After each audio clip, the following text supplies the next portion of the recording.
We need a theme song. BBN.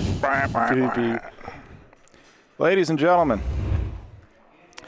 welcome to the Ciociaro Club in Toronto. beautiful, sunny, we'll call it Toronto, Woodbridge, Ontario.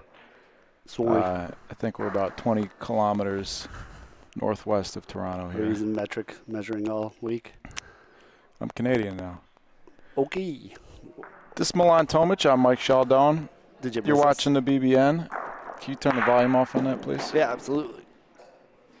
And this is the 2024 Toronto 777 Club PRV International Singles Tournament. We got 21 players from Canada, 19 players from the U.S., 4 women, 2 teenagers, and 1 Milan. There's only one. Our first game, I know some of our New York viewers and a lot of our other viewers will be happy to hear that our first game is going to be Nico Fox versus Mike Yanero. One of our teenagers. Nico is one of our teenagers. I would hope. 15-year-old gentleman from Rome, New York. He's got a 20-year head start on me. I was playing tournaments when I was 15, but I wasn't that good. Certainly wasn't playing PRV. And this is our first PRV stream since Nationals. Yeah, this is our first PRV stream since June. So if it takes us a little while to get used to the rhythm of things, just bear with us. We have some graphics too. Try to help you guys. Yeah, try and what's the word I'm looking for? Inform. Explain the rules in the middle of the game, I guess. Yeah, to try and show some of the rules. There are some differences to probably what most bocce people are used to playing. Biggest difference in PRV, one, you cannot use the sidewalls. Right, can't use the sidewalls. Same thing, sidewall acts the same way as the backboard does in a backboard dead tournament. If you hit it before you touch another ball, your ball comes out of play. Same thing with Paulino. Paulino can't hit the sidewall first. Let's actually very quickly, while these guys are warming up. Let's give some graphics. Yeah, let's take a look at our court layout. So, in PRV, there's A is the back wall. You see all these lines on the court. Yeah, A is going to be the back wall. So if we're going left to right here, as you see it on the screen, the B line, A is the back wall. B line is going to be the punto pointing. Rafa shooting on the ground. It's going to be the foot line for that. You can't cross that line before you release your ball. The C line, which is you can see on the diagram here, the C line is 3 meters past the B line. That's going to be the volo foot line. Can't pass that before you release your ball in a volo. I'll quickly explain what a volo is. A volo is a shot in the air, for those of you who don't know. And the other volo rule is that when you're shooting, your ball has to land within 40 centimeters of the ball that you're shooting at. So you can't call a volo and skip it from 5 feet away. You gotta land within 40 centimeters. Following that, you got the D line, the Rafa landing line. So the B line is the foot line for Rafa. Bear with me. The D line is the landing line. So you got to release it before the B line, and it has to cross the D line in the air before it touches the ground, or else your shot is no good. The E line, that's the minimum Paulino distance. That's half court, or on these courts, it's a little bit over half court. And between the E line and the opposite D line, that's going to be the volo zone. Any ball in there besides Paulino, if you're going to shoot it, you have to shoot it volo. You have to shoot it in the air. Essentially, that's hitting it on the fly. There is that 40-centimeter rule, but best way I think I can put it is you're hitting the ball on the fly. Right. And then the last line of significance there is the opposite B line, which is going to be the max Paulino distance on the initial toss. So we're going to send it down to court 3 for Nico Fox versus Mike Yanero. And there are some subtle differences too, because we didn't get over all the rules, but they will appear at some point, and we will explain what that is as it comes out. And I see that my encoding is turned up way too high. Let me turn that down. My video is skipping right now. Just I'm fixing it. Looks okay. Yeah, but I can tell the computer's having a tough time. Turn it down a little bit. That should help. Little choppy. Looks a lot smoother now. Joe Rogan's watching our stream. Hi, Joe Rogan.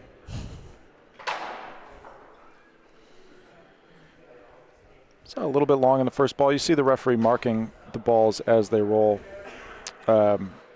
Is this live now? Do we start? Yes, this is live.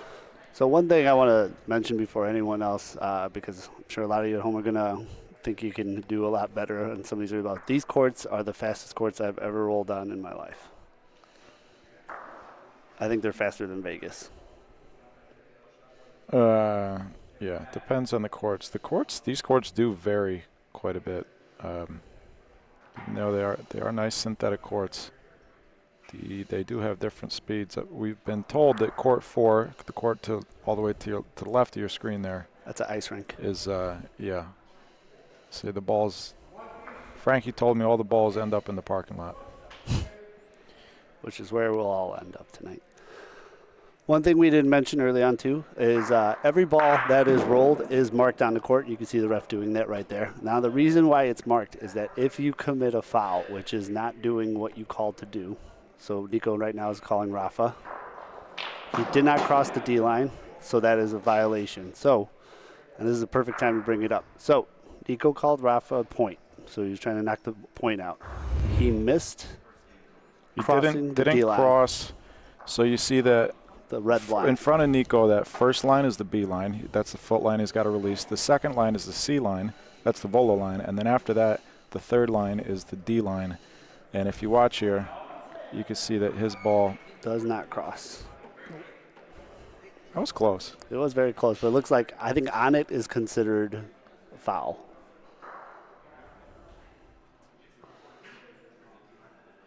Yeah, so it looked like it landed just about right on the line. And so because of that, Nico did hit the Polino, but because he didn't cross the line, the ball's a foul. And what happens is the opposing player has the option of leaving it as it is, whatever the outcome was, or resetting everything to where it was before the foul was committed. And I think that's the biggest difference in PRV than everything else, is the ability to put everything back the way it was if a foul was committed. Right. Last ball of the frame here for Mike Yanero. So it looks like he's sitting one so far. This one looks pretty good for two.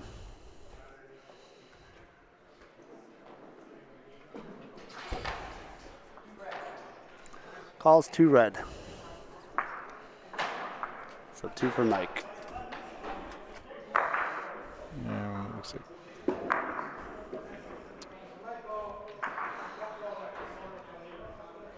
Why is our camera shaking? Are people banging on the glass? We got people right up on the...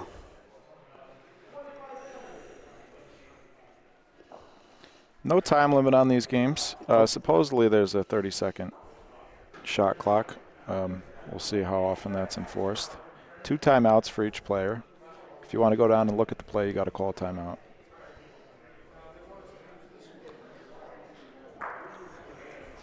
Our referee for this game is Rocco Mastromarco. Good distance on that ball. I'll use that one too. Yeah, I think it's going to be a game of who can figure out these lines. Everyone's good enough here to figure out the speed pretty quick, but you see these courts eating up a lot of balls left and right.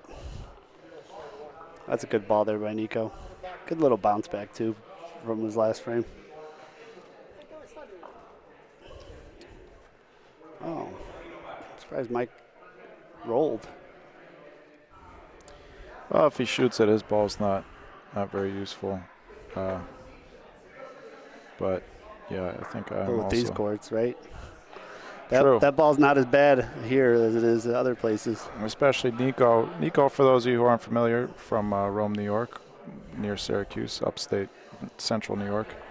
He's used to playing on dirt courts. He certainly has plenty of experience on the synthetic courts, but He probably plays more than I do. he's a dirt court player, so rolling here could prove to be a bit of a challenge. Mike for him, put but himself Mike's- in a pickle here. Yeah. Be forced to use his last ball.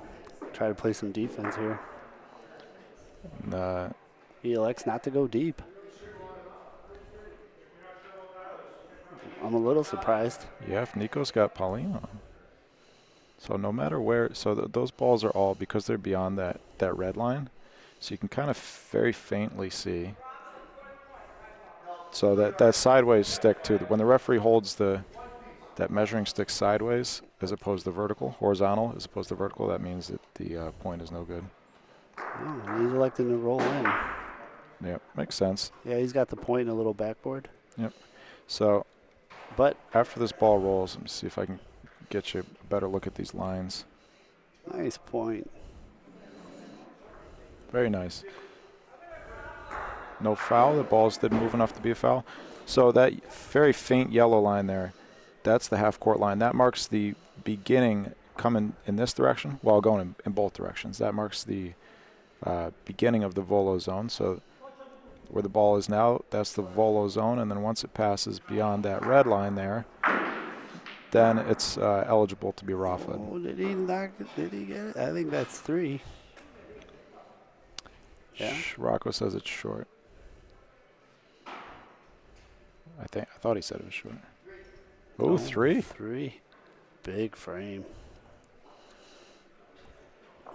I gotta turn down my encoder a little bit more.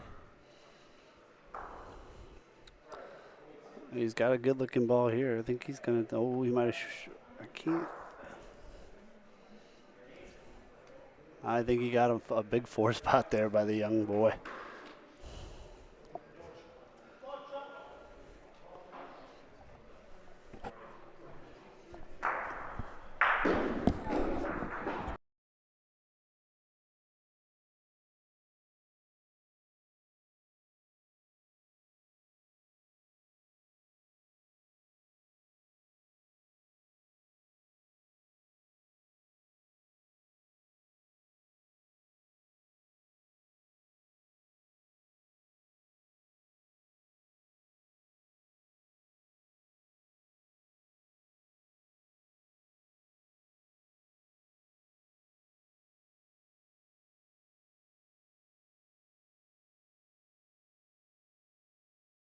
Is it from Pat?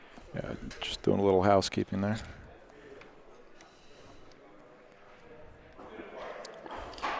And we want to thank everyone here too. They rolled out the red carpet for us, so we appreciate it. Everyone's been very helpful.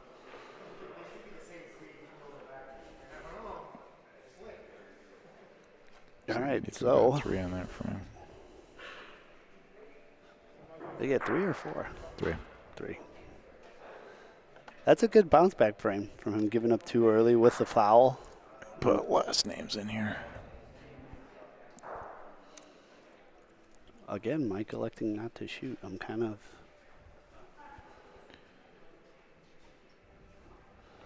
Oh, well, you can point like that. I guess you don't have to. All right, so our first Bersaglio of the night. So, Mike, what is that? Bersaglio means when a ball is within 13 centimeters of another ball. You can hit either or. Yes, you can call either or. Does Rafa cross the line this time? So you see the referee right there watching the line? Yep. Yep. Just barely crosses the D line. So this is a rule that us dirt court players and us open players are not used to having to play with, which is the rule that you have to cross the D line on a Rafa. A lot of us, I include myself in this, and you, Milan, we're used to being able to drop the ball right on the ground, essentially, when we shoot, when we Rafa. So forces you to change your stroke a little bit, or a lot, and depending on who you are. A lot of these New York players, Northeast players, shoot the ball right along the ground, which of course you can't do here. Yep. So you'll see a lot of different shooting styles. By the end of the weekend, you'll be able to tell who is. And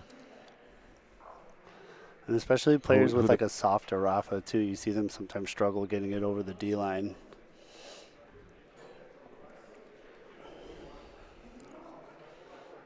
So Mike's burning another 4-spot burn for him. Great point. The last one's good.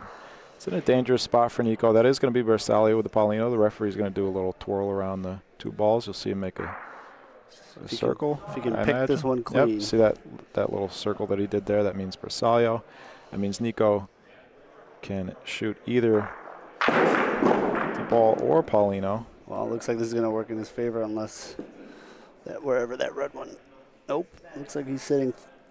Oh. What was the call there? There was some sort of foul. Maybe he didn't get over the D line again. Let me see if I got it on the replay. I didn't. Oh, Paulino into the fence. Oh, that's unfortunate. Yeah, Paulino into the fence. So restart the frame. Great break for Mike there. Big break for Mike. Hey, Dante. Well, we got a bocce bro in the house. Hey, everybody. Christopher, Vanessa, Pete. Hi, Dad. Mom. Hi, Dad. Lou, you're my unofficial father. He's got a lot of illegitimate children in the bocce verse. Christmas must be awkward. All right. Decent ball from Nico. So another thing with the Bersaglio rule, I know this is a lot to digest. Yeah, but you'll get used to it by the end of the weekend.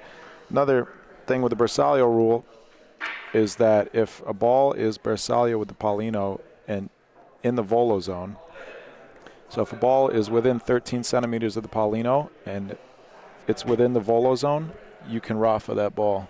Yeah, it's the only time. Yeah, that ball is eligible in the volo zone to be Rafa'd. And then Paulino can be Rafa'd at any time. Paulino can always be Rafa'd. So right now, Nico's first ball is just at the end of the volo zone. So if Mike wanted to shoot it, he would have to volo. And Mike's ball is beyond the volo zone. Paulino is just reset there because we had what we call in the States a secondary foul, which means that... Pull up that graphic, Mike. I think you have a secondary one, right? Yes, I do. I was getting there. No. I got to say something at some point. So the Paulino was moved back. This is going to be Bersaglio. So Mike's going to have the option to hit either or. You see Rocco's going to do a little circle motion with his wand there. Oh, he didn't do it. I mean, it's close enough that it's implied. There's no question. Nice clean hit. Going to take his own ball, though. Unfortunate kick there. He's going to knock himself out of the point.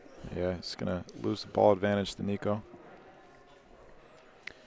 So the secondary rule, the reason that Paulino was replaced is because his ball, it wasn't a primary, so the struck ball didn't move more than 70 centimeters. But the ball that was rolled moved more than 70 centimeters after it touched the Paulino. So here's a very confusing graphic to look at. We'll get back to this at the end of the frame. How about that? Yeah. Right now, Mike's sitting one. Mike's sitting one. He's got one ball left. This is Nico's third ball. If it touches, see Rocco's watching the sideboard. If it touches the sideboard, it's no good. These courts do all have the rondina, of course, so see a lot of guys take advantage of that. That ball is not quite Bersaglio with Paulino. Rocco says it's about 25, 30 centimeters. Well, I'm surprised. What? Interesting here.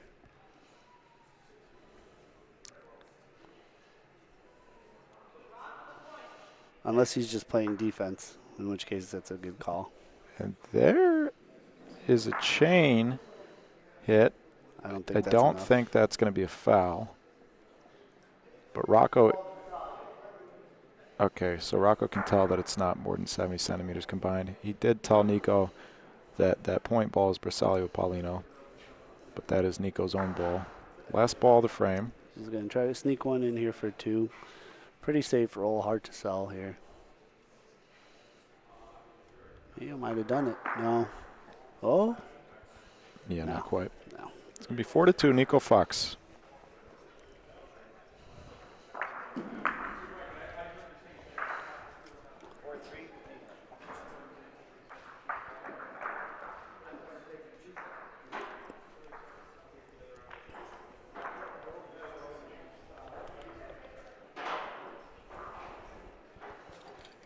Why is that camera shaking so much?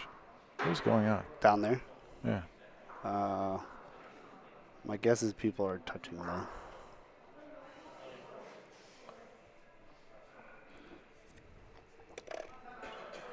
I'll go handle that.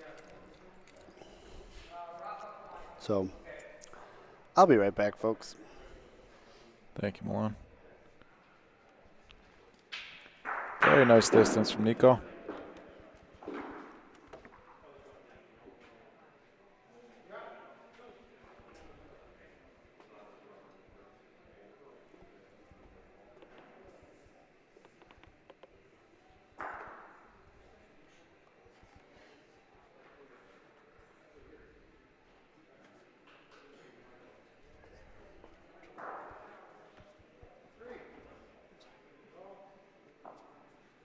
So these balls are, of course, far beyond the volo zone.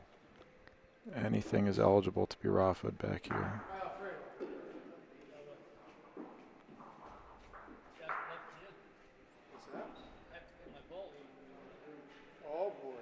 And Bersaglio, he made 2 points. The Paulino didn't travel more than 70 centimeters after it was struck, so there's no foul. If the Paulino had traveled more than 70 centimeters from its original spot, then that would have been what we in the States call a primary foul. Here, they don't really have a name for it. They just call it a foul. Swing and a miss from Nico. 2 balls down. That ball will be replaced. Nico's ball will be pulled out of the court because he didn't hit his intended target. So real quick, you see a primary foul is, like we went over before, it's struck ball travels more than 70 centimeters after it's impacted by the thrown ball. We'll get to the primary foul in a second after Nico's shot. Nice hit.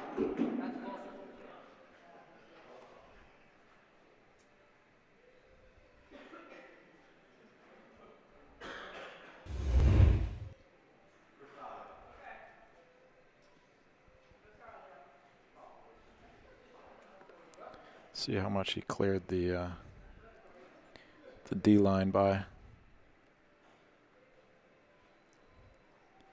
Yep, got it a couple feet over the line that time, so he's adjusting.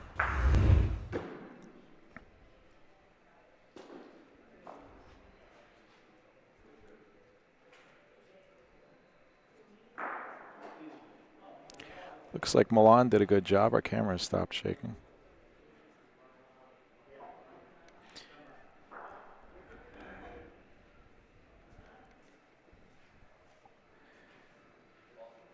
It's no good. This can be the last ball of the frame for Mike.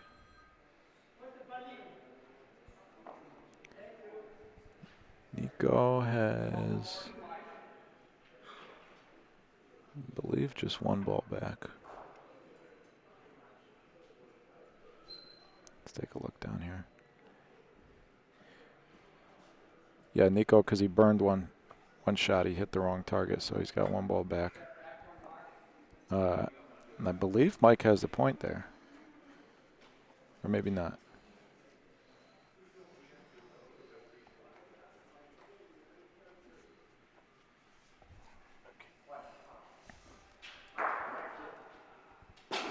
Nico is in. I wasn't paying enough attention to what order the balls were thrown there. All right, I'm back, folks. I had to go Thank you, over there, Milan. tell a few people. So real quick, They all said sorry. the secondary foul is when the thrown ball travels more than 70 centimeters after impacting a ball. So this graphic is kind of confusing. I think it makes perfect But sense. that's the gist of it. If the difference between primary, secondary, primary, these are American terms. In Canada, they don't use these terms. They just they don't really have names for the fouls. The primary is when the ball that is impacted travels more than 70 meters after it's touched by the thrown ball, and the secondary is when the thrown ball travels more than 70 centimeters after it touches another ball. Nice ball there by Mike. So in the primary, when a primary happens, the opposing player has the option to remove the thrown ball from the court and replace the struck ball to its original position. And when a secondary happens, the opposing player has the option to replace the struck ball to its original position, but the thrown ball remains where it ends up. Nice ball there by Nico. Very nice roll from Nico. Playing very well. Score is 5-2 now, I believe.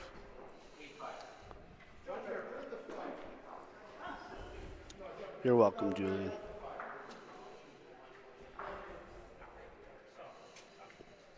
All right, looks like they're all following this little. Good. They got a catcher's mitt. It's not too hard. That should be all good. Yeah, everything's good. Looks like he's got 2 points sitting there now. Yeah, I think so. I imagine Nico still rolls. It looks like all the balls there are Persalio. Yeah, those 3 balls are Bersaglio. So if he wanted, he could shoot that group. Doesn't really serve much of a purpose. No, because the one stays in.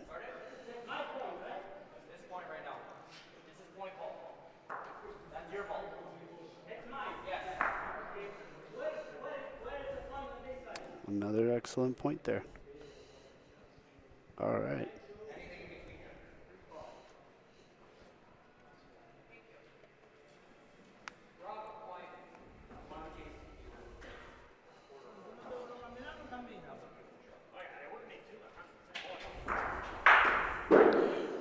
If the video is a little choppy on YouTube, it's something I'm working on. So that's a foul. That's no good, but Nico's going to opt to leave that. At least he should. He absolutely should.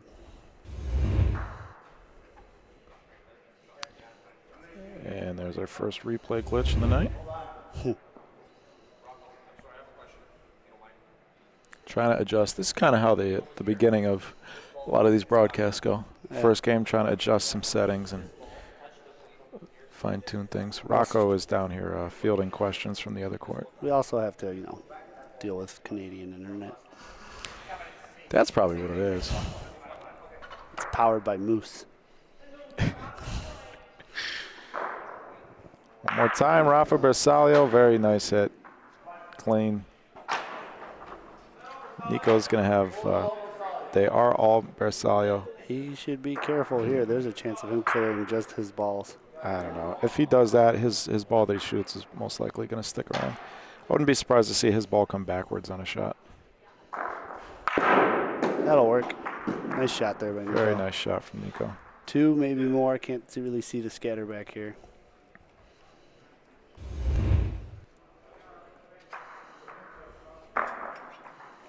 Nice shot, Nico. Beautiful. 7-2. Folks, if you are not subscribed to the BBN, please subscribe. Please take a second to like this stream for us. Help us out a little bit with the YouTube algorithm. Share the stream. Yeah, share it. Share it. Sharing is caring, right? And after you subscribe, you can hit that notification bell there to be notified on your phone when we go live. That ball is in the volo zone. You left a lot of room there, though. He did leave a lot of room. No reason for it to be shot. We haven't seen any volos yet, have we? No. And I think, oh boy, that's going to be a primary, but I would think he's going to keep that. Yeah. So what you just saw, folks, he did have the option if he wanted to, is burn Mike's ball there, the red one, because he had struck Nico's ball and moved it more than 70 centimeters. But because all it did was bump Nico closer, give him the point, it's like a burn ball anyway. There's a lot of players, I think, who would burn the ball no matter what. They'll tell you that the opponent having fewer balls on the court is always a good thing, but I think a ball 6 feet short is just as good as a burn ball. Yeah, I like leaving that ball there. Protected his ball pretty well, too.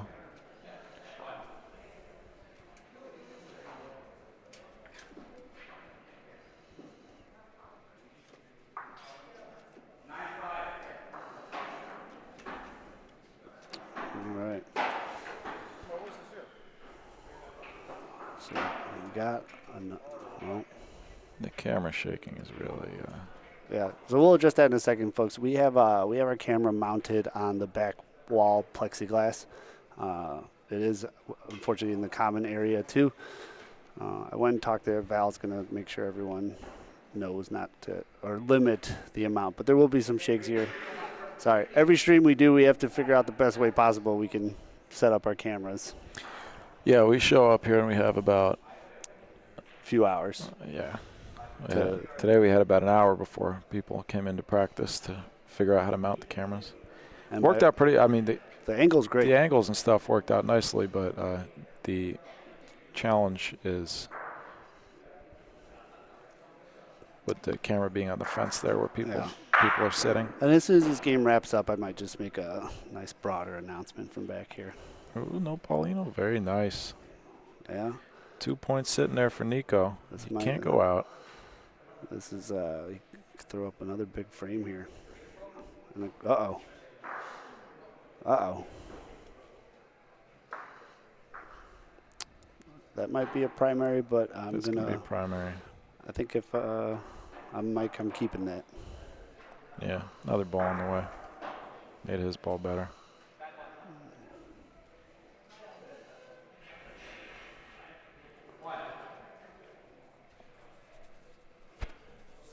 Another good ball, good fix there. So another 3 spot for Nico. The young gun taking a commanding lead early. Started off a little shaky and then never looked back.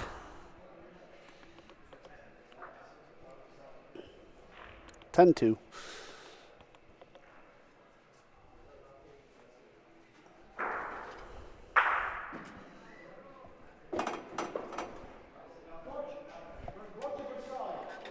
Ghost? Yeah, it is. There's a phantom of Ciociaro. The Ciociaro ghoul. Yeah, while they're resetting Paulino. What is going on? Oh, there's somebody there. Oh. Okay. Looks like he's grabbing his balls. The member lockers are directly behind us. That's where our camera is there. This is what we're talking about. I know probably a lot of you don't care, but that's why I keep shaking. It's on the fence there, and you can see all the people sitting back there. Nice distance from Nico.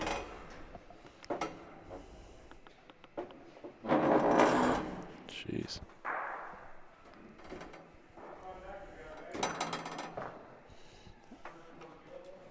I feel like a table's about to come down on the back of my head. That ball is not Bersaglio Paulino. Oh, maybe it is. Nico's going to take a second. Okay, yeah, it's not Bersaglio. Nico called Rafa Paulino.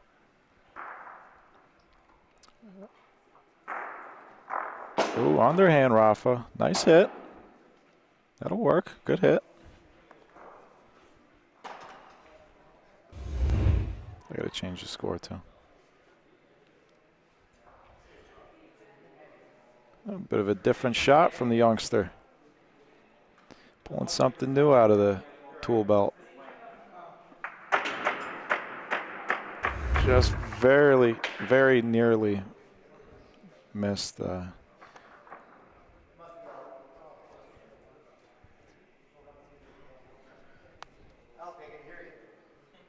Missed taking the Paulino down with his ball. Sorry, we're being invaded. Yeah, we're being like attacked from behind or something. What was that all about? He's getting his balls. Yeah, I think some of the club members' lockers are behind us. Directly behind. And they just put up these curtains yesterday. I think somebody was maybe a little frustrated that he had to dig through some tables and curtains to get to his balls. So, 3 balls down for Nico. Here comes the last one. This one looks very short. This is an important defensive ball. Try and hold Mike to as few points as possible. Don't want him to close the gap anymore than you can prevent. Mike's throwing his hand up a little bit. He's worried he was going to foul there, but Yeah, I think he's worried fine. about the primary. That might be a secondary. Nope, not quite. Rocco says it's good. It's 2 points.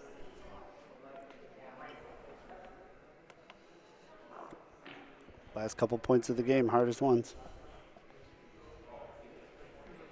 Well, Nico would have won about 4 or 5 frames in a row, so. Yeah, this was his first bad one. And it wasn't that bad. That'll be good enough for 3. Think? I think so.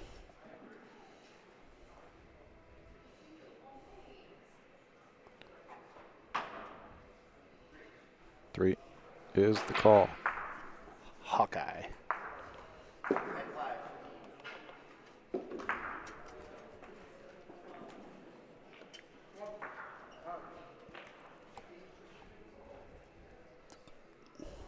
I think Jose is going to be on the next group of games, so we'll try our best to. Yeah, Jose will be playing Rob Marchioni in the first round. Here we go. So Mike puts Paulino in the volo zone. That is not Bersaglio. Nico asks how much room. So Nico calls volo ball. there's your first volo. Here of we the go. night. The moment I've been waiting for. Curious to see if Nico, I believe Nico is going to volo sopra mano, meaning that the ball is going to be on top of his hand rather than hand being on. Hand on top of the ball is sotto mano. Hand above the ball is sopra mano. Nails it Beautiful and stick sticks. volo. Nico Fox. He's ready to play.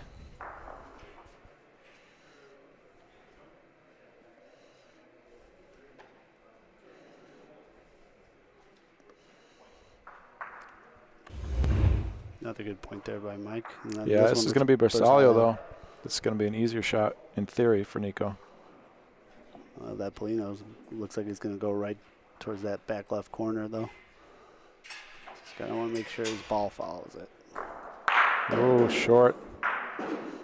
And, you know, that's a very common foul I see for the short Rafa Bersaglios in the volo zone. A lot of people take a lot off because you don't really need to do it, and they don't. Yeah, They don't get it over that D line.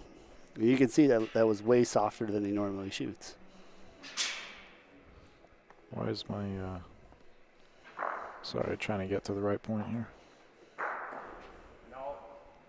Yeah, you can see that ball lands a little short of the D line.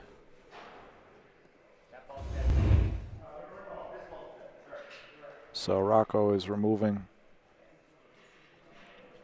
the ball that Nico shot from the court. Nico will be forced to use his third ball, and Mike is going to have an opportunity here to score some more points. Very nice defensive ball. It's all good. Everything's good there. Nico's got to put another one in front. Either that or he's got to put one deep. There's just enough separation there, I think, with Mike's ball and Paulino. I don't think he's going to shoot his own ball down. But 10-5 game, you could go for something for a big frame like that. I think so.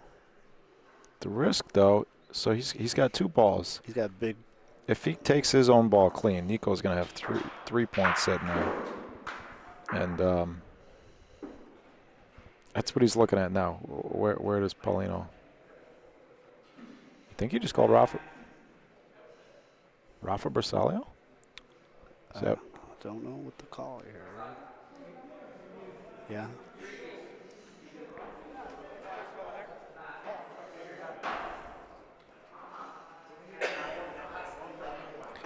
Just tell Nico he's got to go down the court once he's throwing his balls. This is Nico's first ever PRV game. Not a bad showing.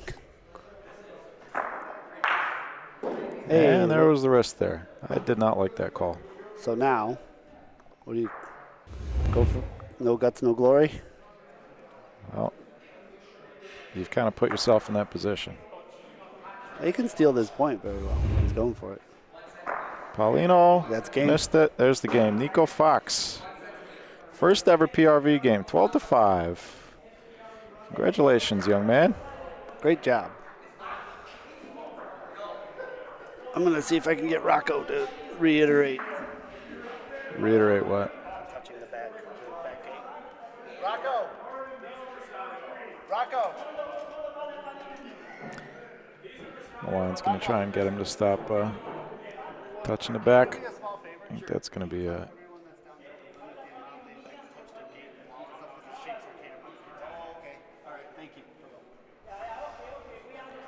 It's going to be tough to accomplish. Having nobody touch that fence, but... So, first game in the book. Nico Fox. Very strong performance. Had 1 volo the entire game. Stuck it, just about. And not many mistakes besides that. No, that was a well-played game. I think Mike's going to be thinking about that one, though. You definitely don't want to lose a game where you have the point, you have 2 balls in hand to none, and... 10-5. It's not, if it's like 10-1, 10-2, maybe even 10-3. I could see that. I could see that shot. 10-5. You take a point. You could get 2 there. You got 2 balls back. He had about a foot to roll in. It's not easy to do. He could have sold the point on a roll too. But in that case, maybe consider Rafa. Well, let's see it again. Let's see how the ball's laid. You could consider Rafa on Nico's closest ball, but I don't think you're going to sell the point rolling from that corner over by the scoreboard there. Right? Yeah, I don't think so either. It's a safe bet. And you have 10-6, 10-7, all that's a game again, but easy, of course. Hindsight's 20/20. Yeah, from here it's very easy. But that was the risk he was taking, and just very narrowly missed the Paulino shot at the end too. Right. So it looks like our next game up on court 3 is going to be the ladies. Going to be Lauren McDermott versus Valerie. Is it Valerie or Valentina? Because the emails say Valentina, or no? She goes by Val. The emails say Valerie. The Instagram says Valentina. I've seen both. Valentina. I'll have to clarify that. Meanwhile, let's see if I can get. And then we got Anthony Barbera and Russell Johnson over on court 2. Game is 0-0. On court 4, we have 2 777 members playing against each other, and on court 1, we have Brad Thayer versus Annette. Do you know Annette's last name? Looks like that game is 9-9.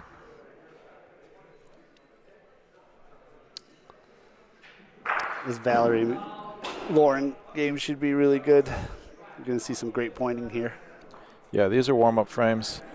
I'll get our scoreboard and everything situated. This will give me a chance to mess with the encoding settings because I know things are a little bit choppy. It's looking pretty good over here. Just a little lag there, but not a big deal. Are you practicing your Ontario? Oh, yeah. Let's see here.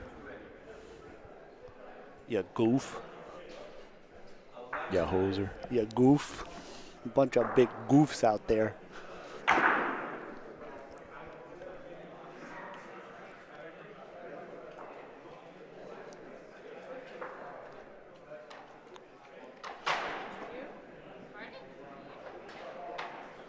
What do we get an up and down practice, Mike?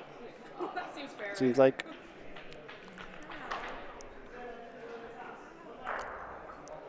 Let's try this, see if that helps. Yeah, up and down practice frame, so this is still practice. I'll tell you what, those courts are great for being able to differentiate everyone's balls and see what's going on. Yes. Sometimes it blends very well. Yeah. We're going to figure out a way. Right now we don't have a way to display the brackets digitally. This tournament format is a weird one. Very confusing. We got 40 players, 3 games guaranteed. So it's double elimination unless you lose your first 2 games. Then you drop down into super losers. Then you drop down into another bracket. So in theory, somebody could lose their first 2 games and still win the tournament. Yeah. Makes for a lot more play. I like it, and I think they adopted something like this as kind of a courtesy for all of us from out of town coming in to at least get guaranteed a few more games, or at least one more game. Because last year we did World Series, the Jack, a few other tournaments, traveling, 2 and done, and it sucks. Traveling really far and only playing 2 games. Yeah. Yeah, it's how a lot of the beginning of a lot of careers go for a while. Yeah. I'm a sucker for punishment. They're finishing up their warm-up frame there. Yeah, they're still. Be curious to see. Oftentimes, the ladies' games do take longer. Historically, yes, but I think with these 2, probably not. Yeah. These 2 ladies are certainly used to, both great players, both used to competing in the open division. Lauren medaled in doubles, PRV, women's doubles at nationals this year, gold medal, right? Gold. With Amy Lazaretti. Mm-hmm. Valentina is Canadian, so Lauren is from Chicago. She's an ABC player, the American Bocce Company, for those of you who are unfamiliar. Company out of Chicago that Milan is very familiar with. They're okay. That's how you got started, right? ABC? Yep. ABC. Pop-up courts. Yep, they run a lot of bar leagues basically in Chicago, venues like that, social leagues, and it's a way to introduce a lot of people, especially younger people, and a more diverse crowd to the sport. And from there, those who have the competitive gene, who are inclined to challenge themselves, a lot of those players get the bocce bug. Yeah, and move on to start competing in tournaments like this and nationals and all that good stuff. And now last year, it helps that nationals was in Chicago, but ABC did have quite a few medalists, including yourself. Yeah, quite a few medalists, and I think just over 40 participants. It's pretty good showing. Something like that, yeah. Because they had the Open B, too, and they had a lot of members playing that one. Yeah, ABC travels very well. You'd be hard-pressed to find a tournament Without some of us without gutter rats in there. without an ABC player in it. And they also, too, from the pop-up leagues now making a pretty big national scene with the high stakes in May with a $10,000 guaranteed prize pool for first place. A team coming from Malta, a team from Turkey, I believe. Yeah, and I believe the Malta team was third in Worlds and mixed, so we got some high-level players coming. And then in a couple weeks, we'll be broadcasting from New Orleans. That's right. So, folks, this weekend, if you're not subscribed to the BBN, now is the time to do it. This weekend we're here in Toronto. We're going on the North American tour. We're in Toronto this weekend. Next weekend we'll be in Waterbury, Connecticut at the Ponte Landolfo Club for a doubles tournament there. Ooh. And then the following weekend we will be at the ABC NOLA Open in New Orleans, Louisiana, Metairie to be exact, just outside of New Orleans, but that'll be a 4-person. They got 3 courts there, I believe so. Right? And we'll be in the mezzanine broadcasting. Is that where they're going to put us? There's like a balcony that overviews all the. We basically will be like Bocce Kings up there. We'll be like those 2 Muppets. Muppets, yeah. Oh, what are they? That's gonna bother me. The names of those 2 guys. But yeah, Something German. it'd be Bocce and Crawdaddies.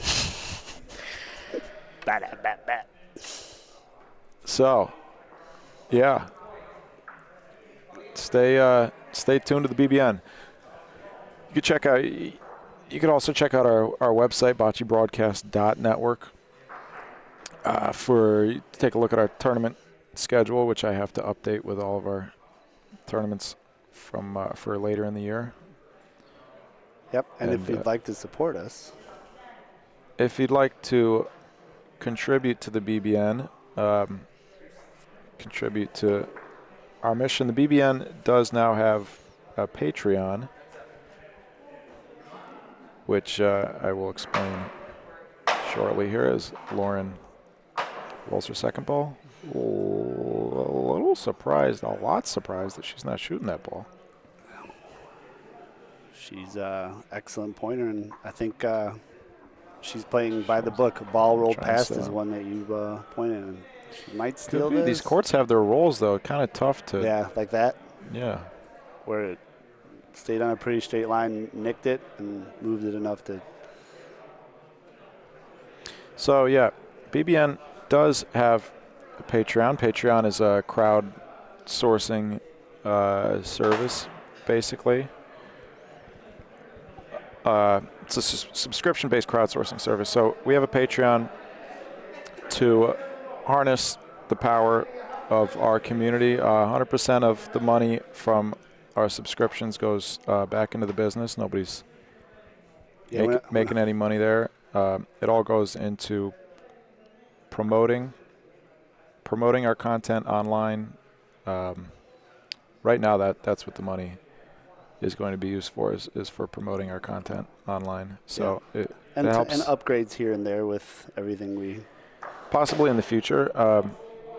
We got sick. If it becomes a greater revenue source, we are getting ready to accept an investment in the coming month or two, which will allow us to really up the quality of the broadcast. But trying to pool, there's a lot of people that ask how they can help. That's a direct way to help. It's the best way to help. And a little bit of money goes a long way with internet promotion. So patreon.com/Bocce. And that's all. Pointed herself out of a point. That's all I'll say about that.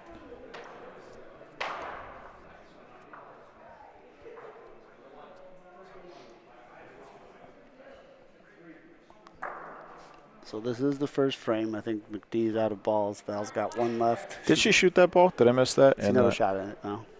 Then where's? I think she committed a primary. Okay. We should probably pay attention. Yeah. Well, still 0-0. That much I'm sure of.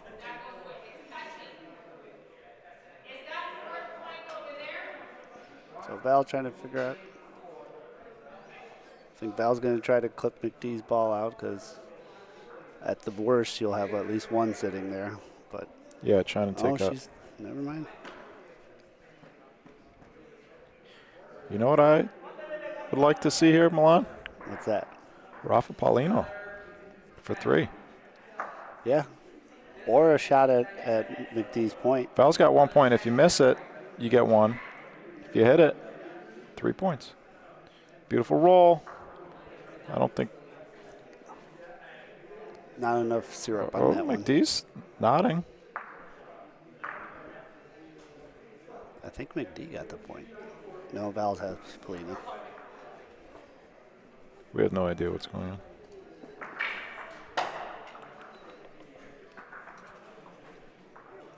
One nothing.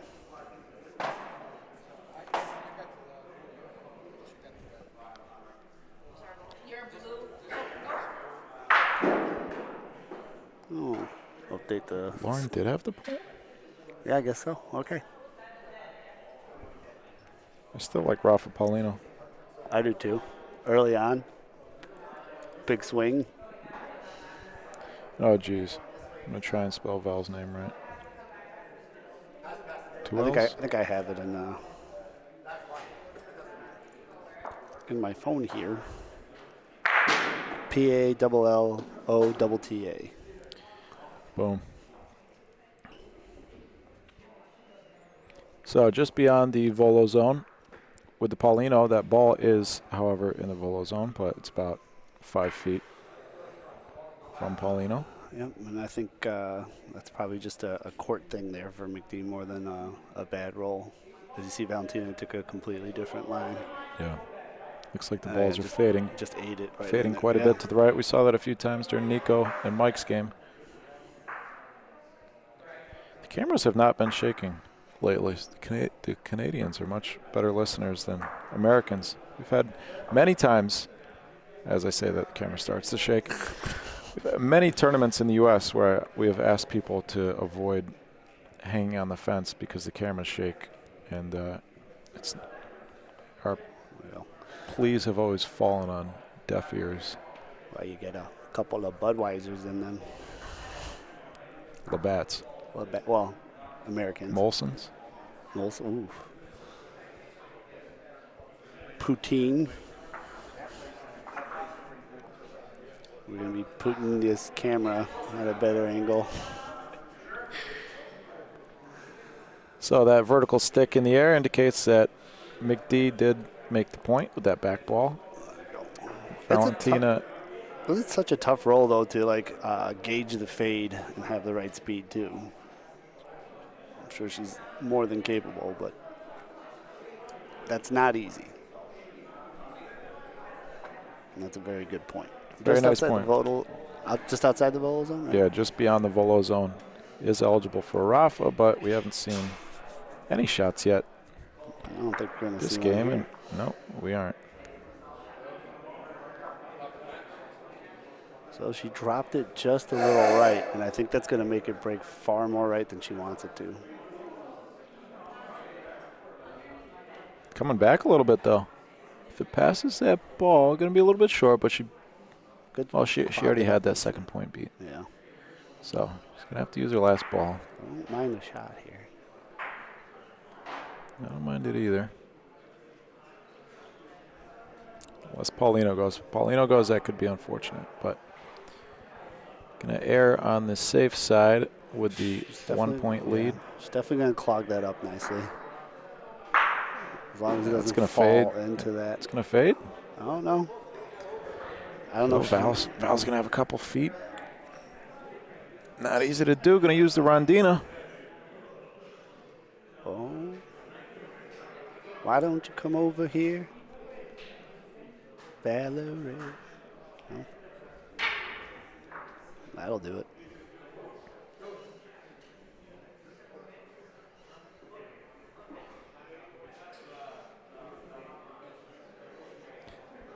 looks We pretty still good, still have no score in the Russell Johnson They've just been resetting over there. Anthony LaBarbera game. I think they're using. So you see, there's also scoreboards at half court. I think those guys have been using The abacus. that scoreboard. The score is looks like 10-0, and I know Russell will not be upset at me assuming that it's Anthony who is up 10-0. Anthony coming off a big win at Molisani a couple weeks ago. Russell, former president of the Tokalana Club in Rome, New York, host of the World Series. Very fun tournament. I know my voice. I know the way I said it didn't sound like it was a very fun tournament, but it is a very fun tournament. That was one of your 2-and-outs, right? Yeah. Oh no, we won one in the losers bracket, and then we lost in the compensation. They were nice enough to do like a loser tournament after the main tournament. Yeah, the consolation. Yeah. Compensation. Compensation. In a wreck, need a check. Every bracket is a compensation bracket for Jose.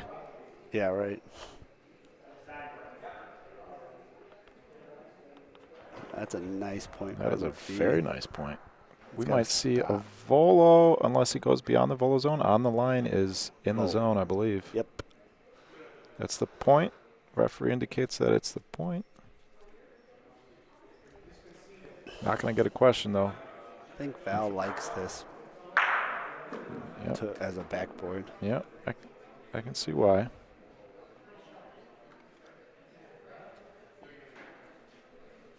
Has that got enough juice? I don't think that's got enough juice.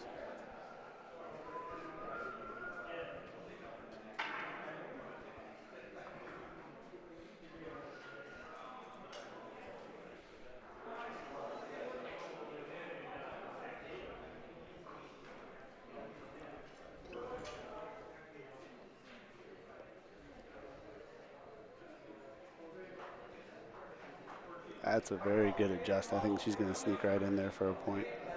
Oh. Oop. Still short. She's got her surrounded. Paulino is not available yet. Well, as of now, Paulino is not available for McD to take a shot at. But if Val touches her balls here, she could open it up. But we haven't seen very aggressive play here. I'd be really surprised if McD would take a shot at it, even if it was available. She does have. What do you do here, Milan? She's got those two front balls are Bersaglio. You got 3 balls. I'd like a volo. Paulino? No, Bersaglio there. Volo Bersaglio? Yeah. Yeah, I think that would be my call. 3 balls back. Volo Bersaglio, those front 2 balls. Maybe you clear out one of the other ones. Maybe it goes real bad. Maybe I wouldn't do it. Then you got 2. But then you got 2 to fix it. That's the philosophy there. But yeah, early in the game, 2-1. I think I volo those front 2 balls. You're playing against a really tough field here. I mean, yeah, you got to be. I think you got to. Got to get a little lucky. You got to be able to make some she's gonna burn fantastic 2 and take shots. 1. Interesting. Yeah, tough. Probably tough to navigate through there with the way that the balls fade all kind of to the same spot. Hi, Alicia. Yeah, I think I'm voloing that. If something catastrophic happens, I trust myself enough to fix it with 2 more balls in hand. Yeah, and fix it or at least not give up 2 or 3 points. Yeah. I like aggressive early, always. But, I don't win a lot, so. What the hell am I talking about? In the volo zone again, just beyond the E line, the half-court line. Oh, we A got little bit long for McD, a little bit to the right. Imagine Val will start in the left. Oh, no. Take a Center quick peek court. over on the other court. I think we have, Oh, we got Jose Boto. yeah, we got the GOAT. Really rocking some nice USA swag, too. Yeah, that's pretty sweet. Representing the red, white, and blue up here in Toronto. He's pretty good, wouldn't you say so, Mike? Yeah, he's all right. I taught him everything he knows. I would love to, we'll try and cover that game as much as possible, of course. We're not going to, We're on this one. Man, oh man. Who's that other guy? look how much the camera shifted from that shot. That's not good. Rob just shot a practice ball over here. Rob Marchione is the guy who's playing Jose. He just shot a practice ball. It skipped up and hit the plexiglass, which is about 5 feet off the ground. 5.5, yeah. And it moved our camera. I wonder if I have to reset all of our presets. Last ball of the frame for McD. Oh, Seems like this is how this game is going to go. Oh, this is going to be a burner. Yeah, a lot of good pointing. It's going to be a pointing showdown. Do we see a Polino shot here? If it Do we continues. see some aggressiveness? Wide open Paulino for Val. Nope. She's not even thinking about it, though. She's such an excellent pointer. Yeah, and these are her home courts. Oh, uh-oh. That might be an error. Wow. Now she's got Rafa Bersaglio, I believe. Close. There's a lot over there right now. So here's an example where even though Bersaglio, I would be asking, if I were her, I'd be asking if those other 2 red balls were also Bersaglio, because she's Rafa. 3 balls can be, that was short. Yeah, she's not happy with herself. So you see the ball didn't clear the D line here. Nope, just in front of it. So it was no good. What I was saying there, you can see those 3 balls, the point ball and the other 2 black balls there, if those are all within, if there isn't a gap between any of those balls of more than 13 centimeters, they're all considered Bersaglio. And even though you may not be shooting, so you could call second point, you could call Rafa. Oh, nice shot. She got herself. I thought she was out of balls. Oh, she had one left. I think she got herself at least one there, maybe 2. Very nice shot. Sorry, I missed it, Val. So anyway, she could call Rafa Bersaglio on the second point rather than on the first point, and the only reason to do that would be in case she hits one of the other balls first. It could still be a valid shot, even though that might not be the shot that she's trying to do. It just makes sense. It's a smart play to do that. Yeah, I like it. To call Bersaglio on a bigger target. But very nice Rafa that I missed with the cameras because I can't count to 4. And it is 3-2. 4-2. She got 2 points. All right.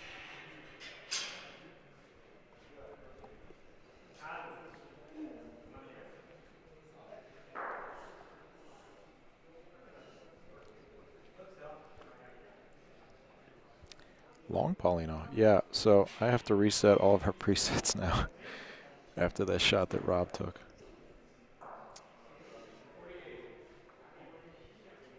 Pretty impressive that he got his ball to shoot up that high. Yeah. Again, McD's electing to try to outpoint a 15-centimeter ball.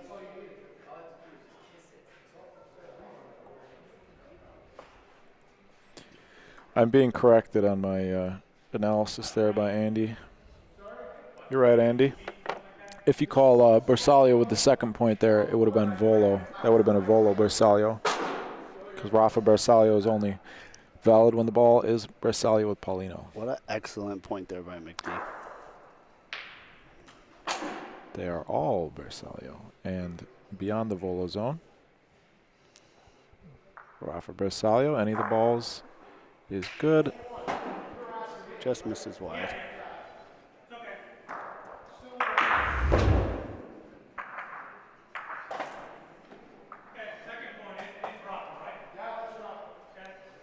Well, Jose's about to do something cool. Oh.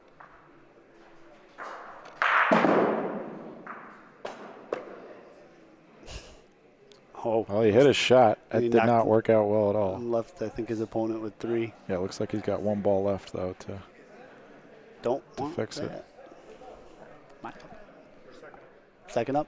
Okay. So we got a treat for you, folks. I'm going to be heading out of here in a second to go play. But in my place is a much smarter, much better bocce player than me. Pat Peasant. Pat Peasant will be joining the booth shortly. Canada's #1 player at some point in history. I'm not sure if he still is. I'll have to ask him. And top, so I know at least top 20 in the world. Excellent player. And Excellent be player. great to get just his. Former poker pro.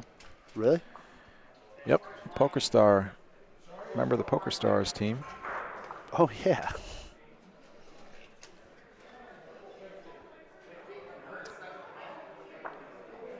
And is that the correct score over there?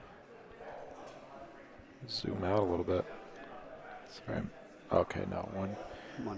1-0 for Jose Jose. limited it. Yeah, I'm looking at the back of the scoreboard here. It says 12, but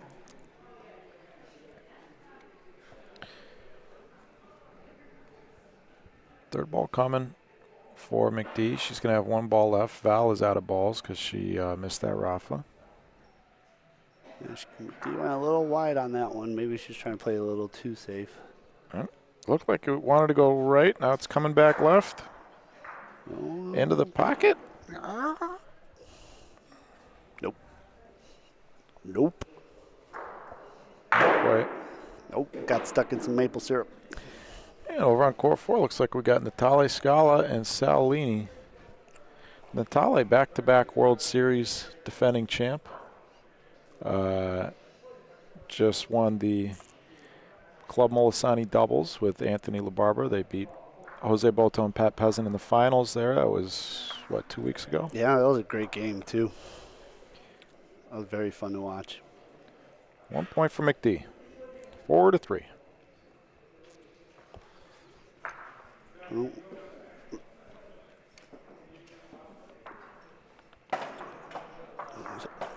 Buckle in, folks. This game's going to be a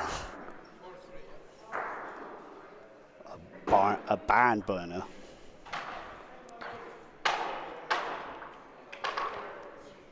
Maybe that's one reason why women's games tend to take longer. Less shooting in general. Of course, there are outliers to these things that I'm saying, but in general, I think less shooting, so you're going to have fewer big frames. A lot safer play, too. Yeah. And they tend to take their time and think about stuff. Use their brains. Sometimes more than. Unlike us. Basically, yeah.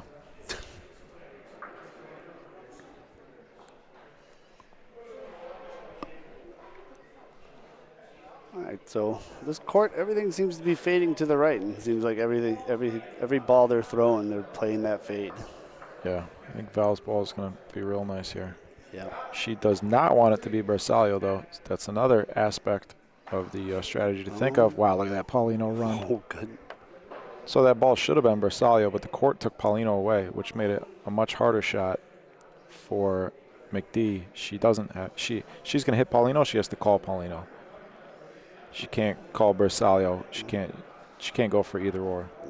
She's going to try to point this, but I'm wondering with that pull, how much it's going to get pulled back. She might have rolled right through it. It's going to cross over to the left. Look at that. This court is tough, folks. Yeah. I did not expect that ball to do that. And this is a home court for Val, right? Like we said, and I think for McD. Did she play in the EBL tournament last year? Do you know? Yes. Yeah. No, she didn't. No, she No? didn't. So Just- this very well may be her first time playing on these courts. Yeah, and I'm kind of thinking just for myself because I haven't played these courts much, like I'm probably going to be shooting more than I normally would. Yeah, that makes sense. Just because I don't want to be figuring them out. Because even as you can see, the ball that's wide left that McD rolled, her speed was perfect. She's Polino high about.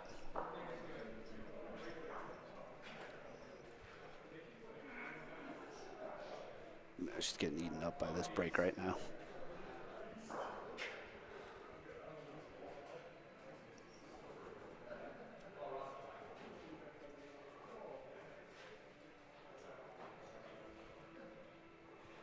Val's got I imagine she's going to try and roll in from the left. Yeah, Through that's that the same wide spot. opening. Yeah, she rolled her first one almost from the same spot. Just watch it go.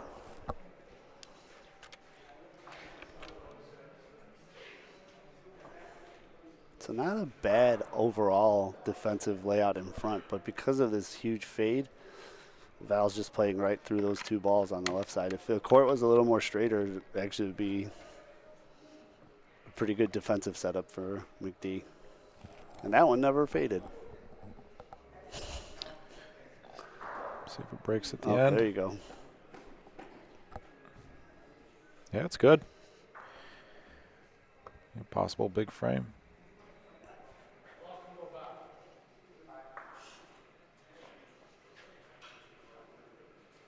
I think she's going to like this one too. Big frame for Val.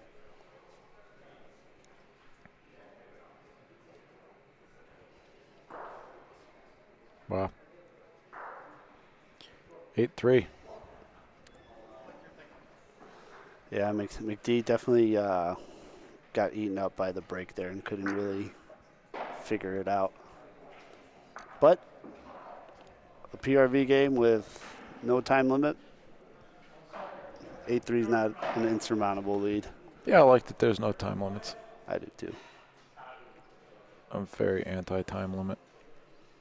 Time won't give you time.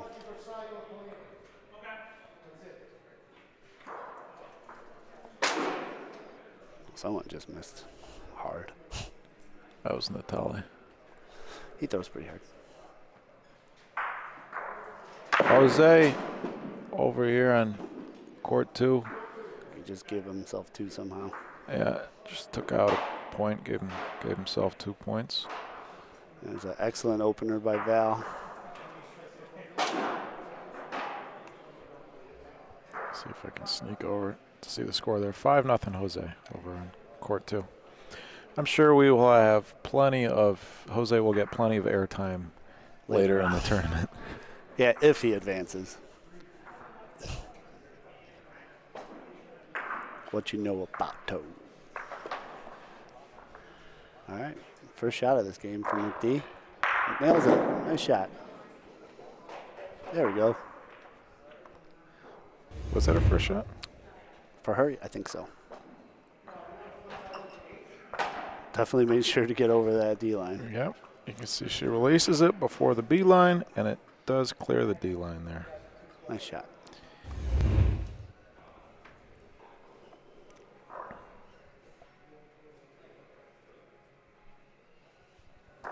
Ball's going to fade. Now it's coming back. Yeah, she's having a tough time with it. Yeah, I can see why. Me too. Not a bad ball. Val, I imagine, knows how to get around it. Yeah, she almost rolled right at McD's ball, which, given the break here, yeah. I moved about a foot and a half from where she was aiming. Nice ball.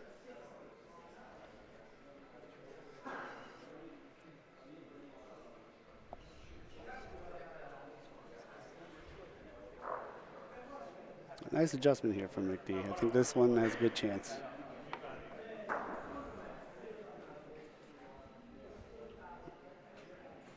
It wants to, and look at look at this fallout at the end here. It's measurable. If that ball stayed on its course, she would have been great, but right at the end there, rolled about 6 inches out.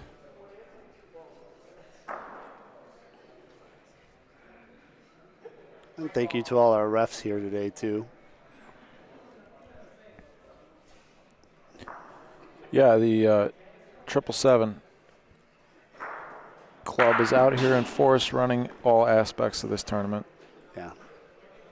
Doing a very nice job making everybody feel welcome.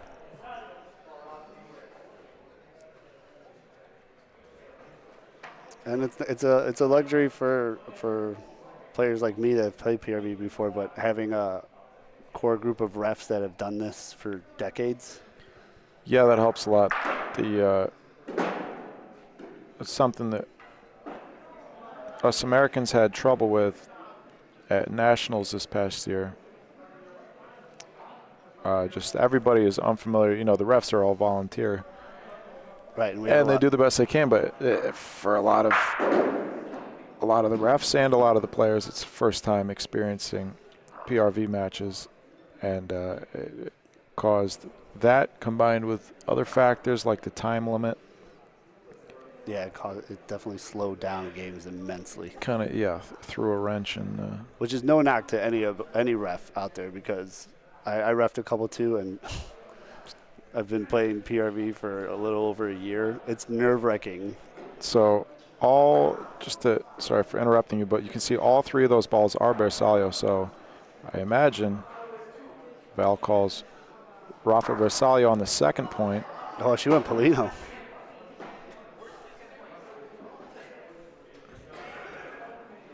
Nice round, nice frame there for McD to get 1 point. Conservative play. 8-4 now. I don't see why she shot Paulino there. Or maybe she just missed it that bad. I don't know. She could have just maybe shooting point and missed as well.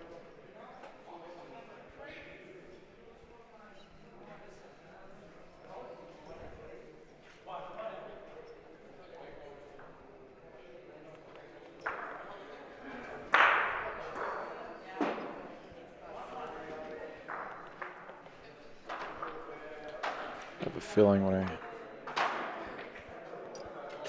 I don't know, it didn't move it too much.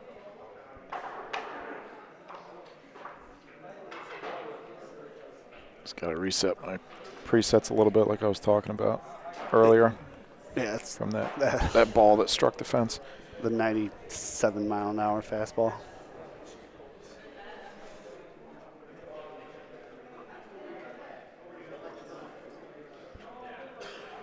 Ball should travel screen left. Right at the end there, watch it just fall. Yeah, it should fall down right near Paulino, but okay. Yeah, whatever. Sometimes it gets caught in moose tracks. Yeah. They got big hooves. It's the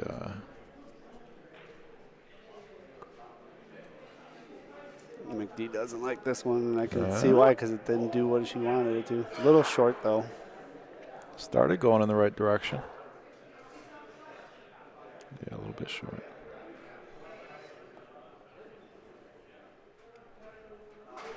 Let's see if she can adjust here. And if you guys were paying attention to this game a little bit earlier, this is very, very similar to the spot Val put up 4 earlier on. So not surprising that she went right back to there. But it looks like D might have straightened it out. It's got a hold. That's a good ball. So she figured it out.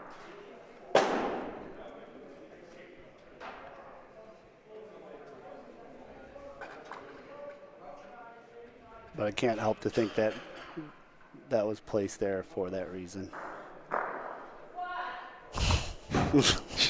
Val did not like that. She yelled something when she released it.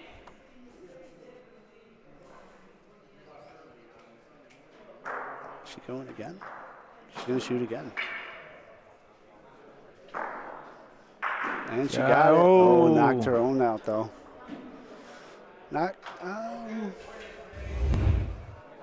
Nice shot, but clipped it just enough where she buzzed it. That's what you don't want.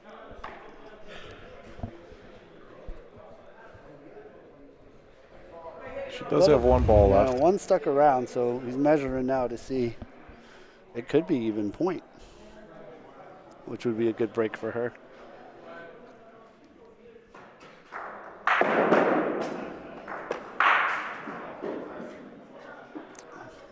All right, bad break there. Right shot, I agree. It is 8-4 too. Okay.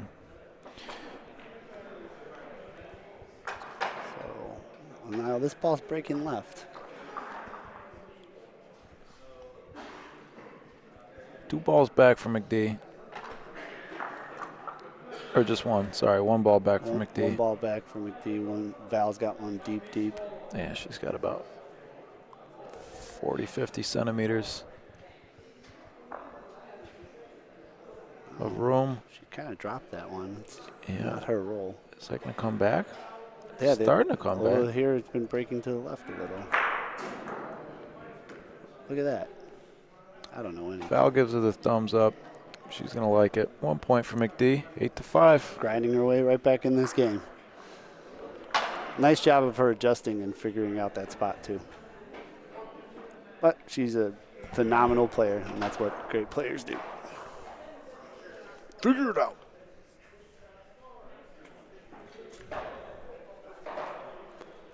On court 2, it looks like I can't see. I can't see anyone. I know I'm second up, so I'm going to be leaving you guys soon. Maybe now would be a good time to just go get Pat. 9-0, Jose. What do you think? Sure. All right, folks. Thanks for sticking around. I'm leaving you. I'll be back. I got to go get ready for my game, but joining you soon will be Pat Peasant. Thanks, Milan.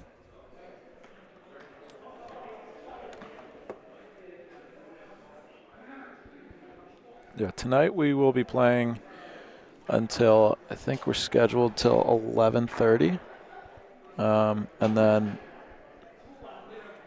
it'll be all winners bracket, you know, the first round and a half. So there were 8 play-in games, 8 players, I'm sorry, 4 play-in games.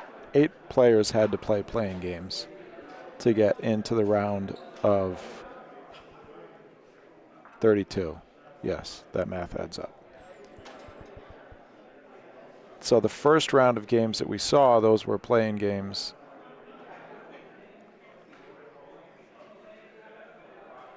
Let me think. Yeah, it was just one round of play-in games. The first round of games that we saw were playing games. This is the first in the round of 32. So we're going to play, everybody's going to play, we're going to play up through the round of 32 tonight. So those 8 players who had playing games will play 2 games. Everybody else is going to play 1. And then we're going to be back in the morning for losers bracket games starting at 8:30.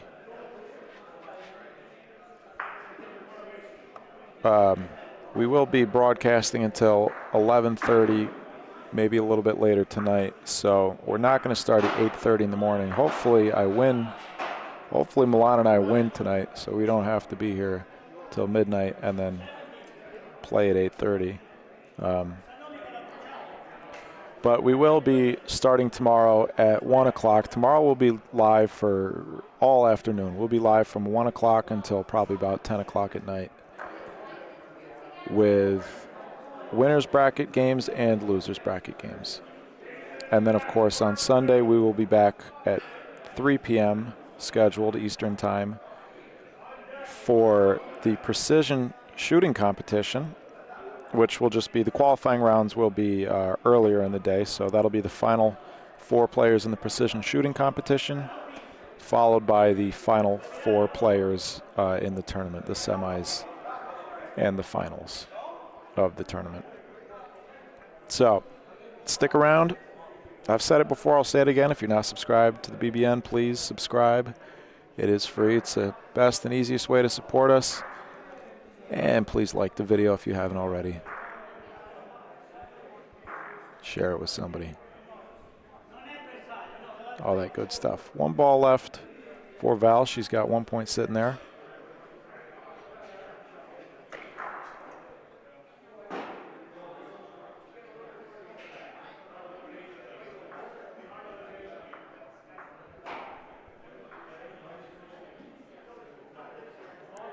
It's going to be a little bit long, I think.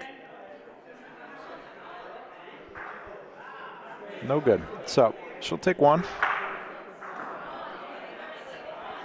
And it'll be 9-5.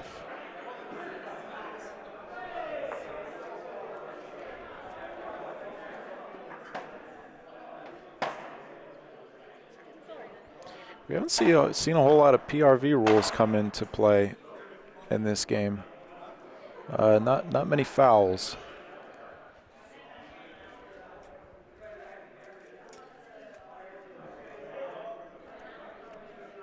Lauren certainly has experience in PRV, especially, of course, winning a gold medal. That Paulino is going to be a foul. It's beyond the opposite B line. I was saying Lauren certainly has experience, especially being defending gold medalist in the women's doubles PRV at the American Nationals last year. But I'm sure that she feels, I shouldn't say I'm sure, but I would imagine that she feels more comfortable playing open rules. Val, on the other hand, I would imagine is much more accustomed, of course, to these courts being her home courts, but also to the PRV rule set in general, which in Canada they just call full rules. Joining me in the booth is somebody who can maybe give us some insight on that.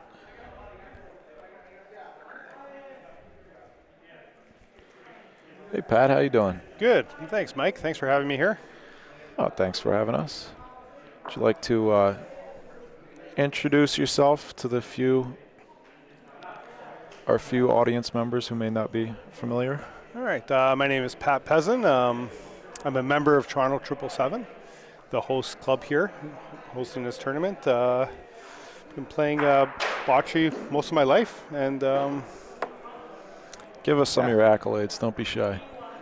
I guess I represented Canada about 8 different times at the World Championships events. I've won Canadian national title singles 5 times and 9 team events are some of my accomplishments. A decorated bocce veteran.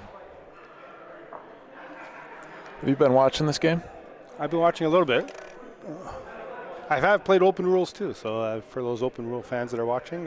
Yeah, so I was saying a minute ago, you guys, we call PRV, we call it PRV. You just call it full rules. So for you, this is kind of the norm, right?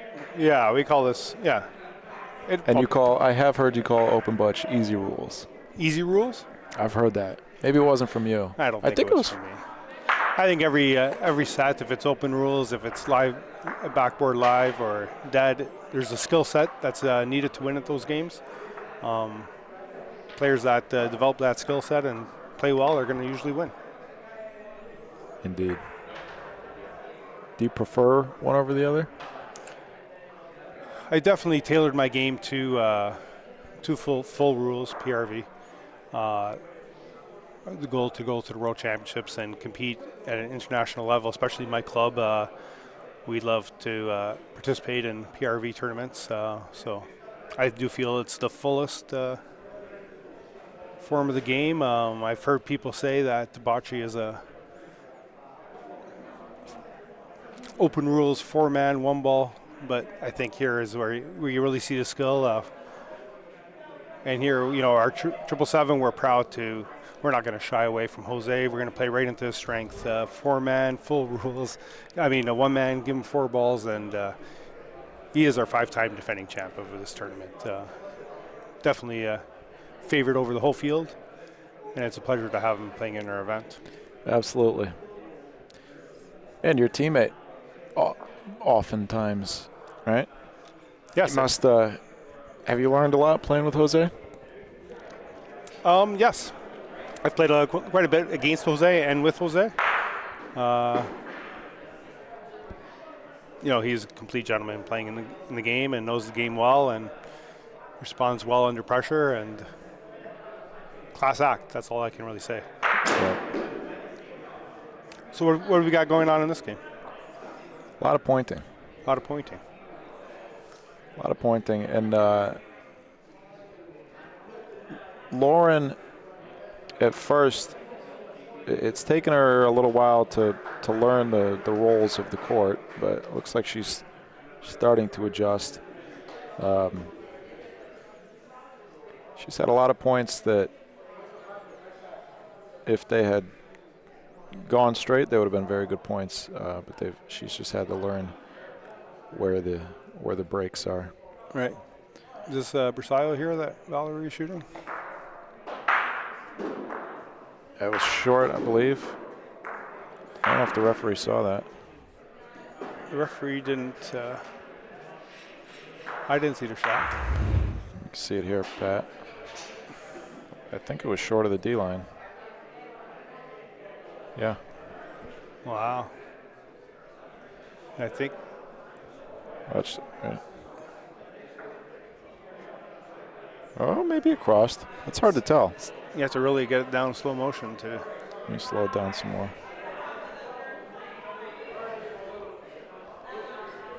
Very hard to tell.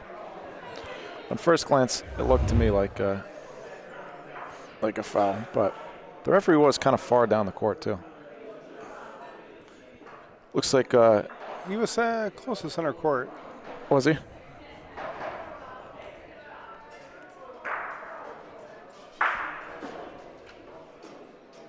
So Toronto 777 Club, you guys, these are your home courts, right?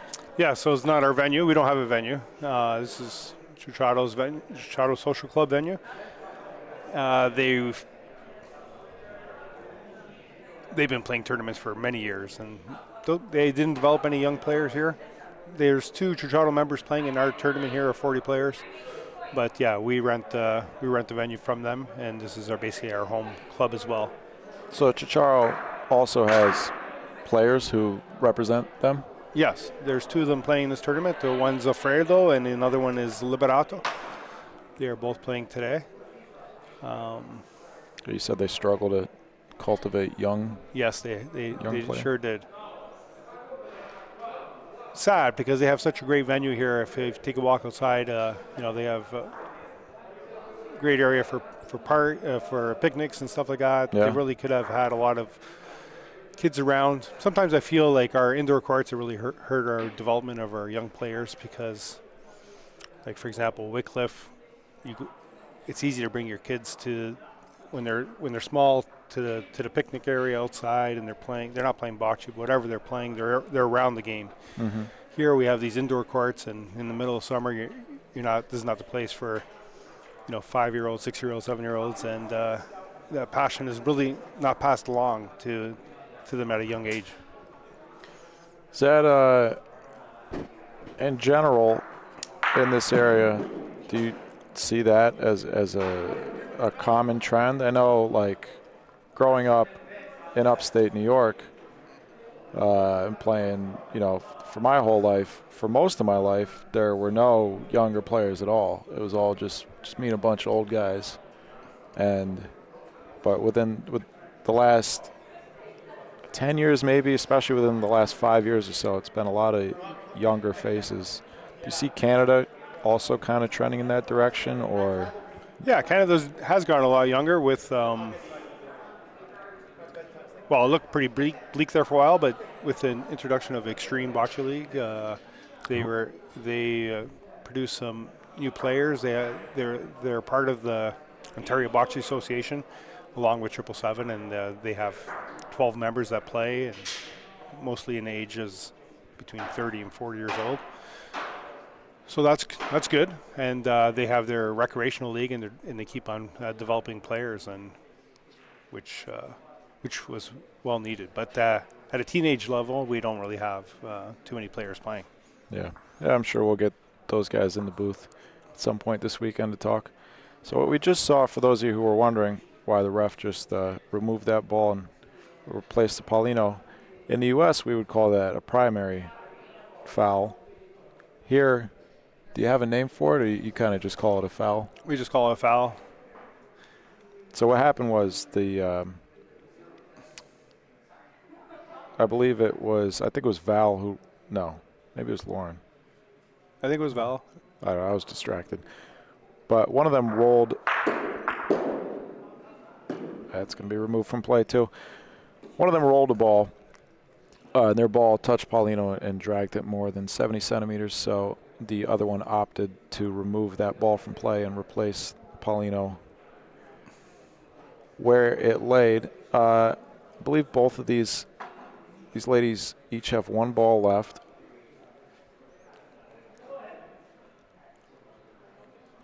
Val has the point here with that ball that our referee is replacing. Who's our referee for this game? This is Gianpiero Ciletti. He's one of our top players, veterans. He finished second in the overall leaderboard last year in the Ontario Bocce Association. She's Paulino shot. She hit it. Nice shot from McDee. I think one in each corner, but on these courts here, as long as you bring the Paulino to the back, it's very difficult to point on the back wall. You mentioned the Ontario Bocce Association. I'm not familiar with that. What? Yeah, so that's basically it's a federation like the United States Bocce Federation, but it's a provincial one versus the federal one. And we run, I'm the president of that. And all the clubs are part of the association. So we got the Ciociaro Bocce Affiliate Club here. We got Extreme that we mentioned, Toronto 777, and Rainbow Creek Bocce Field that many people have a history past in the United States playing bocce tournaments. So the four clubs all join the Ontario Bocce Association, and we have our singles league here, played here at Ciociaro Club on Tuesday nights. And then in the fall, we'll play a team league. So what we just saw at the end of that last frame, this is another rule. I hope you folks at home are taking notes. The Val's ball touched the Paulino, and then the Paulino touched the backboard. So that's essentially what we would call a primary foul. So Val's ball is invalid. Lauren has the option to, or no, I don't. There is an option on that, right? Yes, there's an option to leave it, but yeah. So Lauren opted, of course, to remove that ball from play and replace Paulino, which left her with 1 point. 11-6. It is game point for Val. Lauren had the right line on the first ball, but she just lost it a little long there. Val taking the same line. Might stay in the volo zone. So what's the rule here when it's on the line? Yeah, on the line is in. It's still volo. Yeah, volo zone. To be in the Rafa zone, it needs to clearly pass the D line. Fully over the line. Fully over the line. And is that just where the ball touches the court, or is that like breaking the plane? Breaking the plane. Okay. Lauren played a good ball here. Valerie's going to have to take a shot. Yeah, not quite Bersaglio. One piece. Can be Rafa Punto. See if this one clears the line. Well over the line. And a solid hit. Nice, solid hit.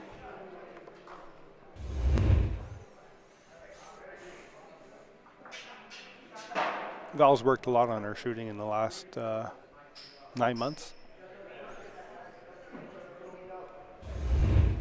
I mean, her hitting percentage is way up. How long has Val been playing her whole life? Do you know? No, she's been only playing. Rules, she's only been playing post-COVID. So three years. She started in the rec league in Extreme about 5-6 years ago. Oh, yeah. And now she's representing 777. Is there some 777, yes. She just won the game here. Lauren with the right play of shooting the Polino twice there, but unfortunately she missed it. We gonna have Milan up here now? There's a possibility, yeah. Well, congratulations to Val defending her home court. Well, actually, Milan might be in court 1 over there. Yeah, he is. And Jose, did Jose win 12-0? No, 12-1. 12-1. Rob made a point. Jose Shavolo and missed it. Rob, unfortunately, he drew Jose 2 consecutive tournaments here. He drew him last tournament as well. Singles? Singles, yeah. This tournament? This tournament in Last year? it was 2022. It was about 18 months ago. Oh, we got Jackson on this court. Our other teenager, Jackson Wicker? Ricker, I believe so, yes. From Ohio. He's going to be playing against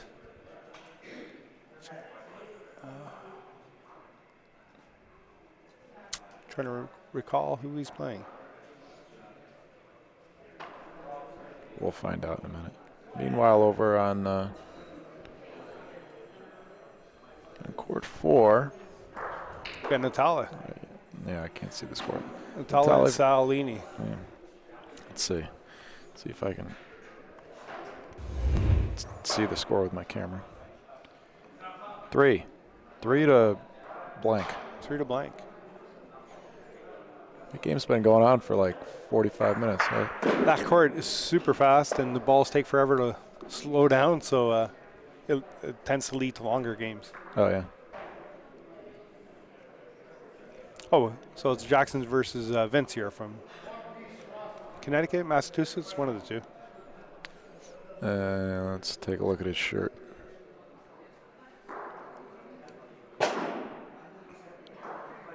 What's that map? That's Massachusetts. Must be a Methuen player. Yes, he is. So he's used to Methuen, venue just outside of Boston.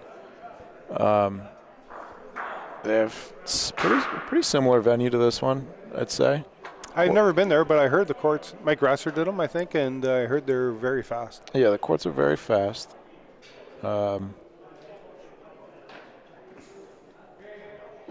Resetting her.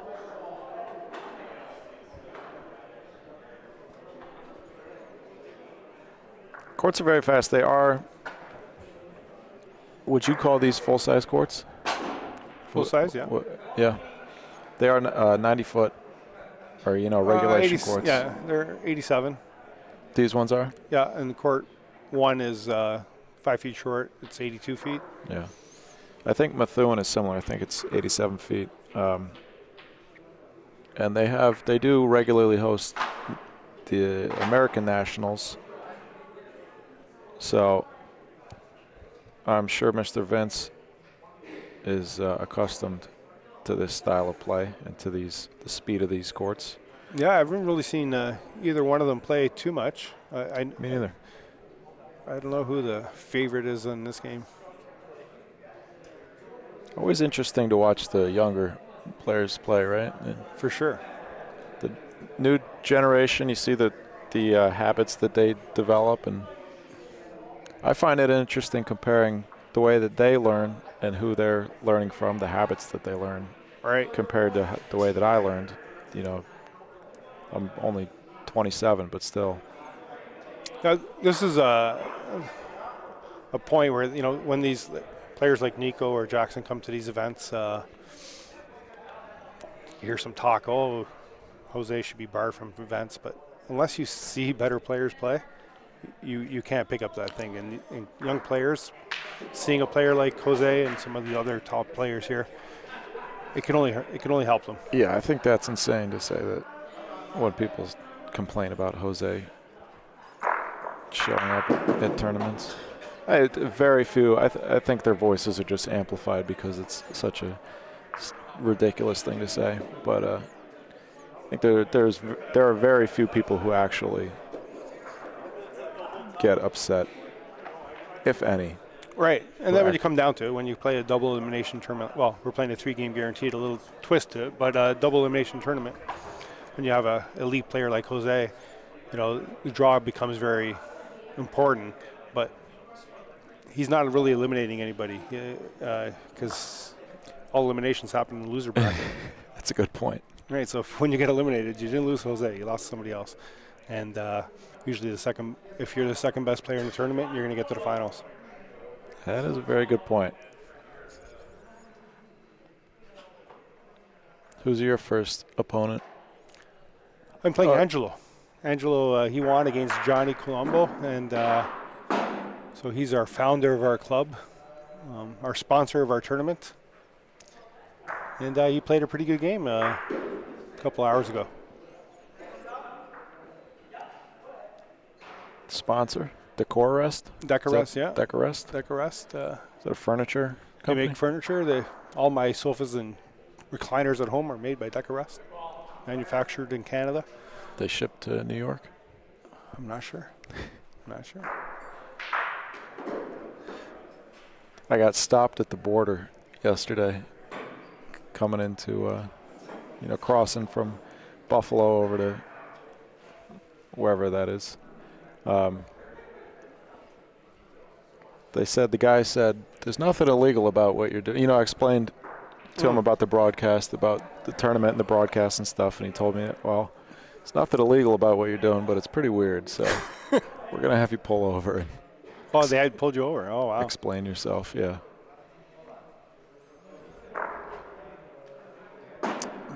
Did they know what bocce was? I asked, but they didn't respond. They were pretty. They didn't really acknowledge my friendliness. They were more. I was kind of joking around a little bit, and I don't think they appreciated it. Oh, when we went to Molizani a couple of weeks ago, sometimes you never know who you find. When I said we were going to a bocce ball tournament, and the guy looked at me, he's from New York, obviously, and he said, "Man, they got tournaments for everything now," and he just let me go. Little does he know how big the sport's been growing, and we have tournaments every weekend now. Yeah. Must be very encouraging for somebody like yourself who's been playing your whole life. Yeah. For you, I imagine this game must mean a lot to you. I know, because I grew up playing with family and a lot of memories and family history and stuff. Great way to bond with older generations. So I imagine you must be very encouraged to see the way that the direction that things are trending in. Yeah, they've been saying, bocce's dead for a while, and we keep on defying that. So, and right now there's a huge boom in the States, and hopefully that boom is going to catch some fire here in Canada as well. Kind of the roles have been reversed because I would say maybe 30 years ago there were so many Canadian players, and they weren't replaced, and there weren't that many American players. And when the Canadians used to travel to the States, it was again that Jose kind of thing where a lot of the Americans learned how to play and start shooting backhand. And I remember my dad's team. My dad played with his two brothers and godfather. When they went to Rome, New York, it was like the first time players saw people sticking balls. Oh, and stuff like that. Didn't they win the World Series like 5 times in a row or something? Yeah, they won the first 5 times they played, and then the other Canadian teams started coming. And they got beat by other Canadians? I'm not saying that, but they basically were the first ones to open the floodgates to upstate New York, basically to Rochester and Seneca Falls and Rome, New York. They used to travel to those tournaments quite a bit. Yeah, I remember every tournament, not every, but I remember a lot of tournaments had, especially Montreal players. Yeah, it was a pretty good drive for Montreal. Rome to Montreal is only 4 hours. It's about 5 hours for us. So I guess this is the first frame of this game. Yeah. Jackson with a good first ball. Well, that's not the first ball. I guess we missed a couple. Yeah, it is. Isn't It it? is the first ball. Oh, I guess Yeah. he moved Polino, but everything was valid.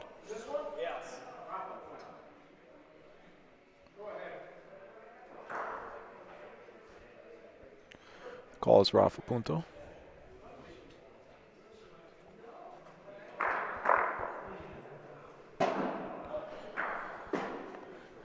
Looked like he released it way out to the left. He went backhand there. It looked like he was going to go. Yeah, he went Yeah, backhand. turned it over. Turns it over in the middle of his shot. See that pretty often. Kind of looked like he just threw it out to the left.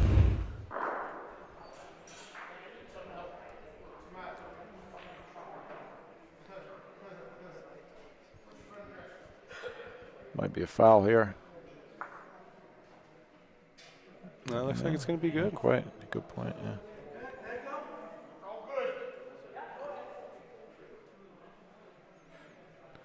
Over on court 2, we got Jason Wisniewski and Matt Lipa. Matt Lipa, that's a good game. Matt's one of our younger players that has been working really hard at his game and plays 6 times a week. And 6 times a week? he's been, 6 times a week. He's How been do you- practicing. How do you manage to play 6 times a week? Does he have a job? He has a job. He's dedicated.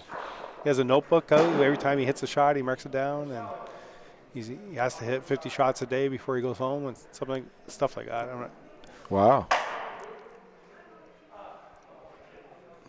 So going back to Ontario Bocce Association, he's won the most improved player 2 years in a row. He must be getting pretty good then. Yeah, he's getting good. He is part of the Extreme Bocce Association that we talked about a little bit earlier. The guys who are funneling some younger energy into the Ontario scene. First met those guys in Vegas. I don't really have a story, just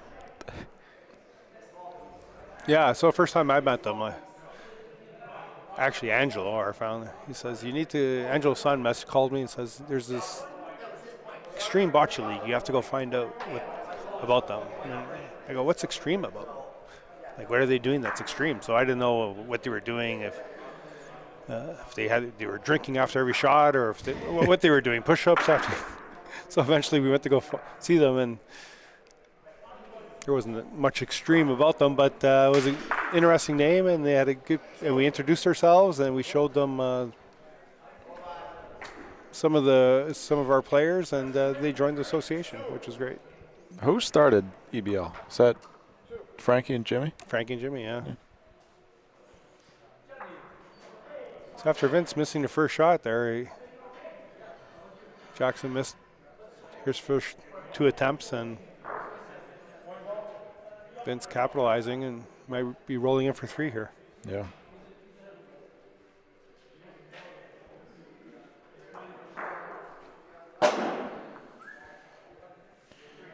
Three zip. Yeah, Jackson's shot looked a little.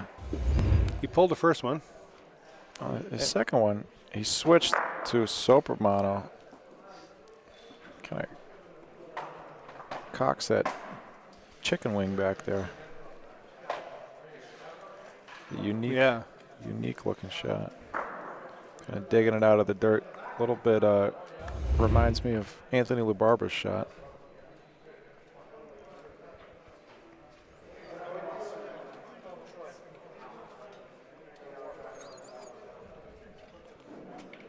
Terracini decided to play in the Rafa zone.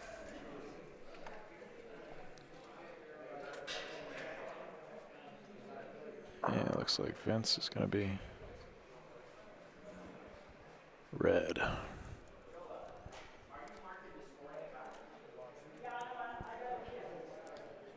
This is the danger of not being 100% sure of everybody's names. Just kind of guessing a little bit on the scoreboard. I'm pretty sure I'm right. I think Jackson has an X and an S. Yes, that's how we have it on our tournament board as well.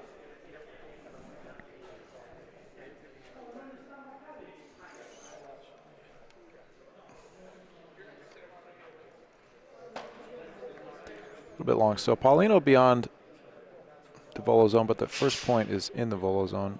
Yes. Couple feet. It's a little short there. The feet line's in front. open. This is a much better line that he took on the second one here. Yeah, seems like the court breaks left to right there. A little Yes.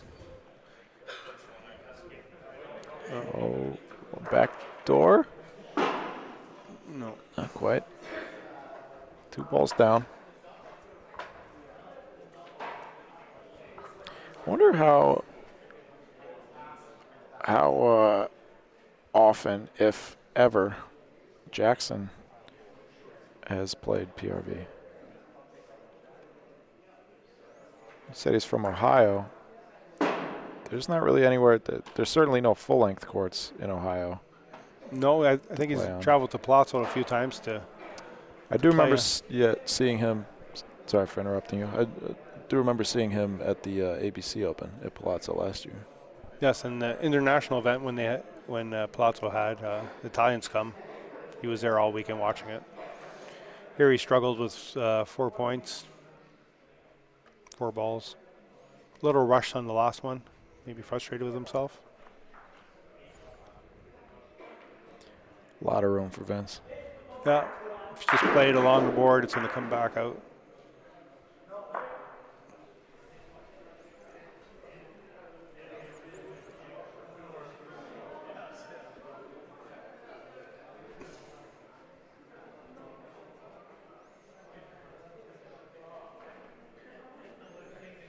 That one was long, but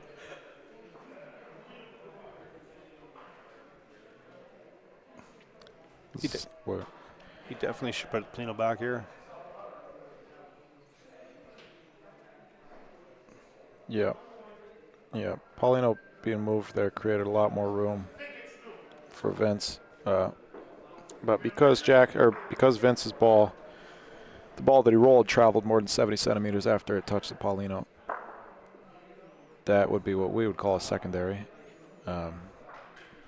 So Jackson had the option.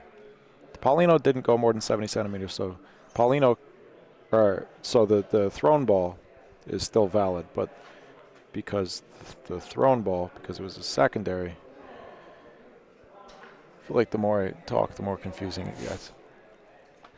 Because the thrown ball traveled more than 70 centimeters after it touched a ball, then the ball that it touched, Jackson had the option, which was the Paulino. Jackson had the option of replacing that to its original position. It's going to be 4 points here for Vince Tersini. Early 7-0 lead. Yep. This is big as a young player. One of the challenging parts of the game, and one of the what can be one of the most rewarding things about playing competitively, playing the sport, but especially playing competitively. It teaches you a lot about mental strength, and Yeah, this is a big game. Mental strength is crucial. And not losing your confidence, knowing what you can do, and just going out there and doing it. these games are not timed, so he's got time. to take it one frame at a time. He didn't play too many competitive balls that frame. He needs to put a little bit more pressure on Vince there. This ball should leak out a little to the left. Jackson's going to have room to make a point here.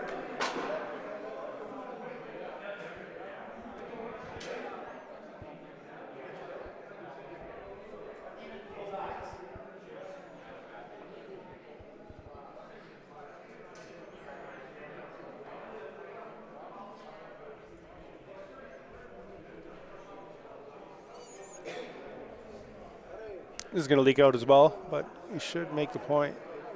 No, a little short.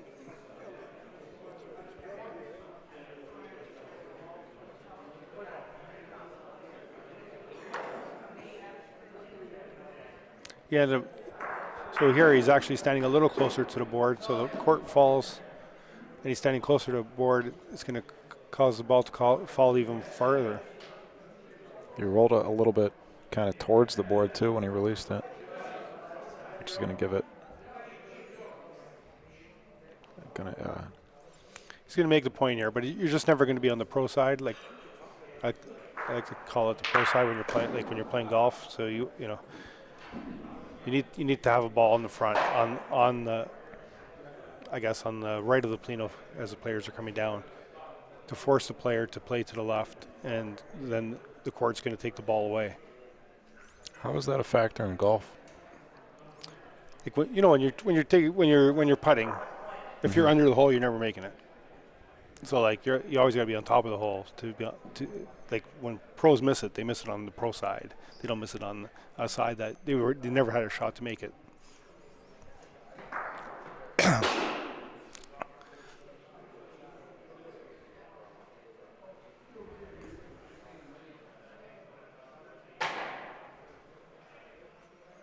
Is this kind of a tough spot on the court, or is it just a case of you got to find the right line? You got to find the right line. Vince's position is good.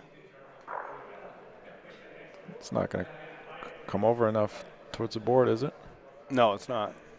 But he could make it. Still going straight so far. As it loses speed, it's going to turn, but he could make it. Yeah. Very nice ball. It is. It might be a Versailles. No, one piece. Jackson, I was watching Jackson practice all day. Some beautiful shots he hit, Rafa shots. Your stroke looks very smooth.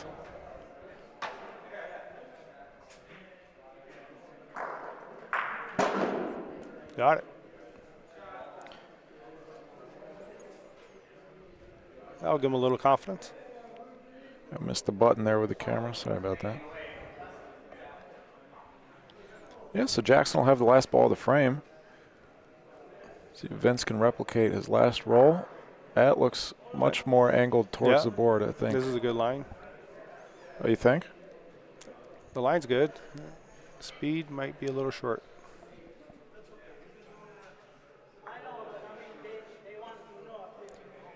Jackson's going to have 1 point sitting there. Yeah, so Jackson needs to stand where Vince was standing. He's a little too close to the board. And he can definitely go into Vince's short ball. That ain't short. Danger zone. Oh, no, Pat. Yeah, it's just positioning. We called that before he played it. Just by where he was standing, he was going to lose the ball to the low side.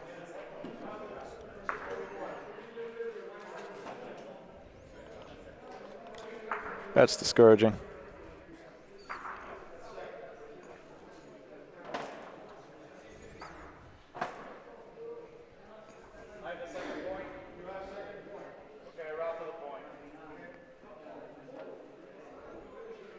Playing singles, you have to learn these things on your own. Where if you're playing a doubles tournament, start, your partner might tell you just to position it out a little bit and see the line that you have to stand from half court and position it towards the board and let the ball come by itself. Especially, I think, on a doubles team, maybe Jackson would be the shooter. Right. And he might be playing with somebody who's more experienced in rolling, who might tell him something like that, correct his line. This one looks pretty long, so Jackson's going to have a chance here. This might. It's at least the secondary. At least. It might be a primary. Primary. No good. Ball's going to burn.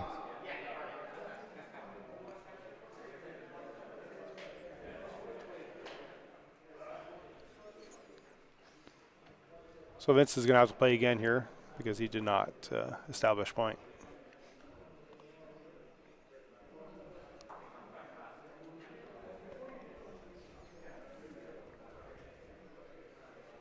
Who was your first match against? Anthony. Oh, Anthony from our club. Anthony started playing. I used to play with Anthony when he was a kid, actually. Both our fathers were players, and he left the game for a long time, he was probably when he was 13 and came back like 5 years ago. And he's been really improves a lot on his game. I hope not too much. Should be a good game.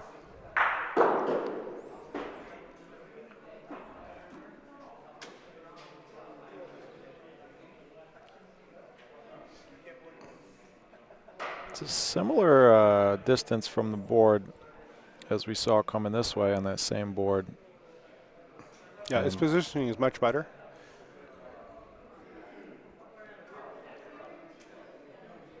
Yeah, just had a little trouble coming this way, getting his ball to He's get all the way over there.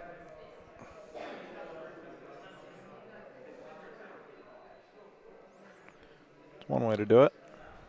He can't touch the sidewalls, and maybe that's intimidating him, but there is a little scarpetta, rondino. What word do you use? I call it a rondina. Would you call it a scarpetta? We call it a scarpetta here. You know, like that when you get the pasta on the plate, a little lip on the top. Yeah? Yeah, that's what we call it a scarpetta. You know, you do with the bread. So, yeah, there's a little lip here, so you shouldn't be that scared of the board. You know, aim towards the board, and the cord will take it back. I like that word. Scarpetta? Especially with that's part of a plate, huh? Yeah. Of course, only Italians would have a name for part of a plate.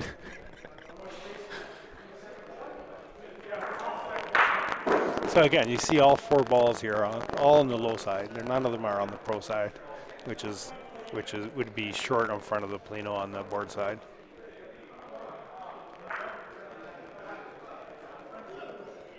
It's really tight to the boards now. Imagine this. Do you expect this to come out even more? Yes, I do. It's a fast line over there as well.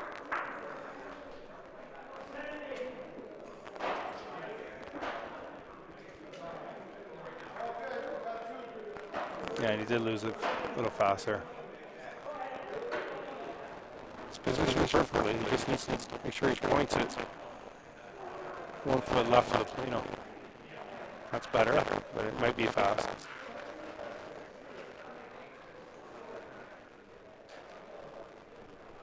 Got a chance to sit on the fences last ball, which it might Looks like do. It's taking a left. Nice ball. All right.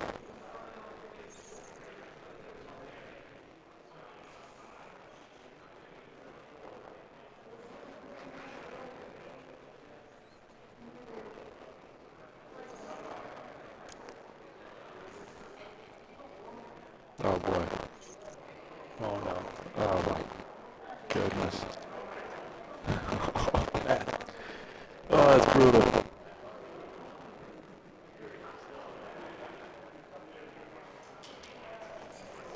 That has to be frustrating. 2 frames in a row. 2 frames in a row. See his mother standing in the back there in the black, watching him play.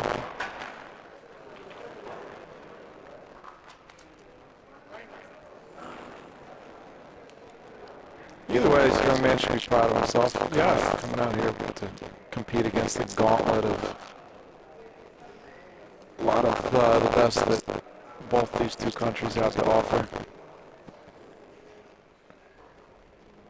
Definitely going to be, like you said earlier about playing against players like Jose, these are the formative experiences that you need. You do need them.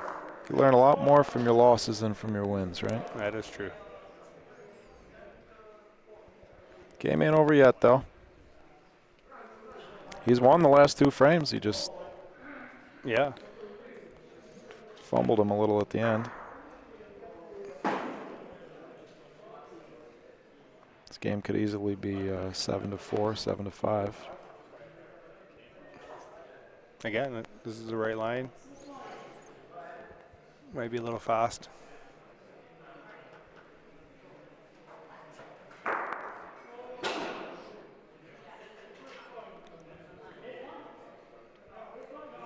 That 8-7 score over there that's still Salini versus Natale Scala. Not sure who was ahead. After this ball, take a look at the other scoreboards. Yeah, interested to see what's Matt and Jason as well.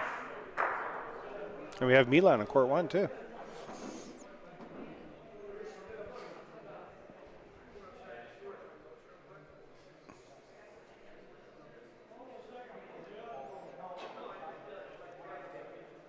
It's a good ball. So looks like they're not using the back scoreboard on court 2. Court 1 is 5-2 in favor of somebody. See if I can get a look at.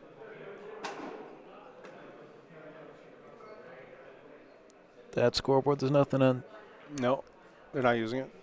What, are they just keeping count in their heads? Because there's Oh, they have the electronic. if you zoom up, there it is, 5-8. 8-5. So a lot of competitive games going on. All 4 of these, really. Just the score of this one doesn't quite represent how competitive it's been.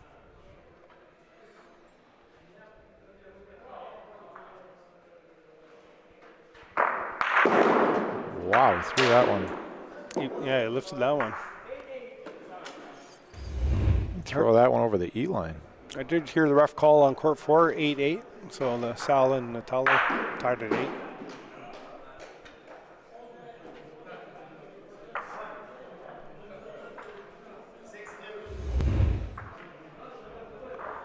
Nice shot from Jackson. Third ball of the frame for Vince.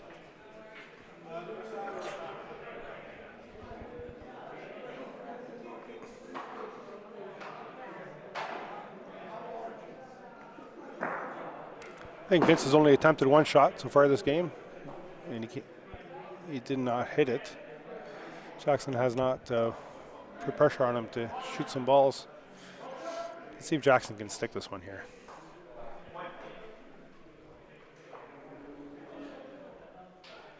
See if he gets it out over the E line again.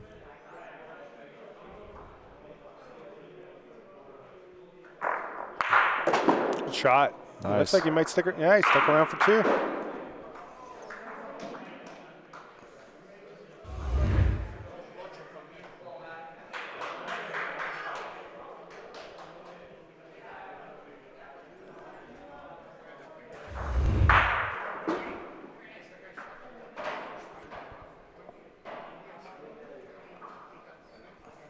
Line looks good. How's the speed look? It looks good. Yeah. One more point for Mr. Tersini.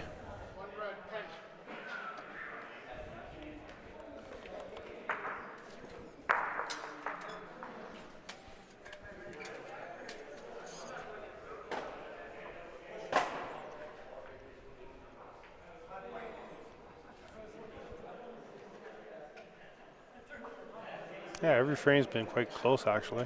The score is not a true indication, like you didn't mention.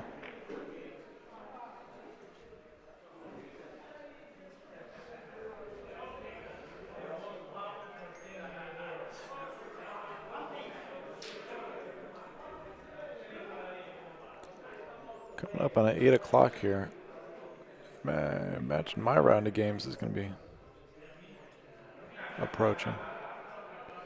Our last round is 9:30 or 10:30, right? 10:30, yep. Our first 8 winners today are going to be playing a second game tonight. 8 winners? Did we have First- 8? I was thinking earlier we had 4 playing games. We had 8 playing games. 8. 4 in each bracket. 4 in each, yeah, top bracket, bottom bracket. Okay, so I misspoke earlier when I was explaining that. 3 nice shots in a row by Jackson. You see him stop himself just short of crossing the E line there. Can't cross the E line on any shot. Can't cross the D line on a roll, right? The D line on a roll, yes.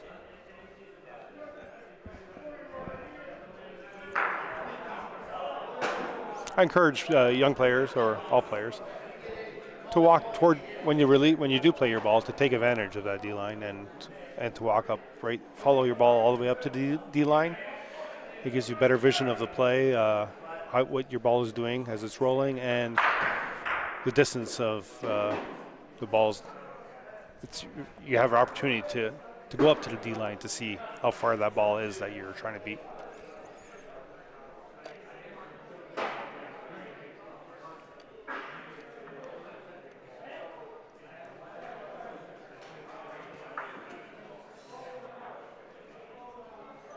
You got the long tape measure for this one.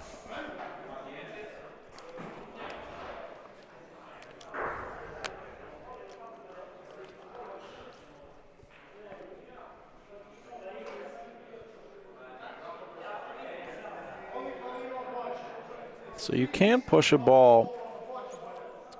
If either of these players were to roll on one of those balls and touch that ball and anything touches the backboard, it would be invalid. But if they were to Rafa, not that there's any reason to do either, just clarifying the rules for myself and for the audience. If they were to Rafa one of those balls, that's valid. That's valid, yes. So just lagging, pointing. You can't touch any ball, touch the back wall.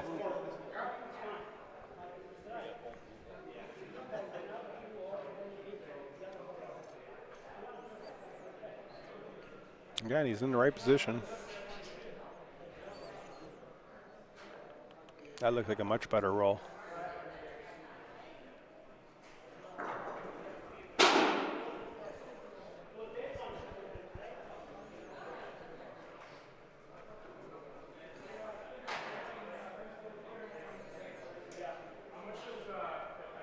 It just came out nicer out of his hand, and it's a pretty good ball.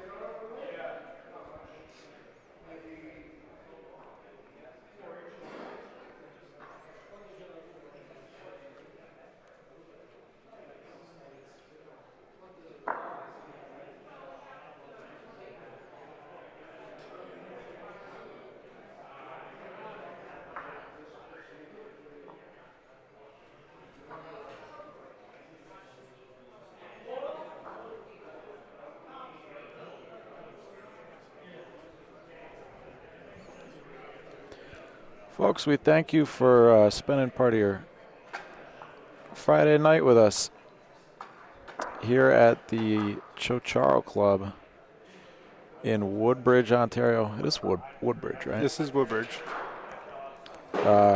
We are, how far would you say from downtown Toronto?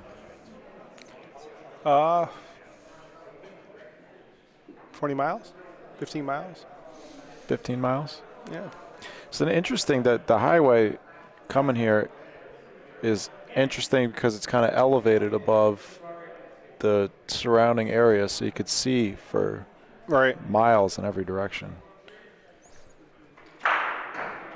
But this is, of course, the 2024 Toronto 777 Club International PRV Singles Tournament. 40 players, 21 from Canada, 19 American players competing over the weekend. Jackson has a point again with 2 balls remaining.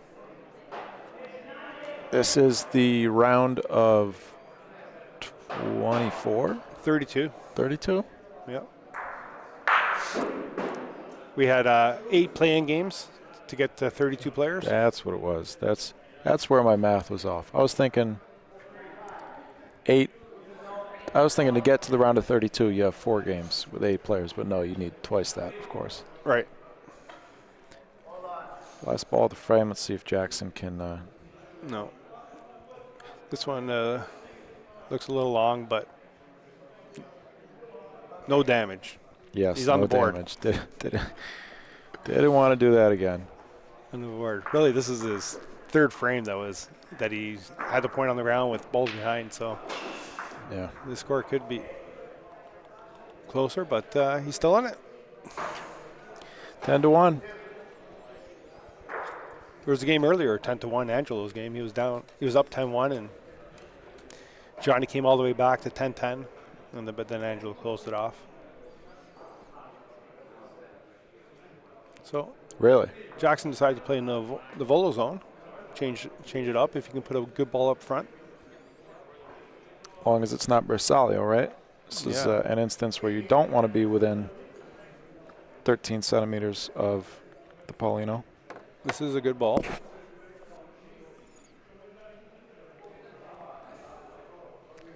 Just about a perfect ball.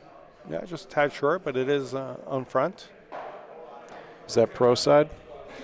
The line goes a little straight. It's not. If it was straight, it'd be pro side.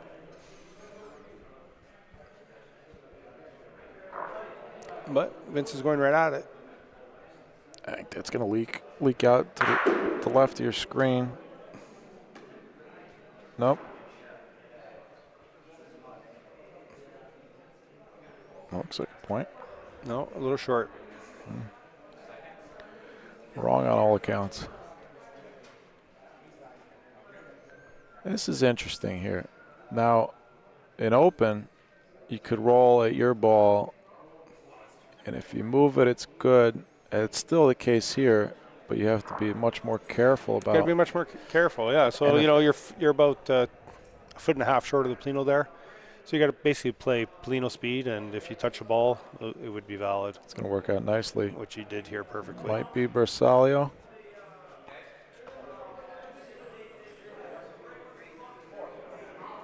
Not Bersaglio. Not Bersaglio. We're going to see a volo.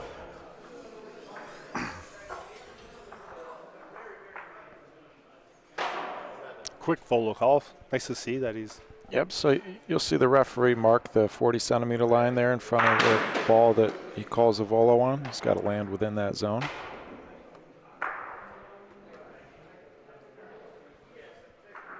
Nice shot. Right on top. Popped it right over the Plino there.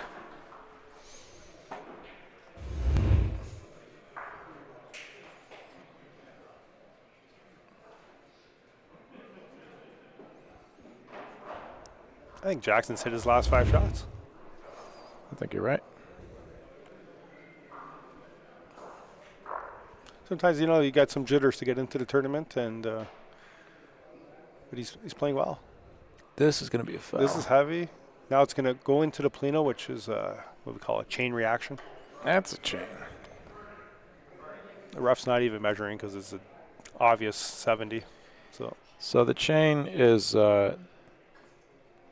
the ball that he struck, then traveled and struck the Paulino, causing a chain reaction. Yeah, the displaced distance of both the balls that were struck is added up, and because that, neither ball in itself traveled more than 70 centimeters, I don't think, but the two balls that were struck in consequence, or subsequently, whatever, one of those words, the two distances added up to more than 70. So that's a chain, which is essentially a primary. So Vince's ball was removed. That's his last ball of the frame that might be in. Yeah, I think it's in. If so, I'd like to see another volo. Yep. Yep. 2 balls back for Jackson. I like how he doesn't hesitate at all. Yeah, shakes the hair out of his eyes.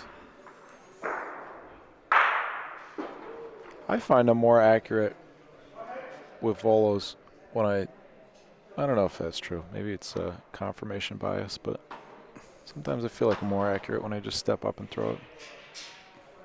But also don't Nice. practice volos much. Very nice shot. That ball could be. He has 2 point. He has the point on the ground. He's got to make sure he doesn't go behind that blue ball now. He did cross. He did cross. The ref he kind of tried to hold himself back. Yeah, being a little understanding, a little lenient with the All right. the younger and the open player. And the momentum took his body to the line. It's not like, So he's holding himself back there. He doesn't have to because it's the last ball of the frame. But it looks like it came up a little short. let's see if that last ball there, nice solid hit, and yeah, just half a step over. The Yeah. line. Caught himself immediately though. We're never calling that. Yeah, yeah. Can you believe I've been called on that in league play Really? at, a very, very casual, maybe casual is not the right word, but non-competitive league that I play in the summer. Yeah, I got called on crossing half court once. All 4 games must be. It's been a while since we had a new game start. Court 4 was 8-8 a while ago. Yeah, let's see if we can. Sal just missed a shot. 10-9. 10-9 also on court 2, and 11-2 on court 1. Wonder who could be ahead over there. Jackson staying in the volo zone. Yeah, I like it. Smart play. He's in front again. Just a little to the side. Pretty similar setup from last frame. The balls do tend to fall that way. Vince is already on that, so he's going to. Jeff Giegold, thank you for typing out the Canadian national anthem for us. Similar to the last frame, Vince found Jackson's ball on the first one. Yeah, I think Jackson's found a through line here. Looks like Vince is either his ball has been just far enough to not warrant a volo, or Vince does not feel inclined to volo in general. I think besides the first frame, Vince hasn't shot. Right? Just one shot attempt so far this game. Yeah, and if you take away those 2 frames that Jackson gave away, he may have won. Yeah. If that would be 4 frames for him. That may be more frames. Right, and it wasn't just that he sold the point. He had chances to make additional points. So unfortunate that he sold it, but he could have, if they were better play balls, he could have scored 2-3 points those frames. Yeah. He could easily be ahead right now.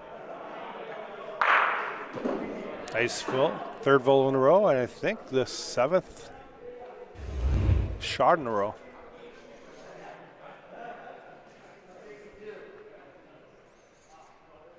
He missed his first 2 Rafas on frame 1. And then I think he's like 7 out of 9 maybe. Excellent. Going right up to the E line too. Very aware of. This might not pass, or is going to skim by. Oh, it's straightened out. Bersaglio. Nice ball. So because that ball is within 13 centimeters of Paulino, that's Bersaglio. That means Jackson can Rafa. Kid Rafa, he still has option to volo if he likes, if he wants to take it out, if he feels more comfortable taking it out clean by shooting volo, since he is on a volo. What did he decide to do here? What do I do? No, I guess he decided to go Rafa. Yeah. What would you do? I think I would Rafa. I think I would go for the more sure hit. Depends how I'm feeling. Yeah, see. What would you do? I definitely would have rafted too. But unfortunately, he rafted it, and now Vince is lying the game on the ground. Yeah. As a Plino went in the corner. Jackson's going to have 1 ball. I like him shooting his own ball, right? One of his own balls. Pointing on the back wall. We haven't pointed on the back wall all game. We struggle with pointing a little bit. I think he does need to shoot. It's tough. Which one are you shooting at? I shoot the middle one. I shoot from the left corner here. Left side towards that middle one. Yeah. And both balls can go there if you hit it correctly. I think I agree. Yeah, it looks like a ball can fit behind that back ball. Vince's back ball on the backboard there. Yeah, so he's all right, so I like his position. I like the ball he selected. Now you just got to execute.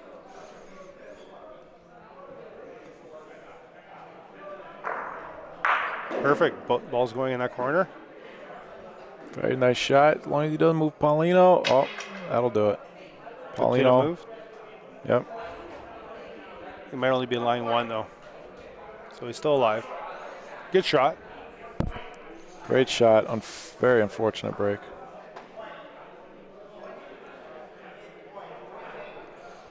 Game on court 4 ended. Natala and Sal. I don't know who won. I think it was Natala.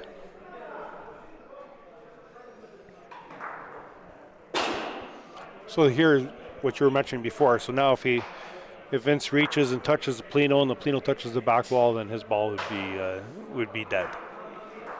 So he has to. But if he touches the Paulino over to Jackson's ball, Jackson has the option of leaving it. But he's going to play safe, take the 1 point. Right. Another, Jackson played 4 good balls, actually. He's like, what is that, Occam's razor or whatever? Yeah, he played a real good frame. He played 4 good balls, 2 Rafa shots, a Volo shot, and his first point was pretty good as well. Yeah. He put himself a little too much behind the 8 ball with the 10-0 lead, but deficit. Yeah, first 2 frames it was 7-0. 7-0. And those are only 2 Rafas he missed, because if he hits that Rafa there, he scores first frame.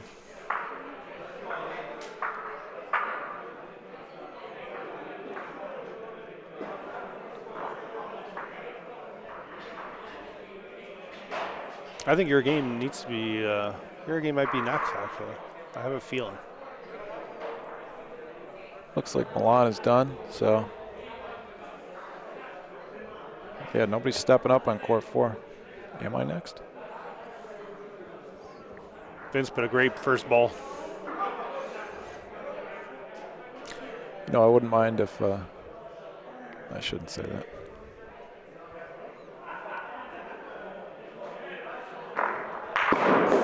Jackson on a heater with his shooting.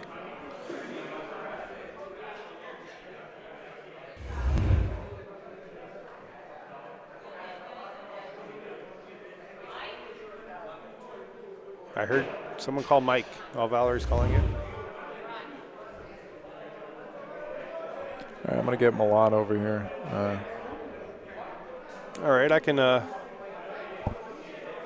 try to commentate this game while before Milan comes. Milan's coming. He's walking down the court here. All right, well, good luck, Mike.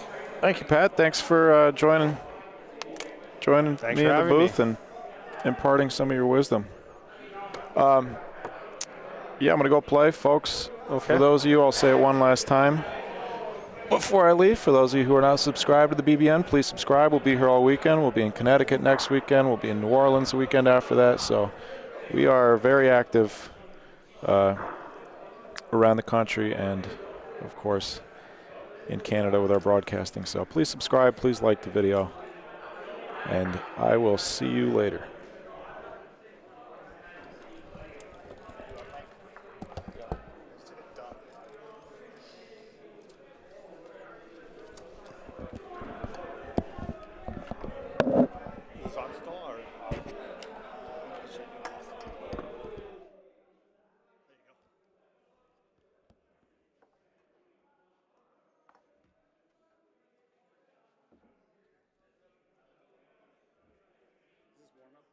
No, it's 11-2 for.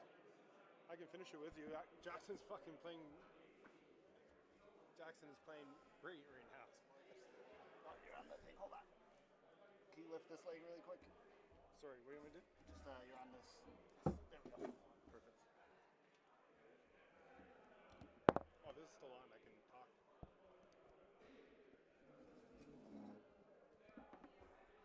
Is this off now?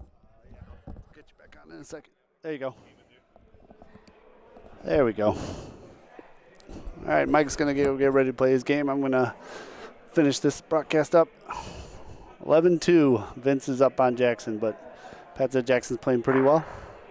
Yeah, Jackson, pretty sure he's hit his last 11 shots. That's good. Yeah, he missed his first 2 and hit 11 in a row. Unfortunate, he sold a couple points when he had the point on the ground, but he's playing pretty good. He should be proud of himself.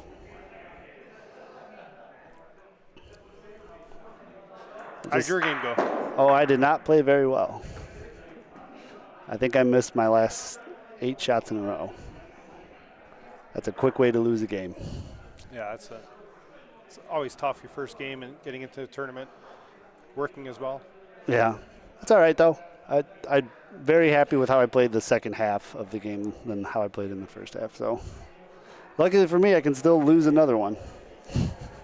Yeah, it's 3-game guaranteed. Never, still in it. Never out. Jackson trying to roll in for another point here.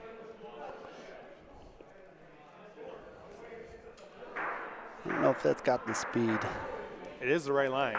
Yeah. It's just got. It's going to die at him, I It's think. going to die just at the end there.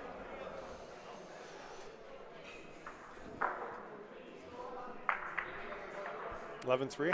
11-3. I think my game's got to be coming up soon as well. There we go.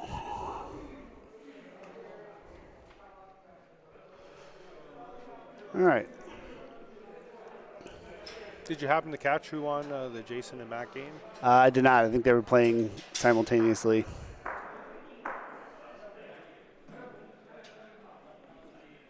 So Jackson's been playing in the volo zone every time Not a bad strategy. he's pin high, just maybe 15 inches to the side. It's a pretty good PRV ball. Yes. Makes your opponent basically have to point.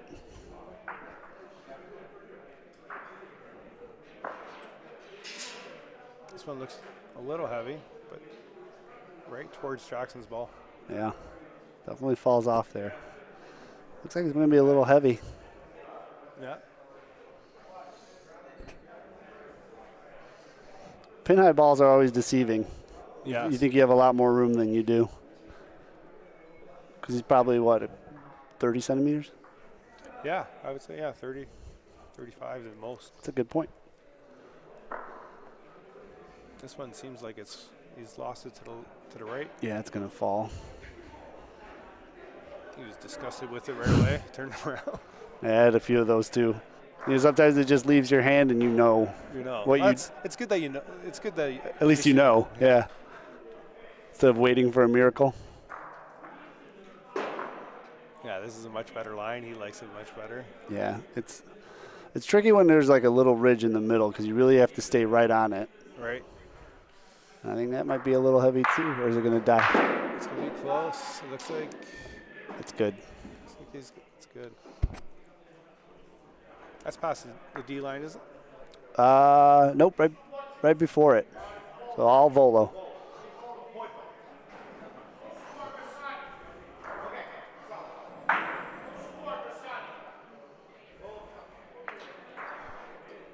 See if Jackson can stay hot here.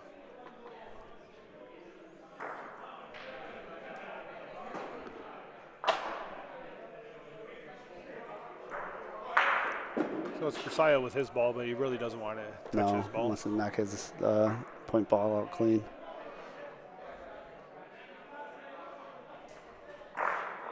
Just a little heavy. He's gonna have to take another shot at it. Could always shoot the Polino too. He could. He's up the ball here. Not That's a his bad. first volo out of 5 he missed. Oh, I like him shooting a volo again here. yeah. If he's hitting,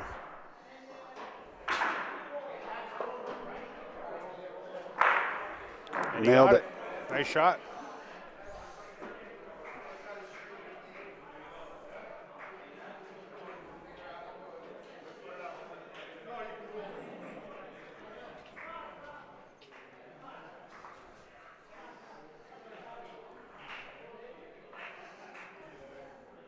Great shot. Yeah. Game on the line. This ball looks very similar to the one he just played. Yeah. Gonna be a little heavier. Might go right over the D line. We might be right on it.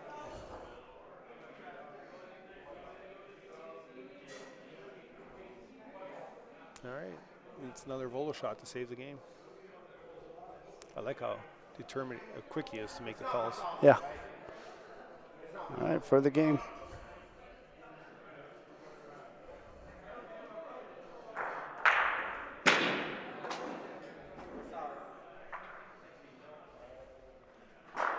Just short. Sure. I have to say I enjoyed watching Jackson play that game. He played a great game. Yeah, just short on that one, but Played a great second half. Yeah.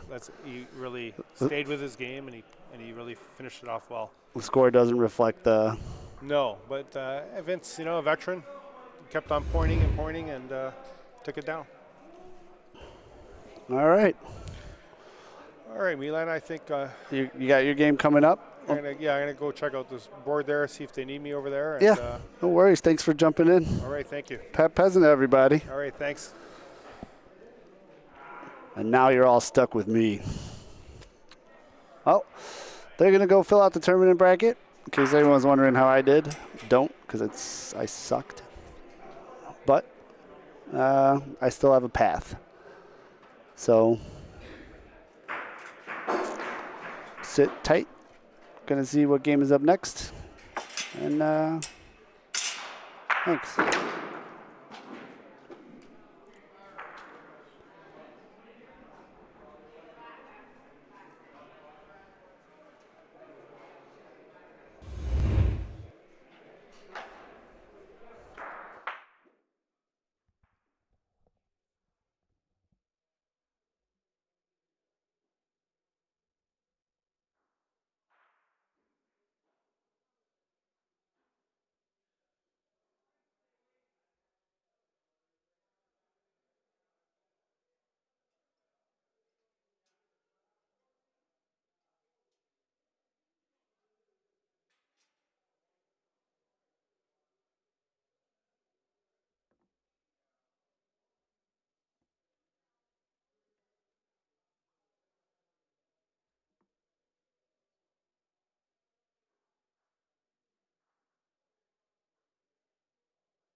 Hello, everyone. All right. I deserve to be in this booth alone. Next up, we have Mauricio versus Sam. We all know Mauricio. Chicago player from Highwood, very good, very experienced.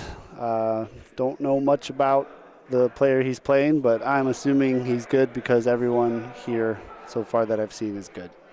So they're finishing the back on their down and back practice frame, and we'll get you to the game in a moment.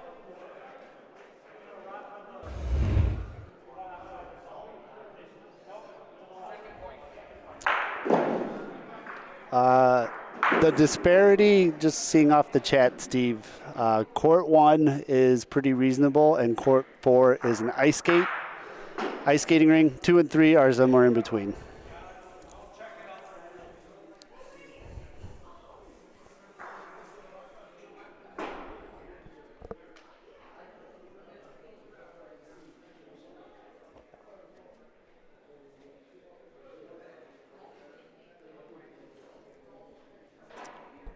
Hey, Leo.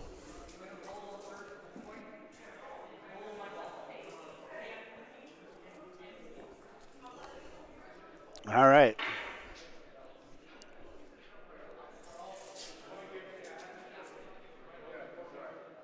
This ends our warm-up.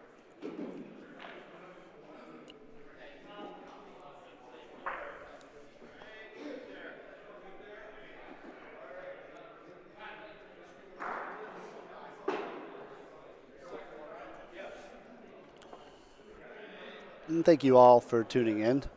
Feel free to share the stream. Feel free to subscribe if you haven't yet. I believe we have 74 total games to play between now and tomorrow night. That should bring us down to the final 4 for Sunday. I do know tomorrow there will be a pause for the shooting competition. Not sure if we're going to stream that or not. Probably going to give it a go. And then we'll resume our coverage tomorrow at 1. Tonight we're going to go all the way until they're done. So we got about 2 more hours, I would say, at least of streaming, if not more. The games are moving at a pretty good pace. When we heard there was no timer and all the games are going to be played to 12, we thought it might take a lot longer than it is. But moving at a pretty good pace now. I think we're averaging about 45 minutes a game. So.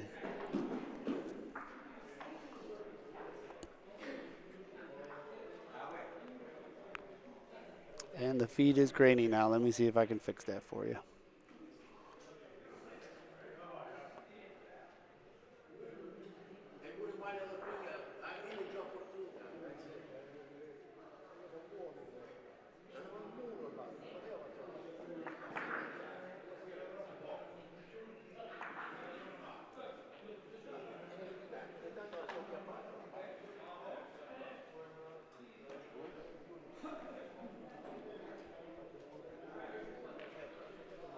All right.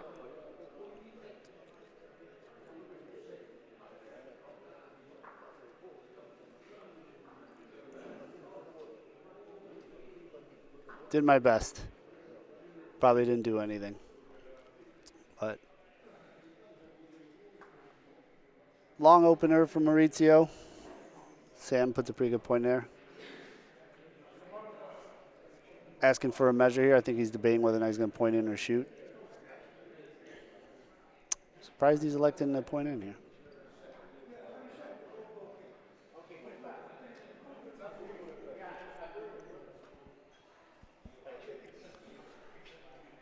I do not know the score of Hunter's game, but I can maybe sneak over. It's 2-2, I believe. So I can guarantee you Hunter has 2 points. And that ball just outside from Mauricio. Now I'm assuming he's going to damage control mode and try to cover this ball up, limit how many points he gives up. This one's going to leak out too. So now he's got a decision to make.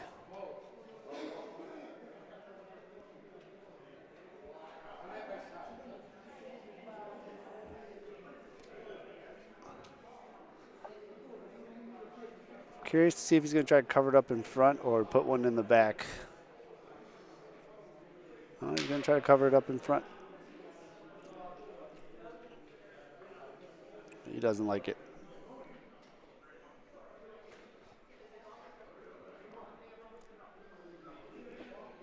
I think I rubbed off on him because he watched my game. All right, so a 4-ball burner for Mauricio, first frame. Let's see if Sam can capitalize. Throwing his hand up. I don't know if he likes it either.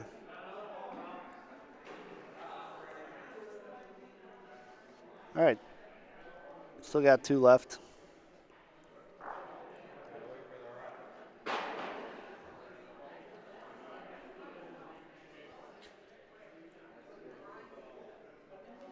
And again, sorry for the camera shaking, folks. It is mounted on the plexiglass that separates the crowd from the court. So every time someone bumps into it, you might see a little shake. I'm pretty sure Natali won his game, but don't quote me on it. He was playing same time I was. So Sam's sitting too, and if this sits nicely in the pocket there, he's probably going to have 3, but he might have bumped 1 out. Looks like 2 is going to be the call.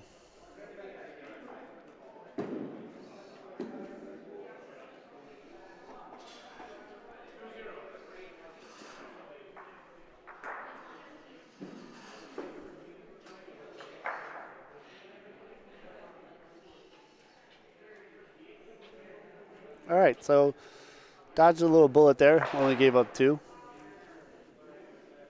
People are really hitting that gate.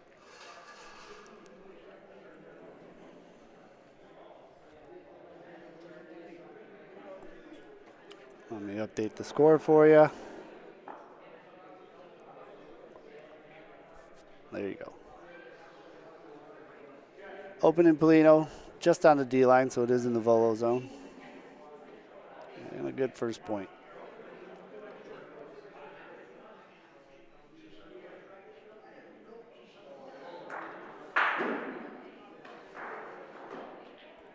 Mauricio elected to try to point around this.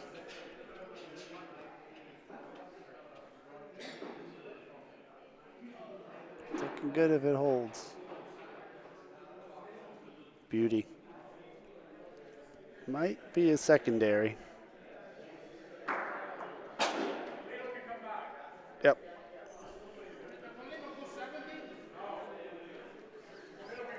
So Polino did not move 70, but the ball that hit the Polino did from its original position. So the Polino moves back.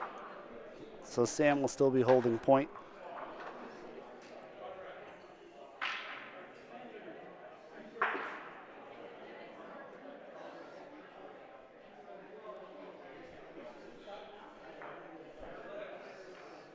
That might be a primary.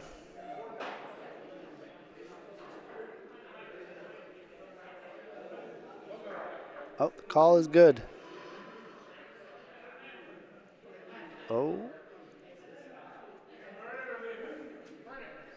That is a primary.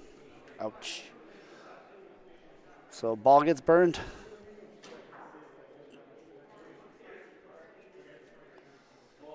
He was definitely going to have to cover up now. Good. He dodged a bullet in the first frame. Could have given up 4, only gave up 2. Now he's on his 3rd ball, and he already doesn't like it.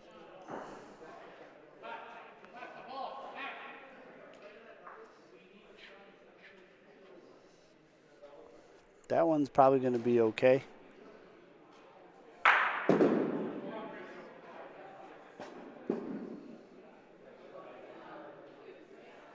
Down to his last ball, though.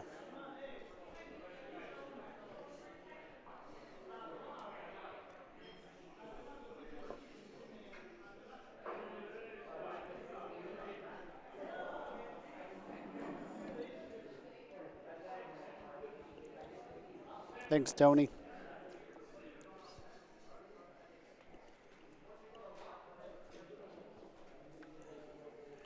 All right, so last ball from Mauricio is going to need a good defensive ball here. If he tucks this back, it's going to be really nice. So good point there.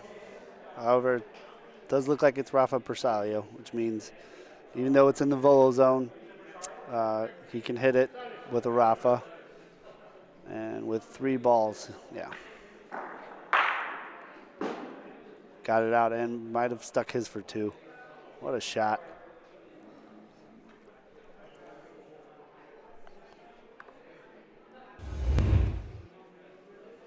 Missed the replay on that, but great shot.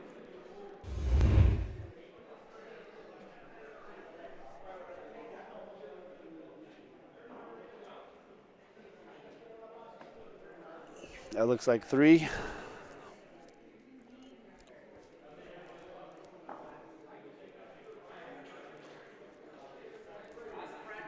And might be 4.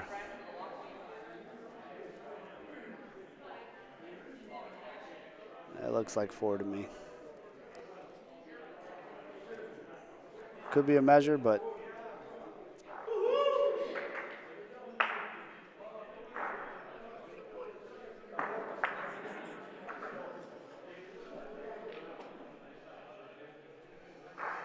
so 3 at least, measuring for the 4th point right now.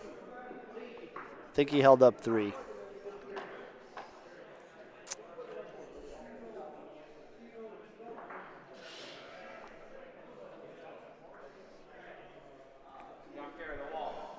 Three's the call.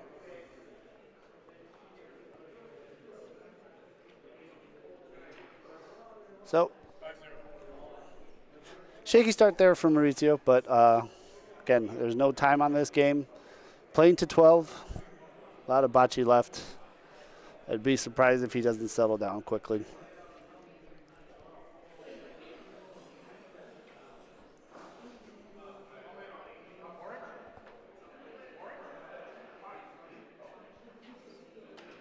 And it does seem like Sam likes pointing just inside the D line, keeping everything in the volo zone early on.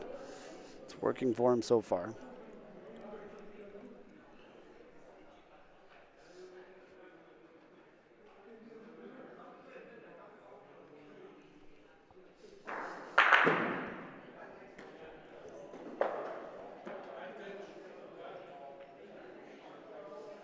And that might be a primary.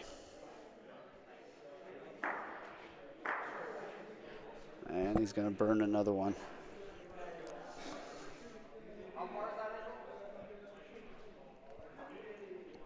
Good roll. Just moved outside 70 centimeters, so going to burn. Looks like he adjusted nicely, though. There we go. Oh, boy. Maybe not.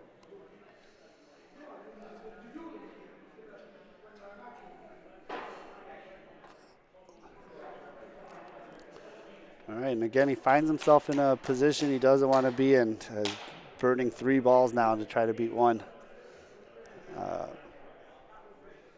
Especially when you're playing a lot of great players here. When you find yourself in this position, you just want to try to limit how much damage is done, because you kind of know at this point in the frame you're going to give up at least 1 or 2.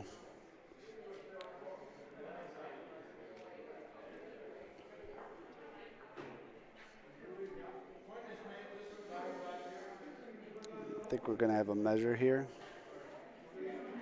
Call is no good. And he's going to be down to his 4th ball.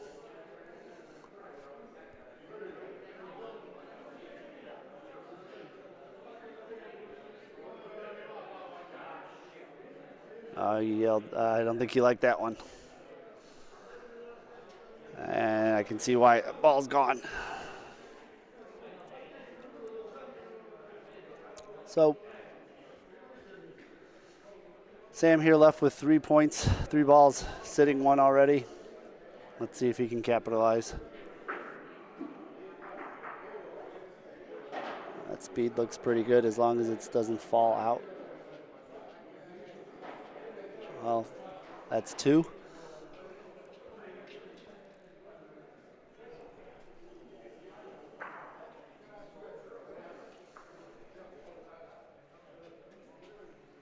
That one looks pretty good too. Oh boy there. That's a tricky spot. No one can seem to keep a ball between the Polino and the wall there, but that's 3 there, and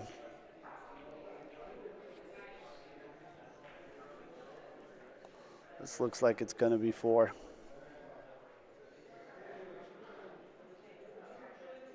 That's a four banger. Oh boy. All right.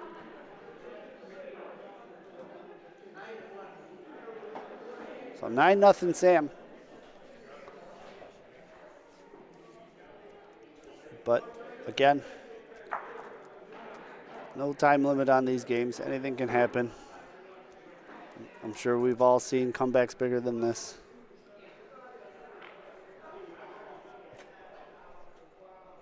Mauricio seems just a little tight. His points haven't been bad, but he's had a couple primaries, a couple burnt balls. Let's see if he can shake it off, get himself right back in this game. And he is more than capable of doing that.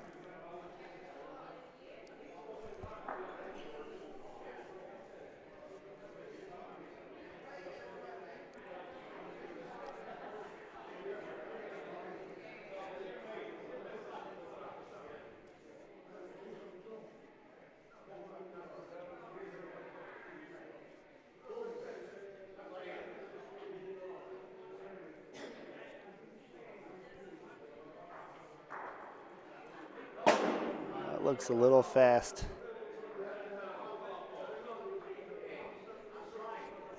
I don't think so. Not a primary, didn't move that much. Was a secondary foul, but he elected to keep it as it is, which probably is a good call. I think it just made it cover up the Polino even more. Mauricio trying to side door this one. These courts are fast, folks, and that ball is good.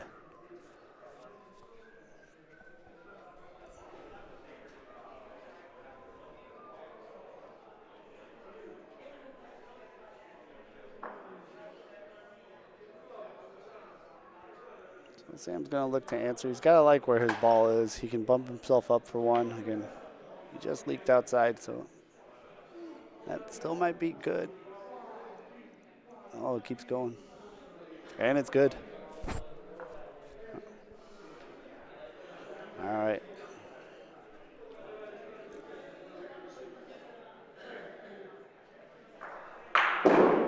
Mauricio sizing up where he wants to put this one.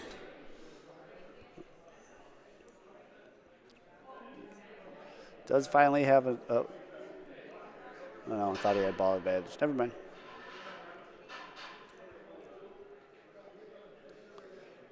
He's going to try to go just inside there. Looks a little fast, but might not be fast enough for any foul.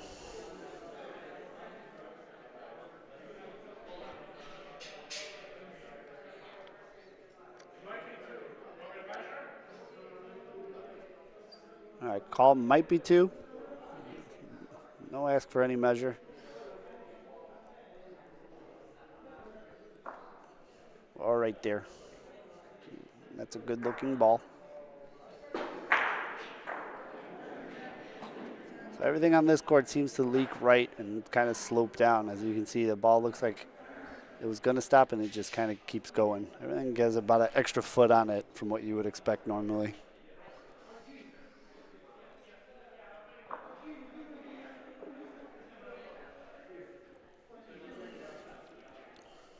Sam doesn't like this one. I think it's going to be a little short and leak to the right. All right. And just what he needed. Frame now where he can capitalize and slowly chip his way back into this game. Yeah, why not shake the gate? Sorry, folks. That might be in. That looks like a 2-spot. On the light, they never measured that other one, so. 3's the call. Just like that. Mauricio's on the board. And we could be a frame or 2 away from having a good game here.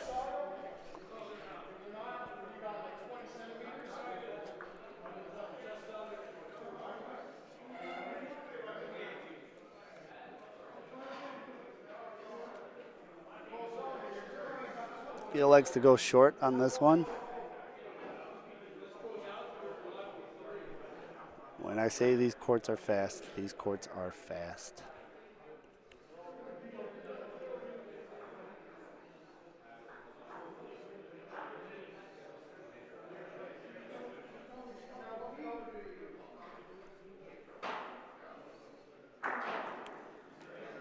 So speed looked okay, but it just keeps falling to the right there. And it's in. It's good. So I'm sure you can all see here from home, it's a very short Polino, and the drop is about a foot break. They're both trying to navigate it. This one looks a little fast.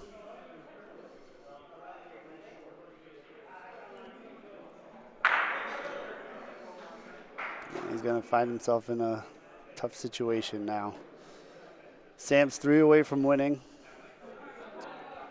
He's going to try to cover this ball up, but what he doesn't want to do is leave any type of Polino shot open, because that'll essentially be game.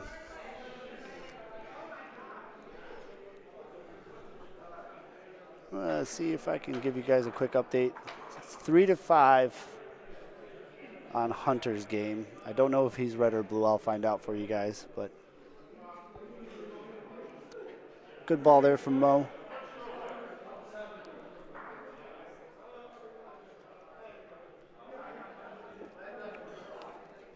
Might get to see a volo here.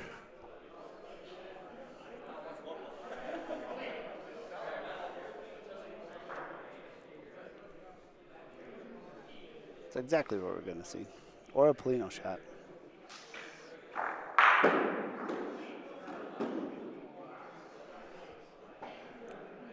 Not positive if he was trying to shoot Polino or...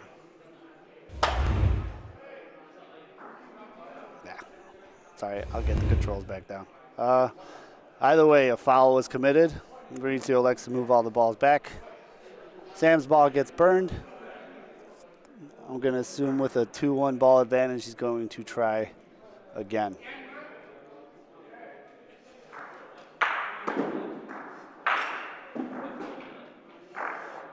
Hey, he was trying for Polino. Just a bit outside. Ball 3. Nailed the replay this time, though. All right.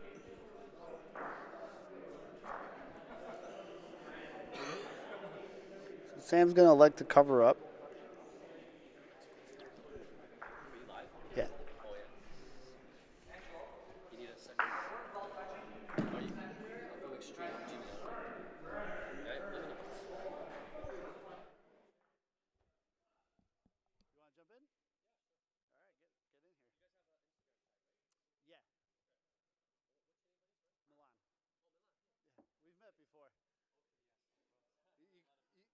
Like a hurricane at the ABC Open.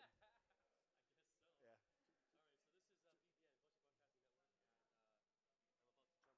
Yeah, get in there.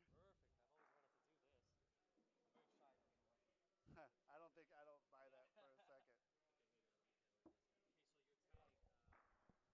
BBN. Yeah. We're on YouTube. Yeah, no worries.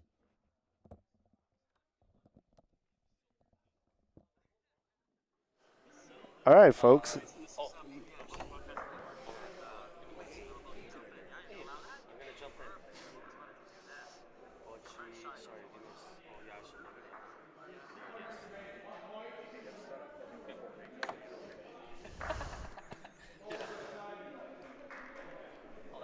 All right.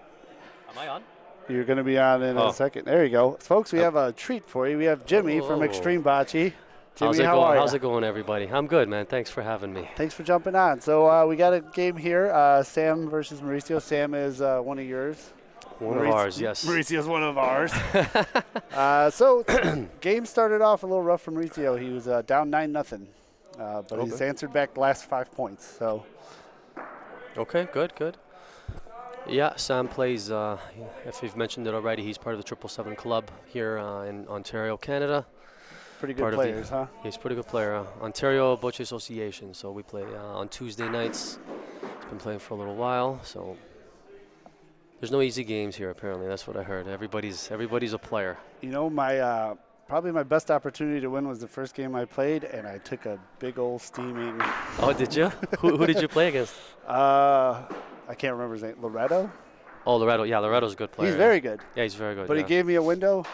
And? I decided to try to take the door instead. Ran right into it. Yeah, well, stick to the window, I guess. Stick to the window. All right, here we go. I'm actually storying as we're streaming, so how about that? Huh? Look at you. Thanks for having Hi, me. Mom. Hi, Remember when you said yeah, hi, Mom. I wouldn't get anywhere playing bocce? Look at me now. Look at me. I told her to watch. She says, yeah, I'm watching my show. All right, thanks. Yeah, she says NCIS is on for the 400th The time. Bachelor. What are you watching? Bocce's where it's at. Bachelor season 4. Hey, what's more exciting than this? Look at that.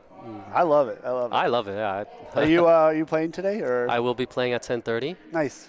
Hopefully I make it on the stream, yeah. I'm playing against Anthony. Barbara. That's correct, yeah. Good luck. Yeah, thank you, yeah. He's a very good player. I know. I've played against him at Molizani. It was 4 versus 4, so I saw what he's capable of. And I was there, I think, 2 weeks ago, and I saw him playing Molizani. with Natale, yeah. So I'm fully aware of who he is and his capabilities. He is. The only advantage I think I have is I don't think he's ever seen me play. Not that should matter, but yeah, I do play here every week, so Yeah, I know the courts, so so we'll see, right? Home court is a thing. It definitely is, yeah. The game I played, you know what? I practiced on courts 2, 3, and 4. So of course my game was on court 1.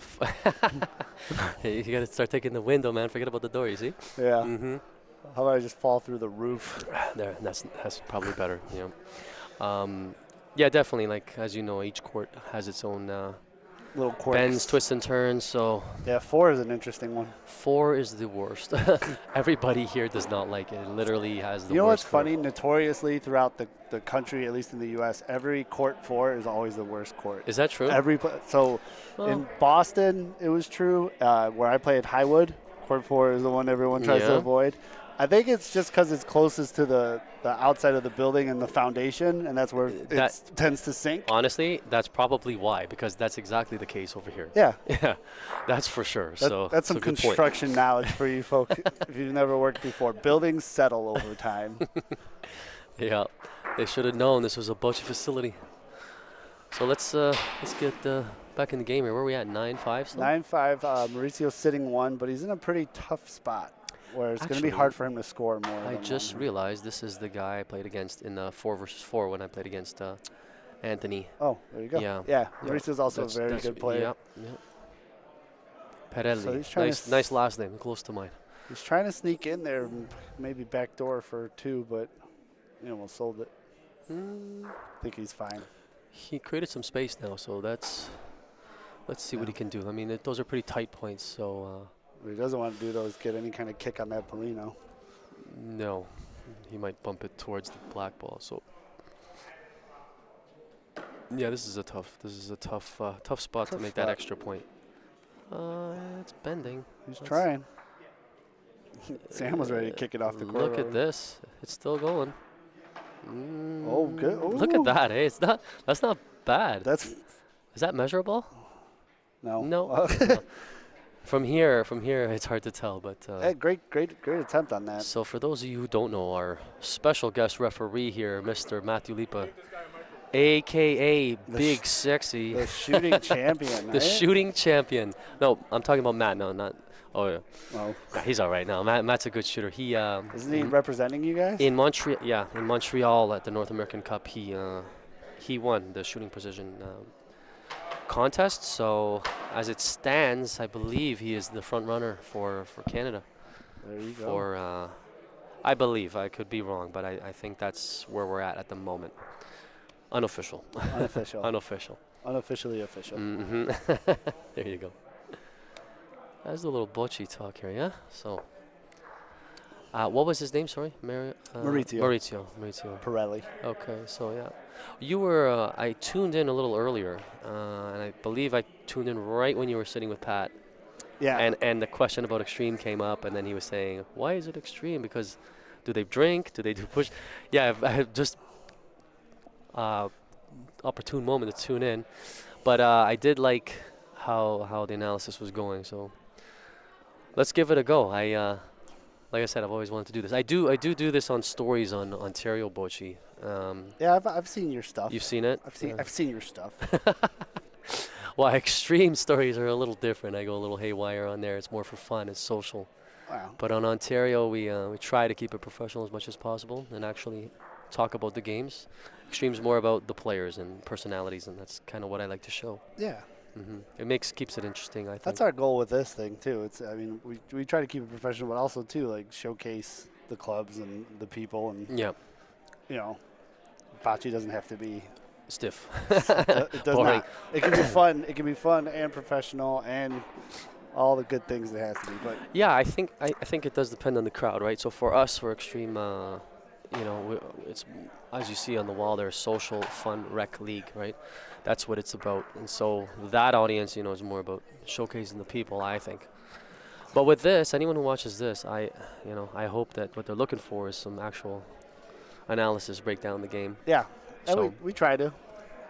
So let's give it a go here. So Yeah. you take the lead, I'll just follow. Well, right now, it seems like everyone, as far as I've noticed, PRV is throw the Polino in the volo zone, keep a ball in front and short, and see if your opponent can volo Right. or point around. But with the breaks in this court being so kind of predictable, but kind of unpredictable sometimes. Mm-hmm. And He called Paulino? I think so. Yeah, I think he did. What a great. Did he?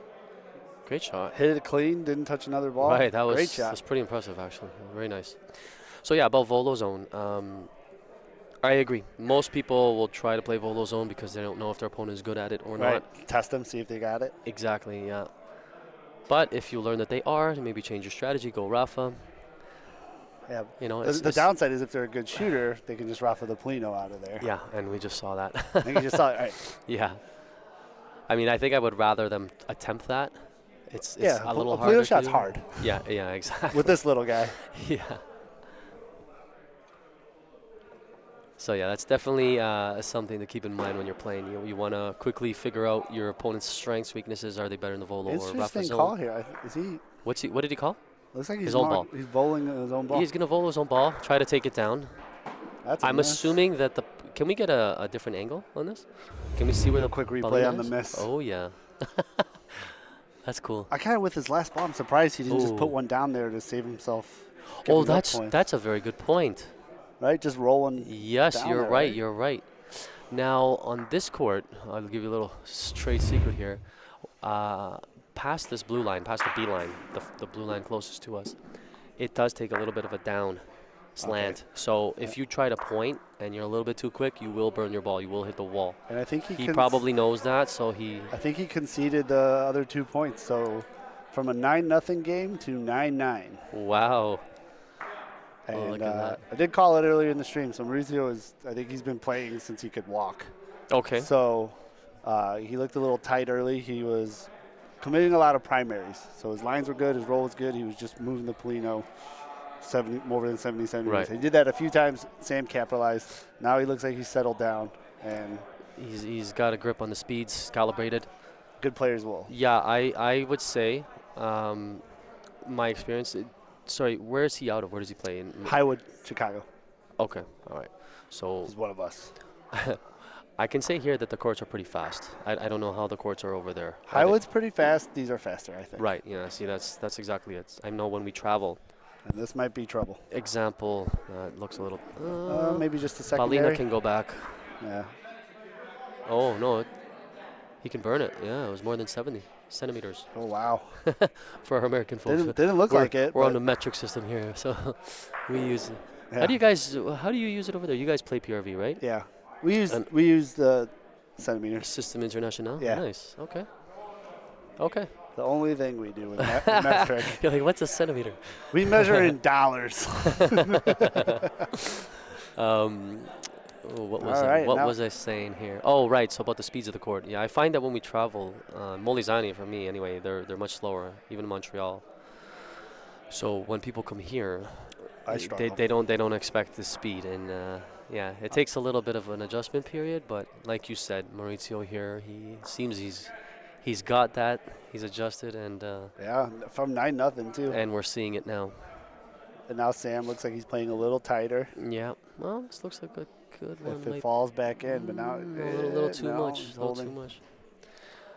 I mean, what's that psychological pressure got to be like? You're up 9-0, and now it's 9-9. Eh? The hardest points in Bocce are the last Yeah, ones. I think all the time. I've seen even bigger comebacks than this. Oh, I've seen it. Sorry well, for the shaky camera, folks. Again, we got one mounted on the plexiglass, so every time anyone slams a gate, it's going to shake for a second. Yeah, I think if you're playing from behind, it's an advantage in a way because you really got nothing to lose. And the person who's up, once that lead starts cutting down from 9-0 to 9-6, 9-9, now you got all the pressure on you, right? So I would rather beat Mauricio in this situation for sure. Well, now, yeah, he's got all the momentum. He's got all the momentum, exactly. And he's got Sam's burned 2 balls. Now he's got to be thinking he can lose the game on a Polino shot. He has to cover. Does he volo out? There's a lot of things he's got to take into consideration because he could lose this game this frame. He has 2 balls to play, correct? 2 balls to play. Right. 9-9. Score goes up to 12. He's got decent points. One consideration he has to Knock think out about. the point. Well, if he puts 2 balls and misses, I mean, Mauricio has opportunity to shoot Paulina down, right? Yeah. It's kind of wide open right now, so that's got to be a consideration even at this point. I think for me, I'd either point this or take a swing at the Polino. Is he going? Is he? He's pointing. Is What he? is he? No, is he voloing or pointing? It's hard to tell sometimes. Yeah. Yeah, pointing. Okay, so here's my prediction. If he misses this, he's going to be in real trouble because, like I said, I think he missed it. if he fast. misses, the pressure will be on. Oh, look at this. No good, Oh, though. no, I still. Ball can go back. Yeah. I think he's going to bring it back. Okay, so he got a little lucky where his ball is currently behind Paulina, but we saw a fantastic Paulina shot by Mauricio earlier. Yeah. This looks is like he out of balls? this is a ton of speed. Yeah, did he burn a ball? Like, why is he? Did we miss one? We might have missed one. Where is it? It's right there. Oh, okay. He burned one somehow. He's not going for Paulino. Okay, interesting. Trust his roll to He roll in has- for 3. Yeah, he has 3 chances to make 2 points, 2 additional points here. That ain't it. See, I think once he decided I'm going to go for points, the Paulino option's kind of ruled out. It went out the window, not the door. Out the window. Well, he can roll in one more. He can choose to volo out second point. Yeah, He's got some options here. that's right. If he's sitting third point, he can take the second one out, and then he'll be sitting 2, And then one. and then roll. point in for 1. Yeah, that's a good route. So that's what he's asking right now, I assume. Yep. So I Right. think we're going to see a volo yeah, here. so there you go. So, hey, we're not so bad, are we? Not too shabby. Predicting what's going to happen. It's And it's a nice short one, too. when you've played for as long as we have, it's second nature, you know what I'm saying? Yeah, I got a good I'm relatively new, but 3 years under my belt. maybe. I'm about, I think, 5 or 6 at playing like this with this style. Let's see if he gets it. Oh, Just missed it. Now, all right, what does he do here? I mean, he could, Roll for 2, Try volo to- for 2. yeah. Try Now, to stick. if he goes for a volo attempt again and sticks it, he can win outright. So what would you do here? I mean, like, I like a volo because do you go he for just it? went for it right now. Yeah, exactly. Yeah. I like going, do the same try to thing. adjust a little bit from a volo, then adjusting from a He, shot to but He opted for a point. Let's see. I think he clips it a if little he- and pushes it inside. It's got a little bit of speed here. If it clips a little bit inside, See. Oh, no he might have way. just won. Oh, my goodness. What? What a ball. That's something I didn't see. Push Paulina. That's a great idea. Look at this. Oh, replay didn't work. Oh, no. Well, all we see is Lipa. What a play. What a comeback. Wow.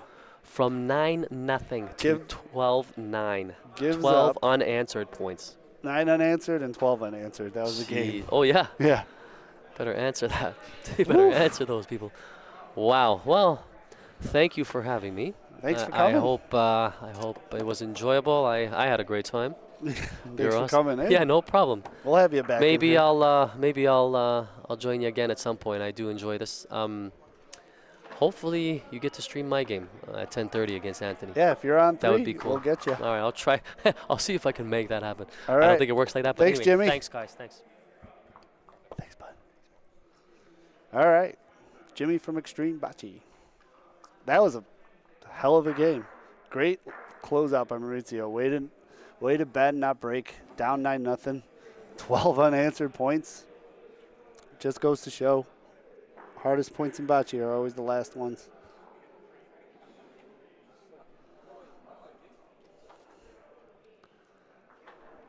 And just like that. Hunter's game is 8-5. 6-5? 6-5. So that's a burner over there. And then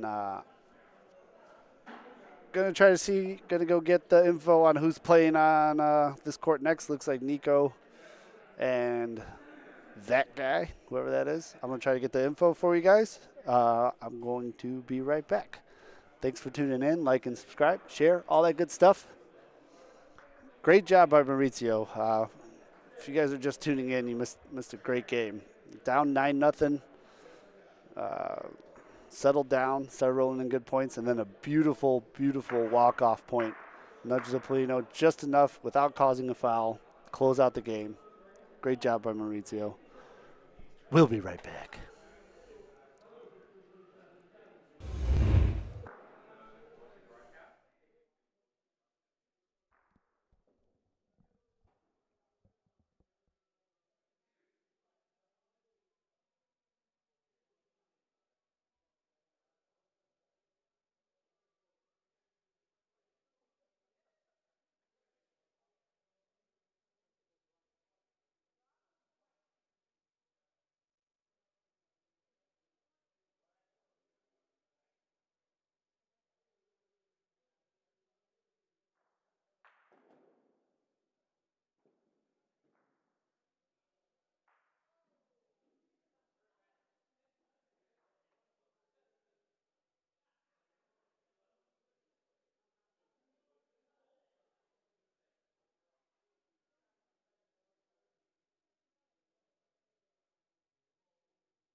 All right.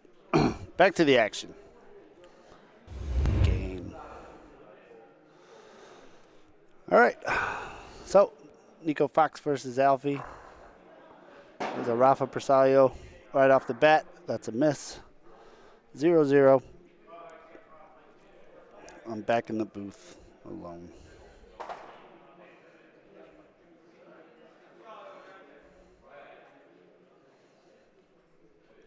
He's opting to shoot again. Now watch this first, but I don't know if it made it over the D line. And it didn't. So that's a primary. In case you guys are wondering. This is what a primary foul is.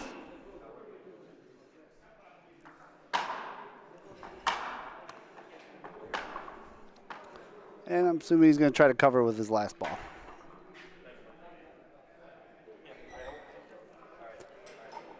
And I think he sailed this one. So, I believe Nico's game was the first one we covered. He had a great performance, won pretty handedly.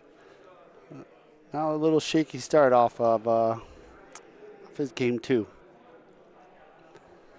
That's always the tough part of these tournaments. You know, you can play great in a game and then sit down for an hour or two, and then can you tap right back into it when the time comes? So we're going to see here, opening frame here. Nico's out of balls. Alfie sitting 1 with, I believe, 2 more left. I think he just rolled in for the second point.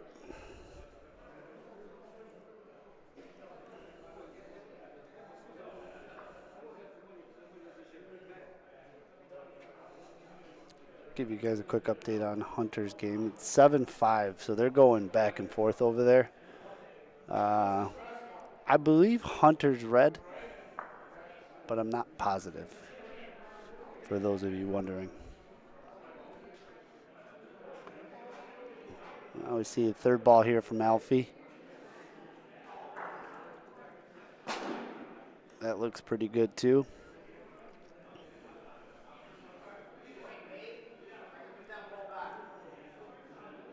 So it looks like it's going to be a big 4 to open up this game. But for those of you that just watched the last game, a lead literally means nothing with the caliber of talent here.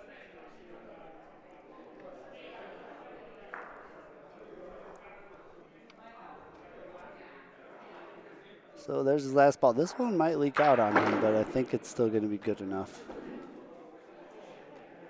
All right. Not an ideal start. Let's see if the young man here can just shake this off and play like that frame never happened. So 4-0 off the bat.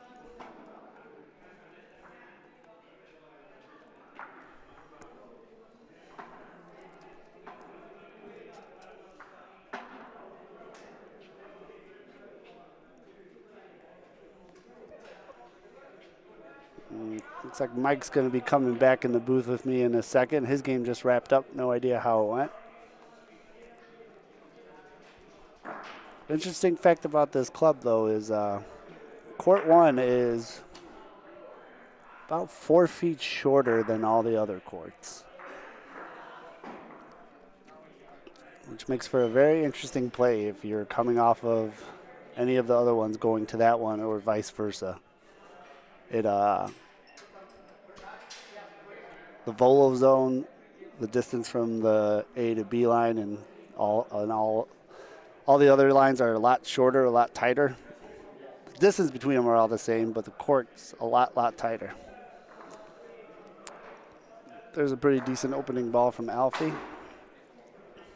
People still shaking my damn camera. Looks like a pretty good ball from Nico there, so he's going to settle in there and steal the point. Hey, and Mike's coming back, so I'm going to scoot over, give him over the microphone. I got some food. We got to. Okay. Never mind, he's not back yet.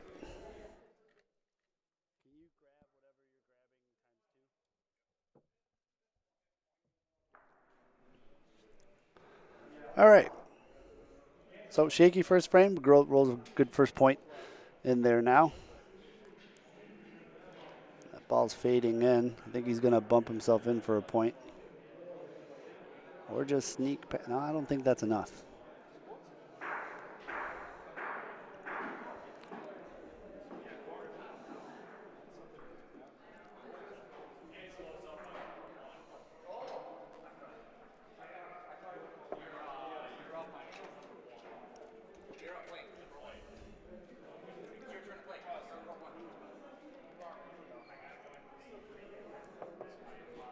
I think the call here is volo. Oh no, never mind. He's going to try to side door this one or maybe nudge one of his in for a point. That looks fast. But it's in.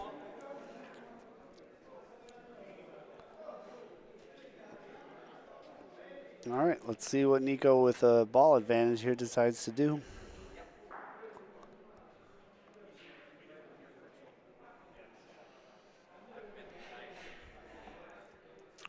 Volo's the call. Drilled it. What a shot. Great shot by the young fella. Let's see if I can get a good replay of that one. There you go. No hesitation.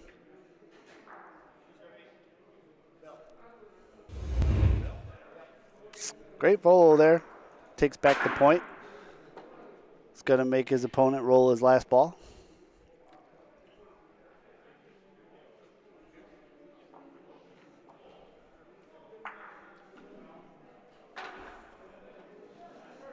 That one's going to leak way outside, so probably not what he wanted. Don't think he has a clear shot at the Polino here, so he could potentially try to volo. Yeah, and he's calling volo right now. So that was the point. He's going to try to get it out of there.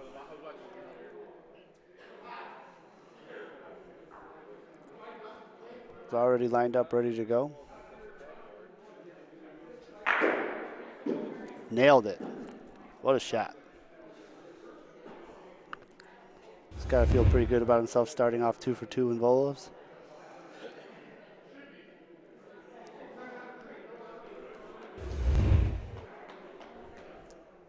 All right. Gave himself a lot of room here to roll in for 2. So again, after a shaky start, goes 2 for 2 in volos, secures the point. Now he's got a chance to roll in for 2. Cut the deficit down in half.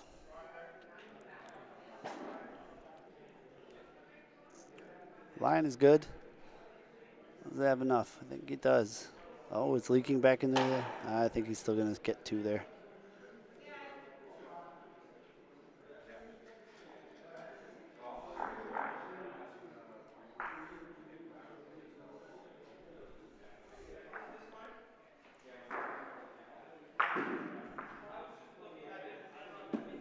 All right. 2 to 4.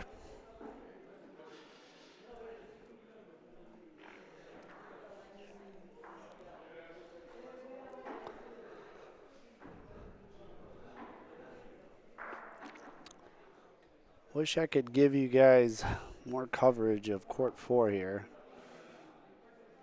with Hunter and not positive what that gentleman's name is, but they have been playing for a while, so I'm going to assume that that game has had a lot of ups and downs and back and forth. So 9 to 5 over there. I believe Hunter is red. And 2 to 4 on our featured court.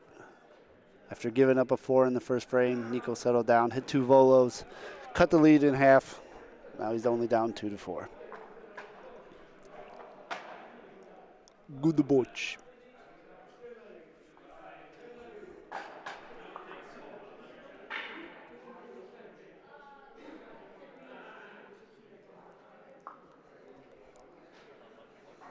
So not an ideal first point. Alfie's going to just try to go around it. Ref there making sure it does not hit the sideboard. Now he's got to have to worry about a primary. Probably at least a secondary foul there.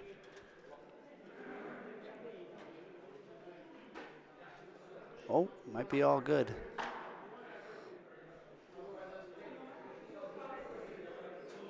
All good.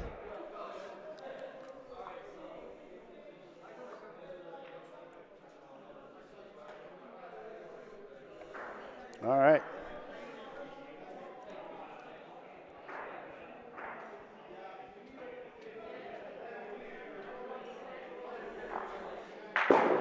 And a good hit there with a very favorable kick.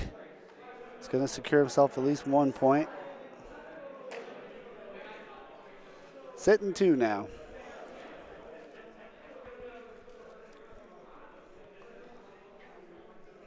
So nice shot there by Nico.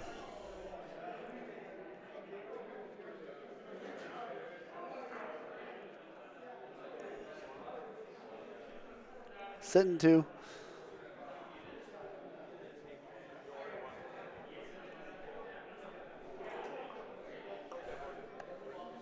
Alfie gonna roll in here. A lot of room, but beautiful shot there by Nico. That should be point, but a lot of room left there.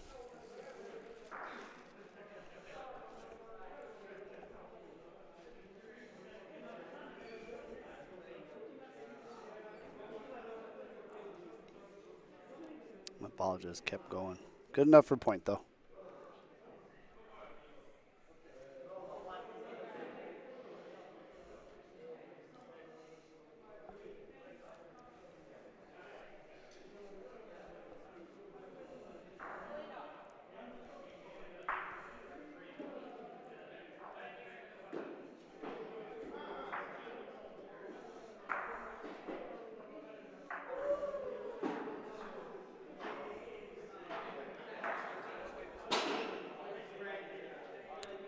That's a good looking ball.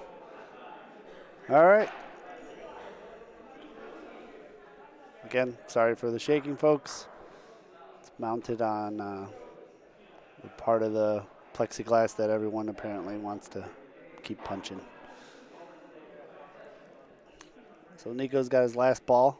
I think he's electing here to play a little defense and only give up 1.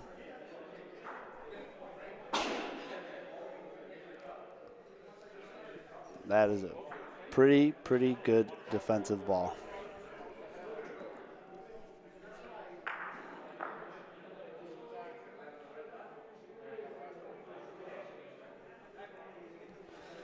Alfie here trying to weigh his options, see what he can do. I don't think there's much he can do here to try to get 2.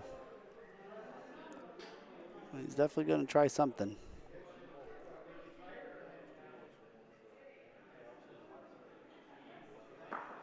Let's see if he can sneak a 2 here. Sitting 1 right now. Last ball of the frame.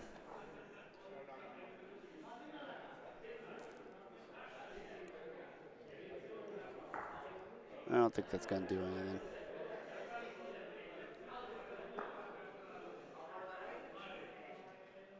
Oh. It almost did something. I don't think so, though. I think the call here is 1. 1 green, 5-2.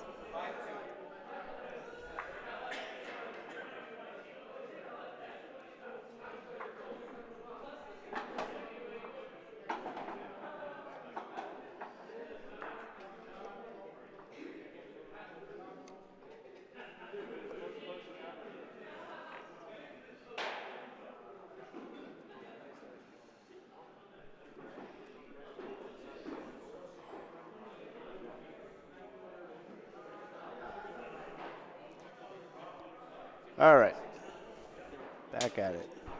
Still. All right.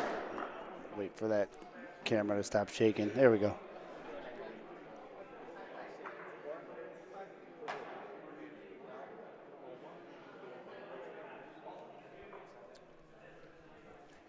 So 5-2. Alfie almost snuck in a second point on that one, but great defensive ball by Nico. Cover it up. Again, this ball leaked out a new direction. I think he was hoping it was going to go towards the wall a little more, and it just pulled right back to the middle.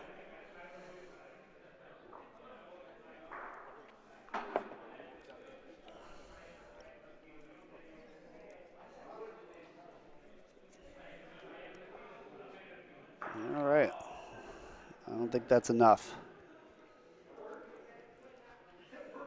So a little short. Everything's in the volo zone right now.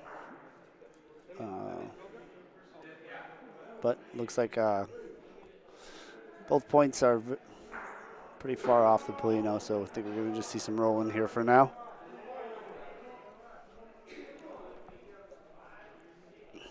That's a good adjustment ball there. Should get point.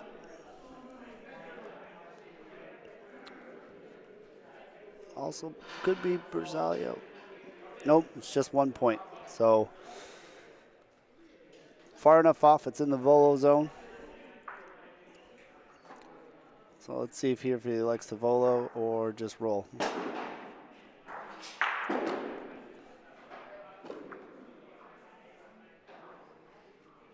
He's electing to roll in. Feels like a very difficult spot on the court there to try to just sneak in one. Pulls right back to the middle. You see this one way, way outside of where he was trying to go.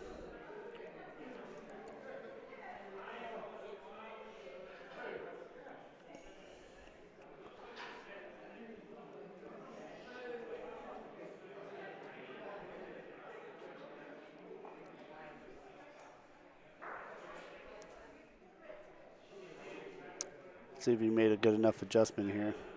It's got some speed to it. Oh, that might be good. I think that's good. Great ball there. But it is Bersaglio, meaning that he does not have to volo this. He can just raffle the ball out. He has committed a couple of fouls, not getting over the D line, but I think this one's far enough off where he doesn't have to worry about it. Splits them, but oof. I think Alfie's sitting 3 now, but Nico has the ball advantage, so.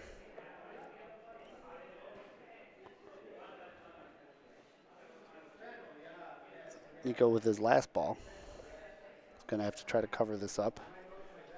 Might have put himself in a dangerous situation here, depending on where this ball ends up. Definitely don't want to give up 3 here.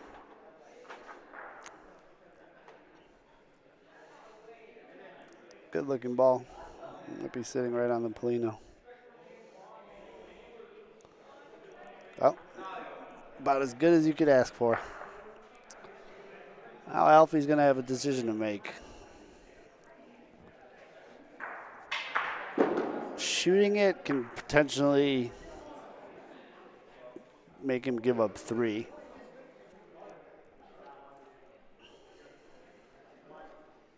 Because Nico's got all his balls are on the back wall. Alfie's down to his last ball. It's Bersaglio, so the Polino is, I think it's touching. So I don't know if shooting it is a viable option here. He might have to just concede the 1 or maybe try to point and nudge Nico's ball out. It's a tough spot. Great ball by Nico there to cover up the frame. Let's see what he elects to do here. I think he's going to try to point and just try to nudge that ball out.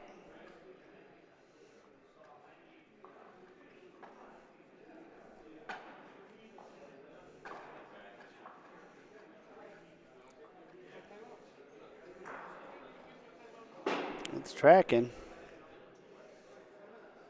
It's going to do nothing. Seemed upset at that. I don't really know what he could have done on that frame.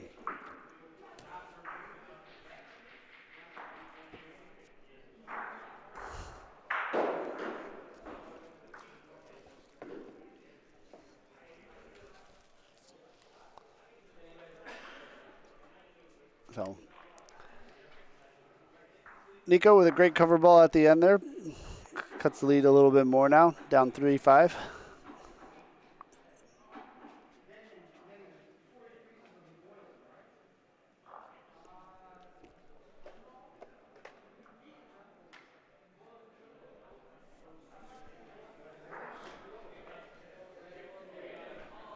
All right, rolls a shorty on his first one.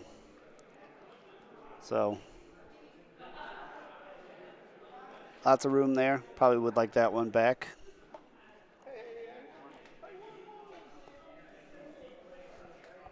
Gonna slide over in the booth here. Mike's. Oh, never mind. Mike's not back, but he will be right back.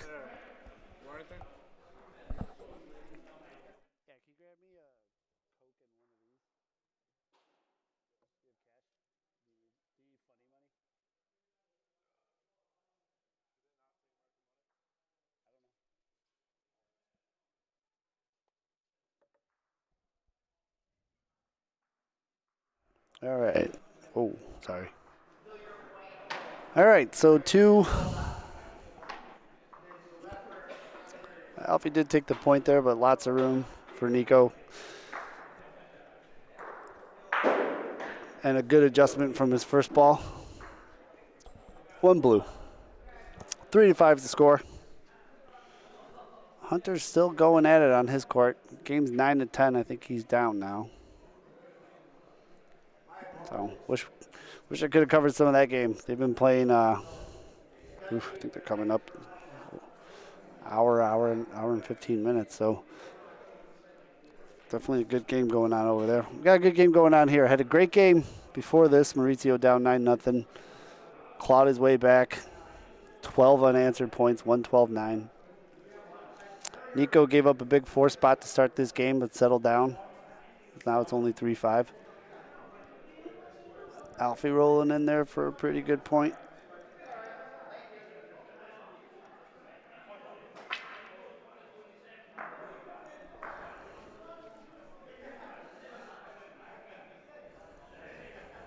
I'm going to have a measure here. See who's in.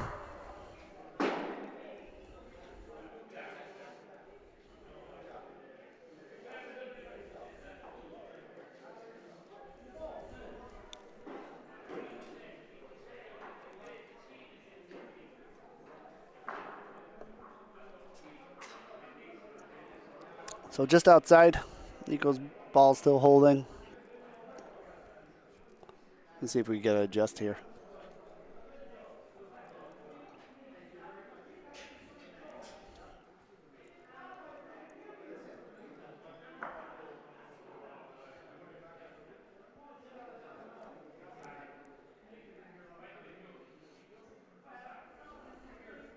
I think he's going to like this one.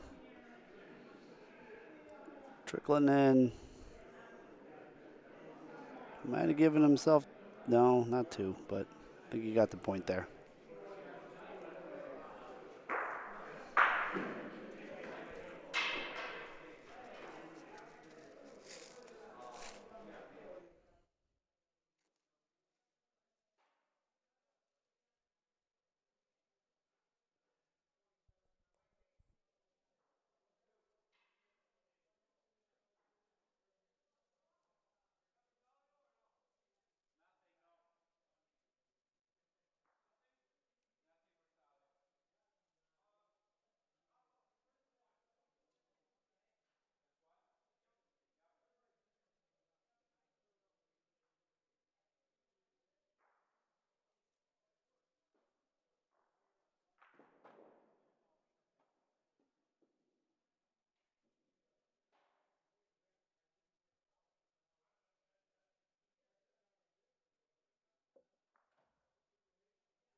So Nico elected to Rafa the point there. Second point. Missed his target, so that's a foul. Ball gets burned. Down to his last ball now. He's going to try to cover. Could maybe steal this point, but I think he went way too far outside and it's going to leak out.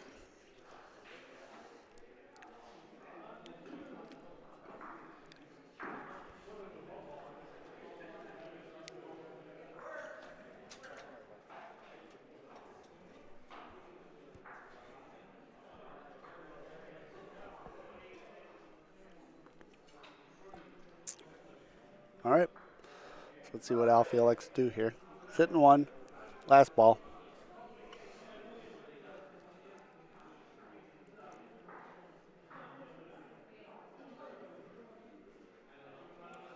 Took a hard angle at the wall. I'm guessing he's hoping that it's going to get there and fall right back in. Give him 2, but I don't know if that's got enough.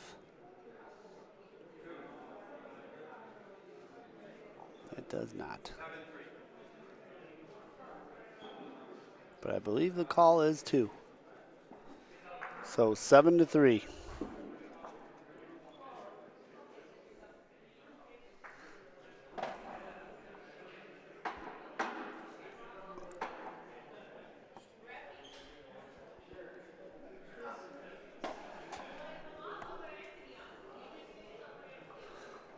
So 7-3, tough frame there.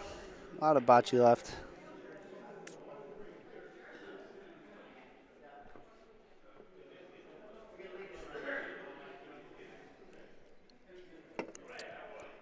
And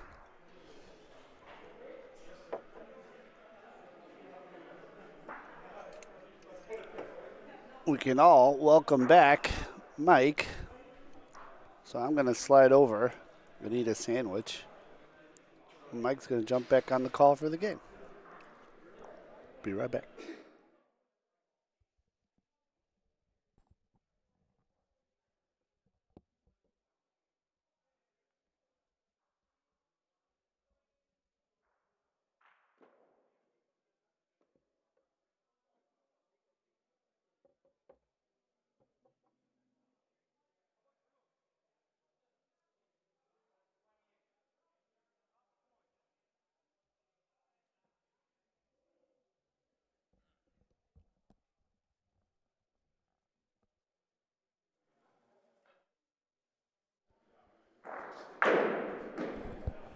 All right.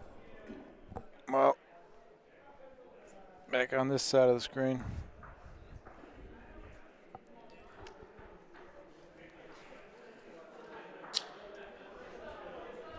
How we doing, everybody? Still enjoying somehow Nico Fox getting 2 games on the feature court.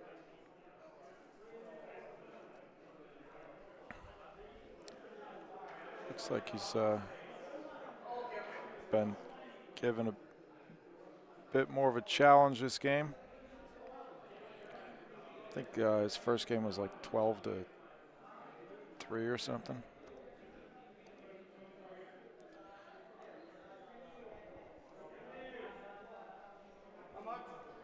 I just played a game against Anthony, I think his last name is Terminesi. Local club player here.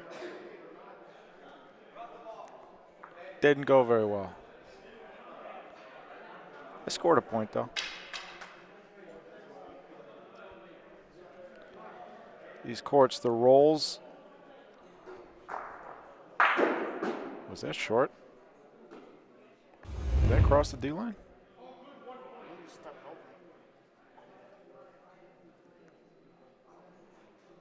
Oh yeah, it did. Way over the D line. Nico stands more upright when he shoots. Maybe I'm trying to find the right adjustment to shooting with the D-line rule, to shooting over the D-line. Normally when I shoot, the D-line is 5 meters, 16 feet you got to clear.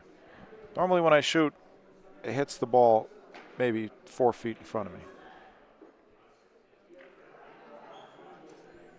This is the second time I've ever played PRV. Not that anybody cares, but this is what it's like, the experience of a lot of these players coming here.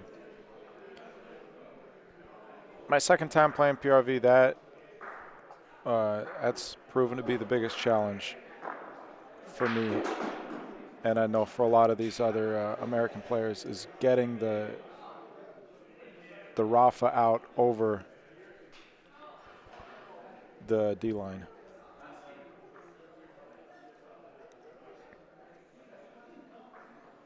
I believe Paulino hit the fence there.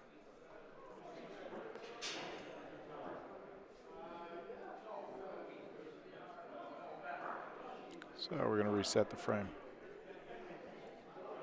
This is still, so it says first round. I'm going to change it to just say winner's bracket. It says Nico played in the play-in round, so this is the round of 32. Depending on how you look at it, could be considered the first round. We're just going to go winner's bracket.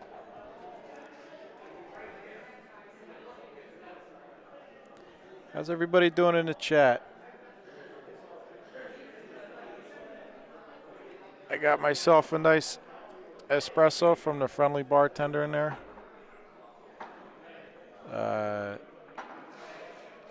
He seemed like a great guy. I had no idea what he was saying to me.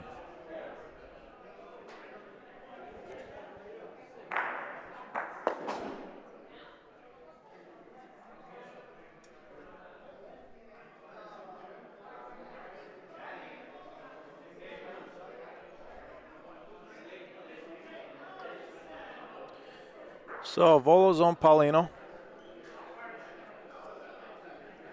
After the frame reset. Be a decent ball, not Bersaglio. A little bit behind Paulino, I imagine Nico will roll.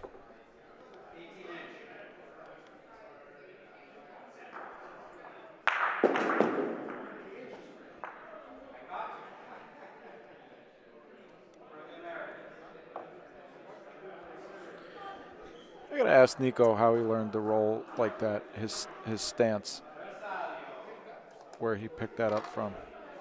The little like pirouette stance. I know he's only recently really been focusing on becoming a better roller. And seems to be doing just fine. Rafa Bersaglio, nothing doing. 2 balls down for Alfie, 3rd one on the way. And time for me to drink my espresso.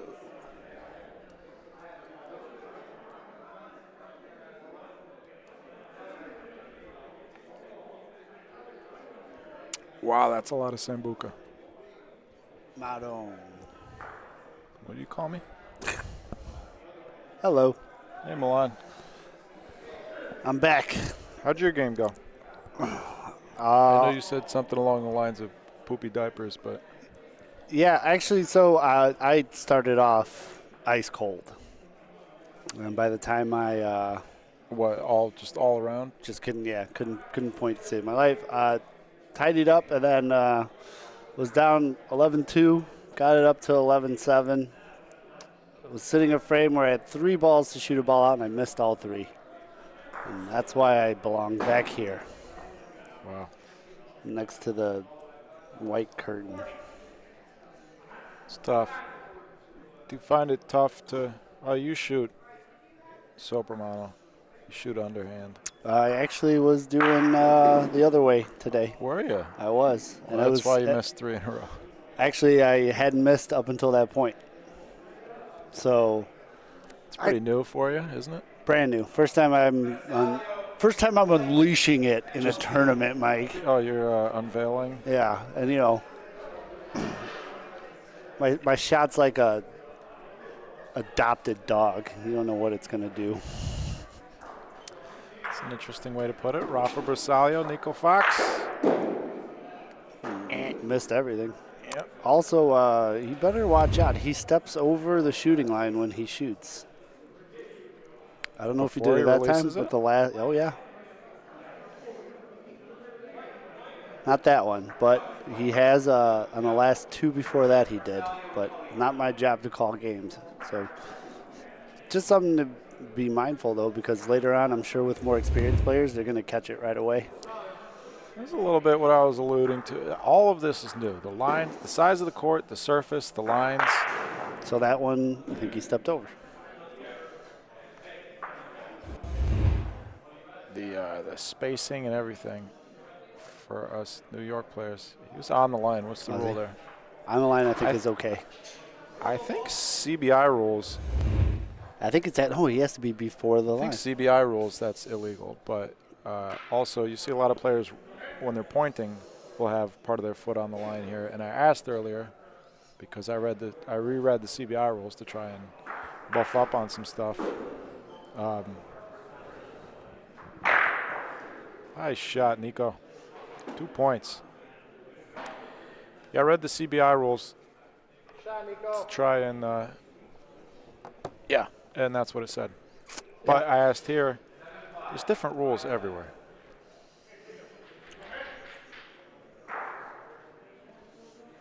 See that one again. Nico nice Fox, shot. bang. Got a pretty shot. Him and the other young buck, Jackson, hit like 6 out of his 8 in the game. Jackson hit like 7 in a row at one point. Apparently he's like a ridiculously good bowler too. Feel like that skill translates here maybe. I think it can. I think it could also Be detrimental. Yep. One of my friends is depends which, or I mean, they're learning both at the same time, so you learn how to do both things differently. I have a friend who is a decent bowler, and I've tried to, teach him how to play butch, and it's been a tough habit to break. You know what they say about bowlers. Big balls. Can't put my finger in it. What? I don't know. I didn't have a follow-up. So in the Rafa zone, but enough room here that imagine Alfie. Oh, it looks like he's. I can't tell. I can't tell with him. It's a roll. Oh, pump fake. He's got kind of this little bit of pirouette. What do you call that? A plie? Plie. Like, do you like my wall of beverages that I've consumed since I've been here? Oh, nice. About time they built the wall between us and Canada. I've been saying it for years.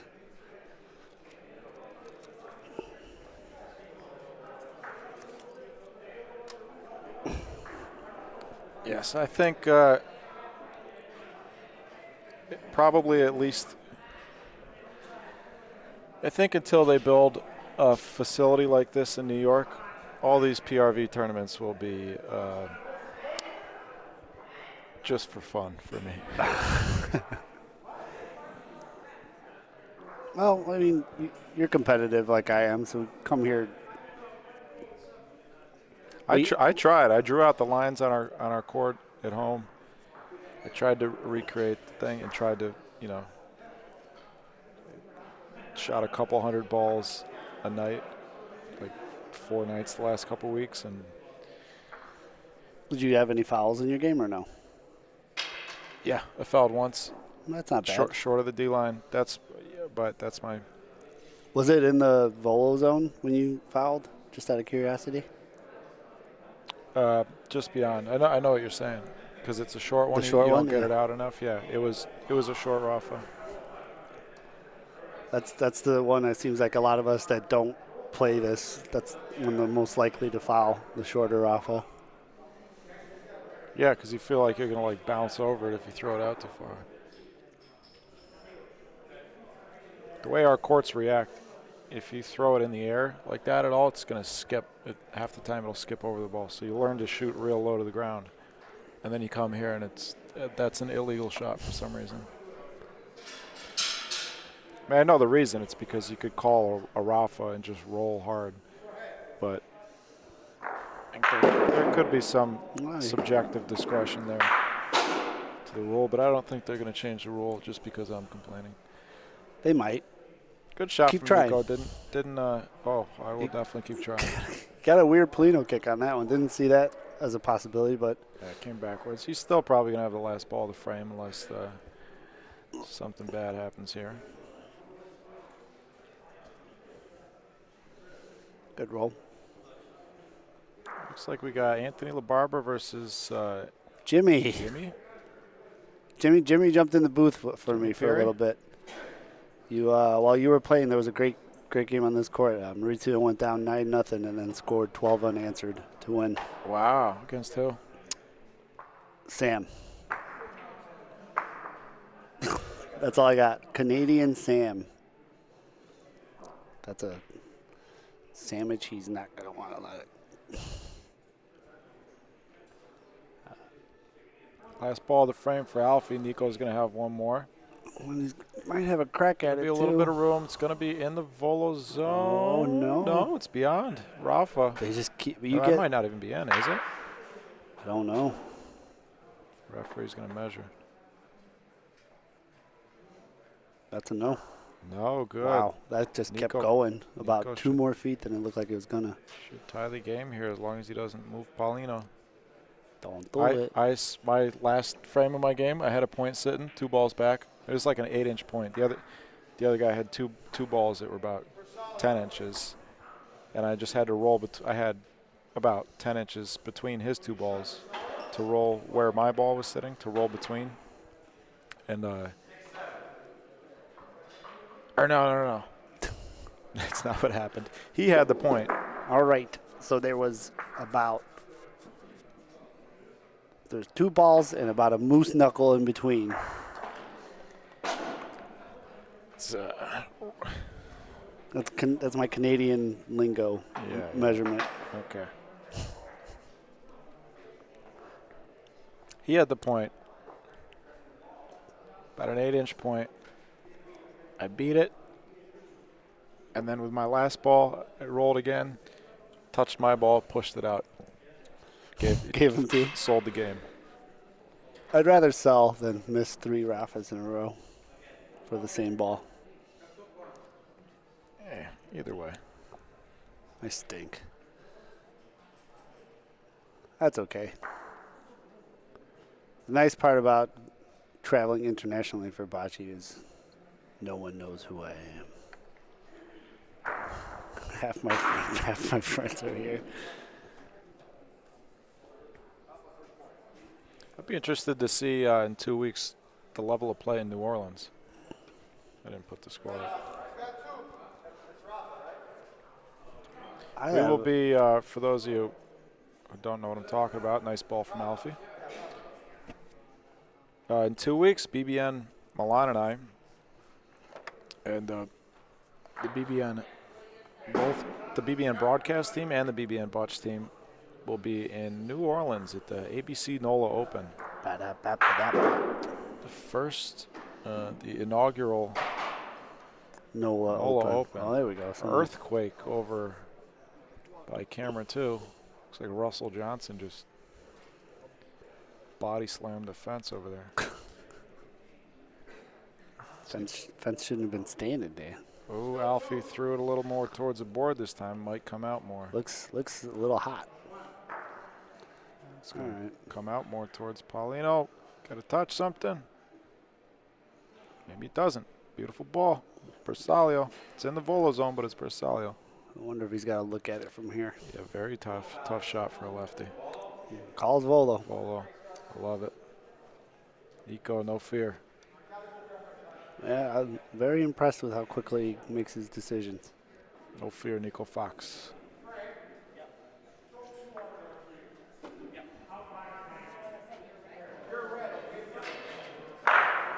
Clean. Whatever, Nico. Well,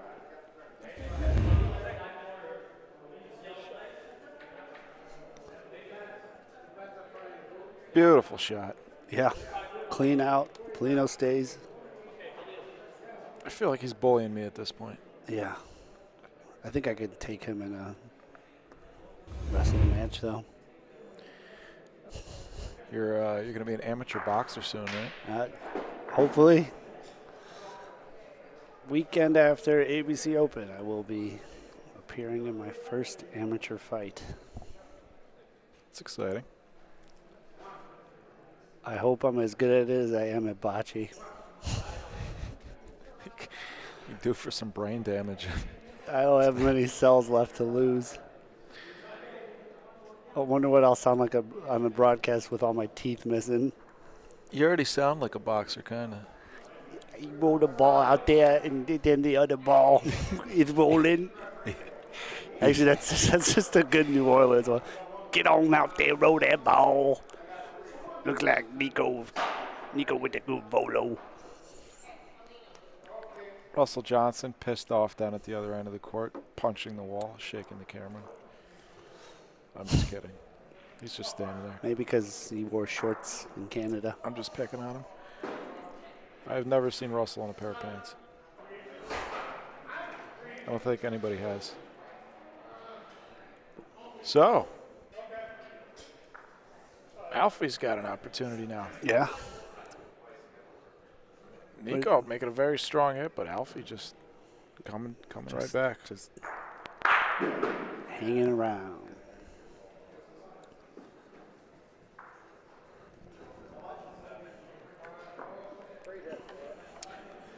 He's check gonna something here.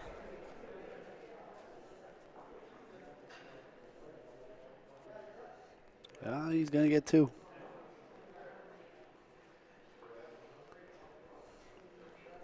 And I think 2's the call for Alfie. 9-6 is the score. Our favorite score in bocce. So if you're sitting at home, take a sip of your beverage. 9-6.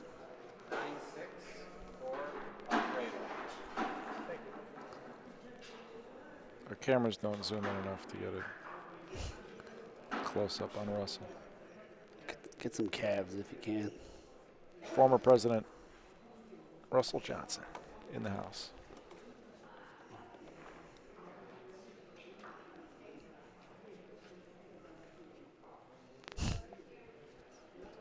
Is that Brad sitting there? You know what's crazy? There's 94 people watching right now. There's 16 likes on the video. Can you please? Yeah, but let's bully the 96 people. 94 now. Great job, Mike. I said 94. Oh. Where'd I get 96 from? The score? It's a good year. Folks, just give me one thing. I'm not going to win a game this weekend. Will you please just like the stream? If you're not subscribed, please subscribe. Great ball from Alfie. In the volo zone. Might be Bersaglio. I don't think so. Looks short. Referee is giving no indication. Oh, there's a bit of a discussion going on in the court next door. That's why. Yeah, it looks. Yeah, not Bersaglio. Can you turn the volume off, Milan? Yep, sorry. Nico Fox, volo punto. You a little bit short. Good line. A little short. It's too wide open for him.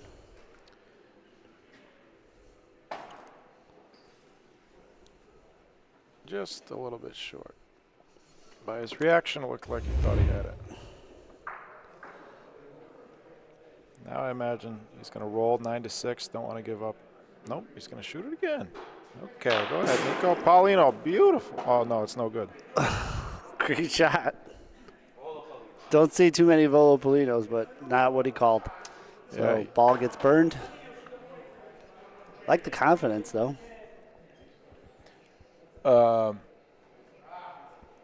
Now he's got to cover up. I mean, that's tough. You're going to give up a big frame in a 9-6 game. Yeah, it's I think he missed the first one. I think he. bottle it up. Yeah, I think you clog it up, but That's going to be a good defensive ball. maybe He might steal it. Yeah, maybe he can do it with 2 balls. He might. I think he just Holy stole it. Crap, he stole the point. Jeez. But it is a Volo Bersaglio. So it's Bersaglio with the other ball, of course. If it was Bersaglio Paulino, then it would be Rafa. So he's going to call Volo Bersaglio. He can hit either the white ball or Nico's ball, and it will be a valid shot. Of course, he would like to hit Nico's ball. It's his target. Nico would like him to not hit Nico's ball.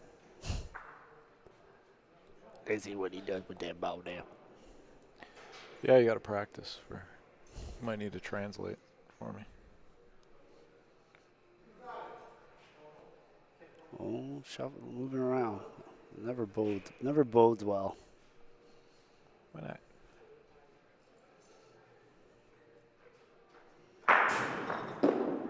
It's a valid shot. Is his ball dead, the one that hit the... Sure hit the fence, yeah. Yeah, so his ball hit the fence after the shot. That ball is out of play. So any ball that hits the fence, folks, that's a dead ball. It's not a foul. It's not anything else. It's just a dead ball, and the refs will remove it as fast as they can so it doesn't impact anything else that's happening on the court. This Although is the last ball. I thought they're supposed to let it play out and then remove it. No, I don't think so. Because, well, maybe that's true. But I don't think so, because that happened in my game. I shot a ball, and my ball popped up, and hit the fence and came back into play and moved another ball. And the ball that my ball moved after it hit the fence got put back into place. Gotcha. Are we done for today? We got to show up early tomorrow and play with all the losers, right? Pretty sure. Yeah, we do have to show up early. There goes my night on the town in Toronto. Oh! Uh-oh. Ooh! Wow. He crossed the line. The foul? The ref, I think, just gave him a warning. Oh, because he ran past. Okay. He's in. Ref's saying he's got the point. Alfie's got the point. So, no harm, no foul. That was interesting, though. But he can't cross the D line when you volo? Yeah, you Can't can. cross the E line after the shot. Did he? Yeah. See him right here, cross the... Oh, he almost did. The ref actually stopped him before he did. What a good guy. I've been saying it this whole time. He's a good guy.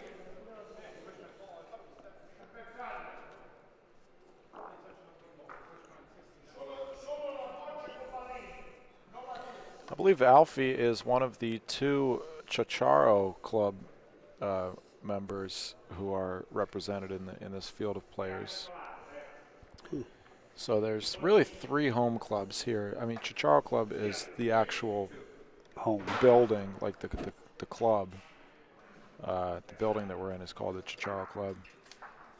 And they have a Bocce club of their own, but for whatever reason, there are 2 other clubs that also operate here. They rent space from Ciociaro. That's Toronto 777, the host of the tournament, and EBL, the Extreme Bocce League. All 3 consider this their home courts, but there are only 2 players here who are actually representing Ciociaro Club, and Alfie's one of them. That's interesting. Is it? To have multiple clubs Yeah, in right. one building. I kind of like it. Maybe I'll do that with our club at home rather than fighting against everybody else. You know what? Just let me rent the space and I'll do what I want. You guys get your own night. Nah, they're pretty, Everyone here's been great. they're easy enough to work with. Oh, I'm talking about my home club.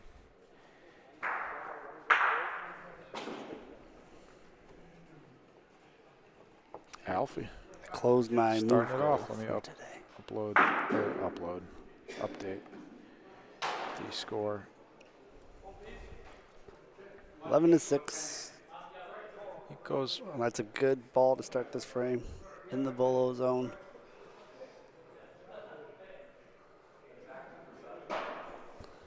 Big shot here for Nico.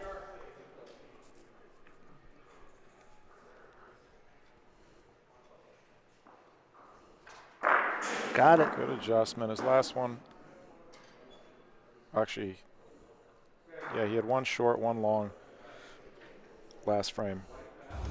Got that one. That one was right where it needed to be. That ball does come out of play, though, because it bounced up and hit the fence after. So Nico does have to roll. It's his second ball. Alfie's second ball will be coming shortly. Good roll. That's it. That's all.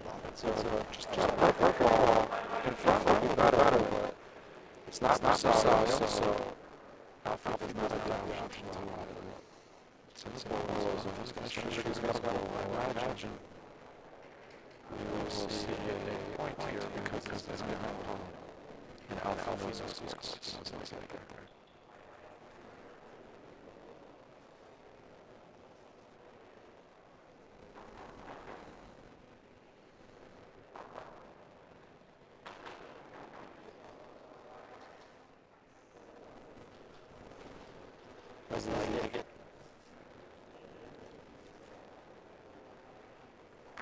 We're starting to get static again.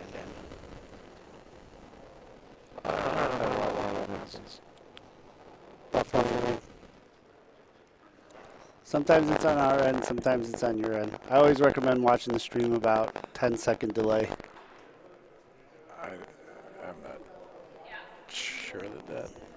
That helps. Depends on your connection. Okay. I know internet. I know internet good.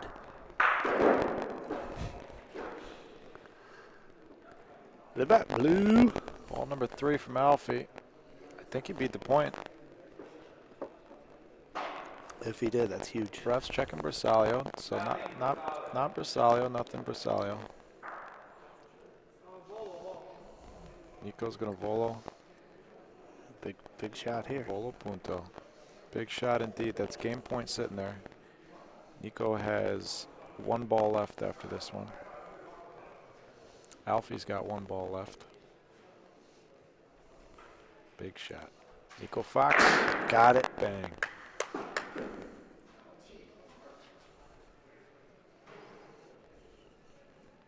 Let's see if Alfie can do it again. He's gonna be good, folks. He is good.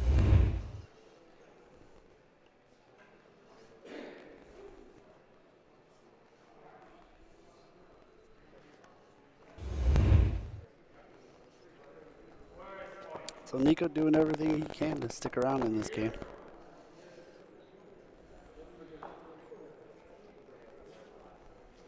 He's fighting. It's real easy to make a mistake in PRV. You know, Bocce at this level is all about Precision. making fewer mistakes than your opponent, and PRV just adds so many more ways that you can make a mistake. Oh man, Paulino trickled at the end there. Look, Alfie had it for a second. Oh, he still has it. 3-piece for Bersaglio, says the ref. So they're both those balls are Bersaglio with Paulino, so that means they are Rafa-able. And that is game point. Nico's got to hit this and end up with the point. Can't clear out his own ball and leave Paulino. He stepped over. That time he stepped over the line. Missed it all together, did he? I believe so. Valiant effort, Nico Fox. A lot of nice shots. Let's see. Yeah, that's over the line. Yeah, he gave up a 4 spot early on. Clawed his way in. Got it pretty close, I think, right? It was within 2, like I feel like 5-3, 6-4, something like that. And then Alfie kind of just took it over from there. We're going to sneak on over to court 2. Jimmy from Extreme Botch against Anthony. Don't know what the score there is. We'll figure it out. Updating my scoreboard.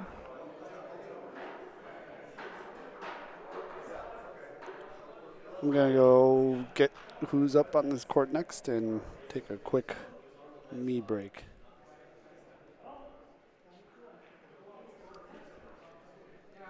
A me break. I don't know what that means either, folks. 3-3 is the score here.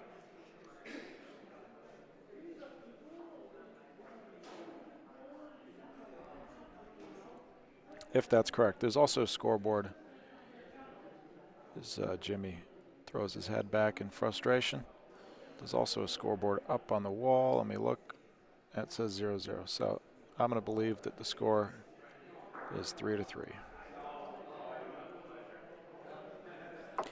Anthony LaBarbera in the salmon polo from Chicago, Illinois. And Jimmy Perry of the Extreme Butch League here in Woodbridge, Ontario, Canada. Looks like 2 or 3 there for Anthony.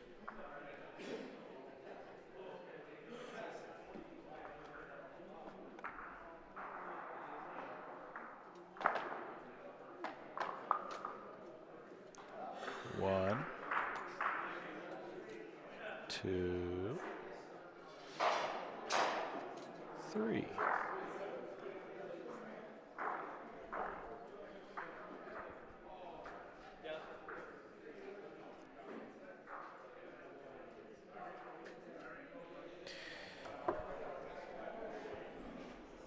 6-3. So Anthony did play in one of the playing games. He played against Russell Johnson of the Tokelana Club in Rome, New York. I think Anthony won 12-0 in that game. Looks like we have Mr. Butch himself, Jose Boto, up on our feature court versus Jeff O'Hare of Long Island. Those guys will throw 2 warm-up frames, and then we will get over to that game for sure. Folks, for those of you who are not subscribed, please like, subscribe, all that good stuff. Also, we got a lot of broadcasts coming up on the schedule. There's a few ways to stay in touch with the BBN, stay abreast of all of our goings-on. You can find us on Instagram and Facebook at Bocce Broadcast Network. You could also check out our website, boccebroadcast.network. And if you'd like, you can enter your email at the bottom of any of the pages, subscribe to our email list, and you will receive broadcast announcements and updates and news and all that jazz. Just about a perfect ball to start off the frame from Anthony LaBarbera, just beyond the volo zone.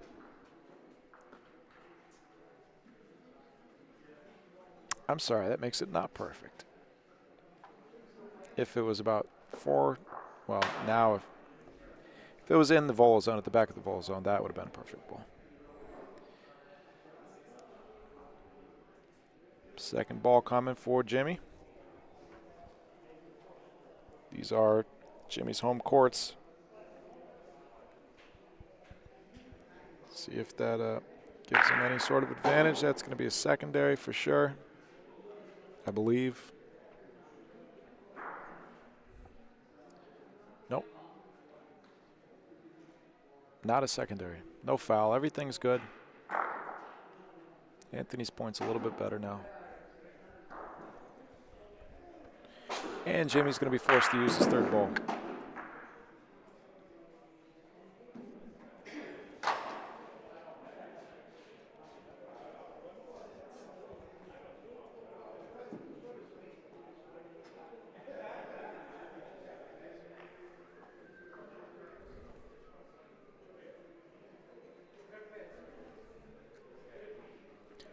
I got an espresso with Sambuca, and it's at least 55% Sambuca.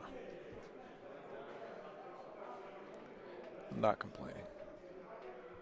I ordered a capicola sandwich. They gave me salami. I kind of like it. It's kind of like a, I think we see Rafa Paulino here. Beautiful shot. Now, the question is, does he shoot his own ball? Probably not. He probably just takes the 3 points. Jimmy's going to offer him 3. Anthony's going to take it. And it's going to be 9-3. Yeah, I like the kind of pick your own mystery, kind of goosebumps bar they have here. You order something, and the kind gentleman, I didn't ask his name. I was gonna, but he told me a joke that I didn't understand, and he repeated it about 3 times, and I just decided to smile and smile and nod. That always works. So at that point, I felt like I couldn't ask his name because I had no idea what had happened so far in our conversation. It's so funny. You see Jose shooting over here on the left of your screen. They're still warming up. I'll give this game a few more frames, see what happens, and we will get over to Jose versus Jeff expeditiously.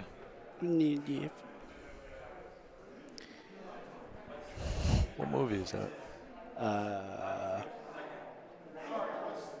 21 Jump Street, I believe. I don't know. Back of the volo zone with Paulino. Anthony's first ball is a little over 2 feet short. My camera is focusing on the fence. This is the difficulty with the crossover court here. Our main court is court 3. That's why the cameras are inside the fence there. But we positioned them so that we have the option of covering 98% of court 2. Another nice Paulino shot from Anthony LaBarbera. Yeah, he does that a lot. He does. He does indeed. Anthony does have Rafa Punto. No good from Jimmy.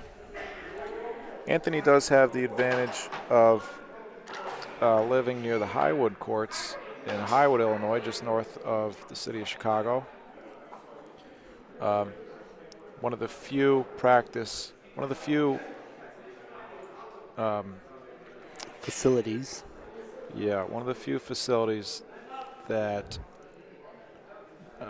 meet the requirements for international play. I think there's maybe 5 facilities in the U.S.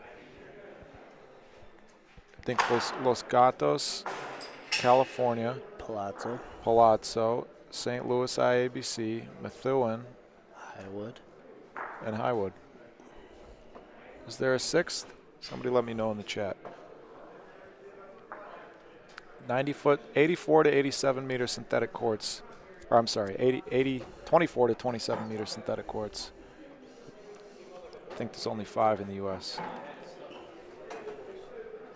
So, New York, somebody figured out. Let's build a court so we can actually compete in these tournaments and at nationals. 4 balls down for Jimmy Peary, 2 balls back for Anthony LaBarbera. He's going to have, I don't know, what do you call that? About 8-9 feet there to point in. Some nice pointing practice. Ohio. And this should be And he just says Ohio. Ohio.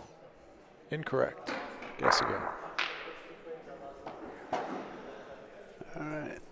I believe you guys doing a good job. Oh, thank you very much. Thank you, Alfie. So did you get your tip in my game? Mm-hmm. I'm an old guy. I felt bad about him. He was playing good. He's very good. He's a good player. For you, yeah, you played well. I'm an old guy. All right. Covered, Anthony. I'll give you guys a quick call on Jose's It's game 11 right to now. 3. Yeah, we're gonna. Shoot on over. Yeah, it's the first frame of Jose Boto versus Jeff O'Hare. Jose's first point, just to kind of add testament to these courts are fast and a little tricky. His first point was that far one sitting right now. You have to constantly keep changing the presets on these cameras because they both keep shifting. Well, a couple people have butt nudged this table, and then over there I think people just keep slamming their faces on the plexiglass. Yeah. But we're doing good. So Jose's sitting one. Jeff's That's in, really. Oh, wow. Oh, Jeff, no, it's not in. Jeff burned a ball. Jose might have Paulino. Sell the point. Oh, man. He sold the point. If Jeff can score a point against Jose, New York is going to love it. Brooklyn. Long Island. Long Island. I tried. Took a shot in the dark. Why do they call it Long Island? I don't know. It's more wide. It's more of a wide island, depending on your perspective. Jose. How did he do that? And just like that, Jeff O'Hare has a lead on Jose Boto. Is Jeff O'Hare elite? Hey, Yes. 1-0.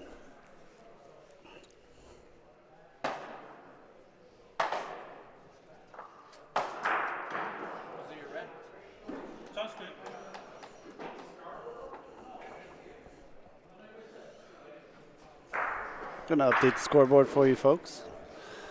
Jeff up 1-0.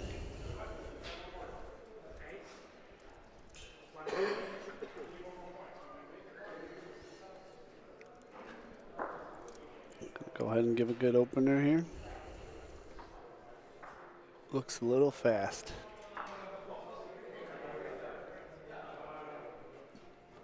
They might take Polino, though. Oh, I think that's all good. Nah, I don't know. No good. Secondary. Okay, yeah, secondary, not a primary. Oh. Oh, primary. Oh no. Oh, wow. Paulino traveled more than 70 centimeters. Jeff ball burns. Can't be having that. That one looks fast, too. Jeff's shaking his head. As long as he doesn't have Paulino, at least this ball is going to stay in the court this time. These courts are fast, folks. Indeedy doody. Root and tootin'.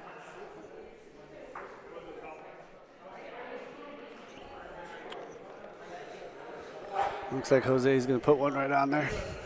Also, maybe a little fast. Yeah, he went right past it, too.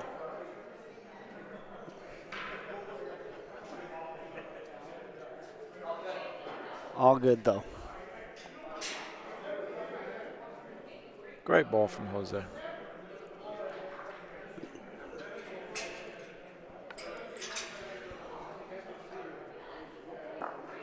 Oh, boy. That one's lightning. That might be a primary. Well, he's going to miss everything, but definitely want to settle down here. Yeah, last ball for Jeff.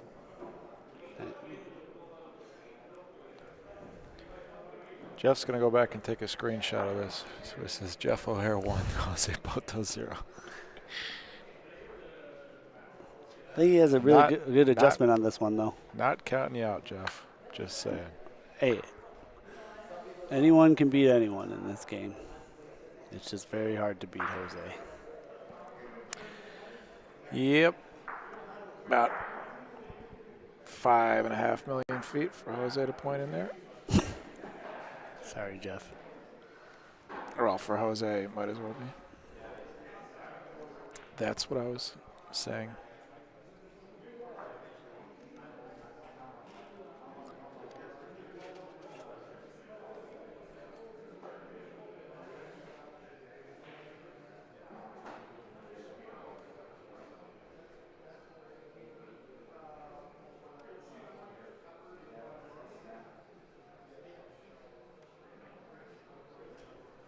Uh-oh. That's good. 3 points. He just made it easier for himself. Oh, he's got another ball. 4 points. How many points does this guy need? Little pat on the back from Jeff there. Good sportsmanship. It's nice of Jeff to let Jose back in this game. Yeah, Jeff's really just playing with his food right now. All right, 4-1. Shaky frame from Jeff. I'm sure he'd like a few of those balls back. He sailed for his first three, and then That's tough, getting a primary on the first ball. yeah, that lines are good. Just I bet he's having fun right now. I mean, How can he not have? everyone wants to play. You want to win, but I'm sure the folks at home don't want to listen to you scratch your beard.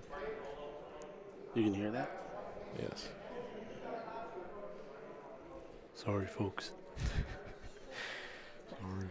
Sorry. All right. This is Jose's second game. He played against Rob Pretty good. I Marchioni. think Jeff. I think he's got it here. First game. Oh no, low. Just a little deep. Let's take a look over on court 2 there. Jimmy scored 2 points, 11-5.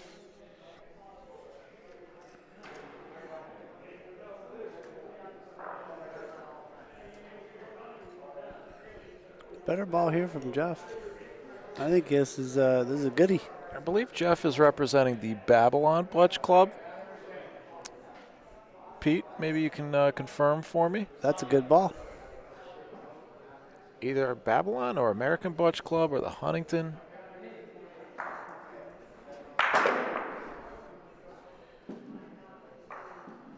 Somewhere in Long Island. Rafa Punto. Jose Boto. Yeah. Yeah. And 2. Yeah.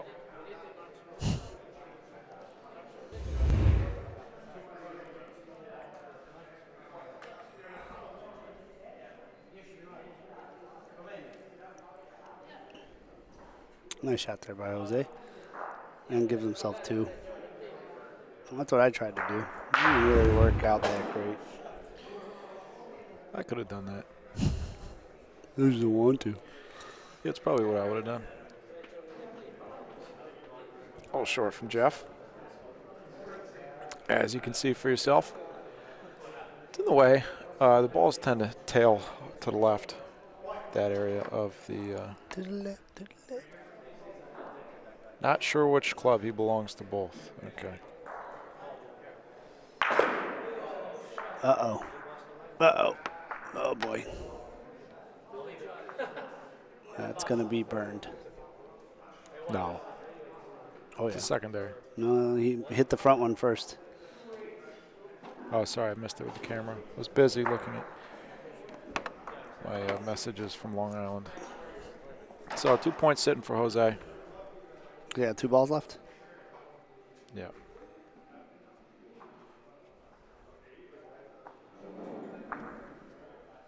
Wow.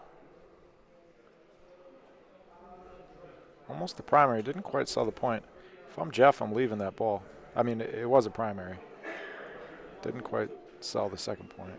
Jeff's going to leave the ball. 7-11. Got 1 point sitting there. This one is could be the second. Tailing towards Jeff. Or he had 2 points. He sold one of them. These courts are tough. It's not just me. Even Jose. The rolls here are they are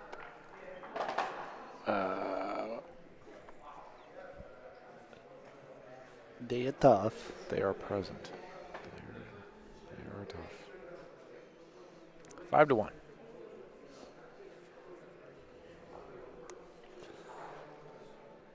Yeah, Dante or Bocce Bros. Jose's got a pretty solid USA top on.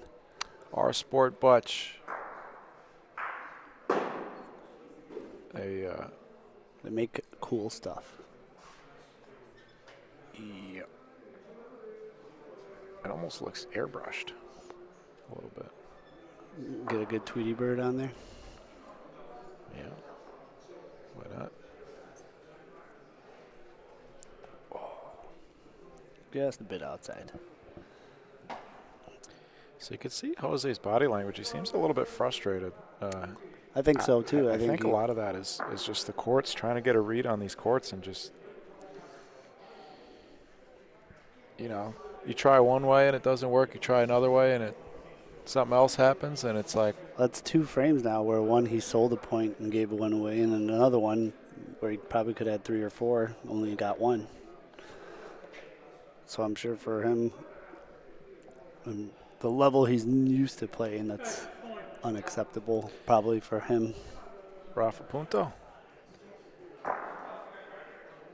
Wow. Jeff turns around and gives us a look. Hey, he might have him here. Jose's shooting again. Got it that time. Made his first point even better somehow. Why not?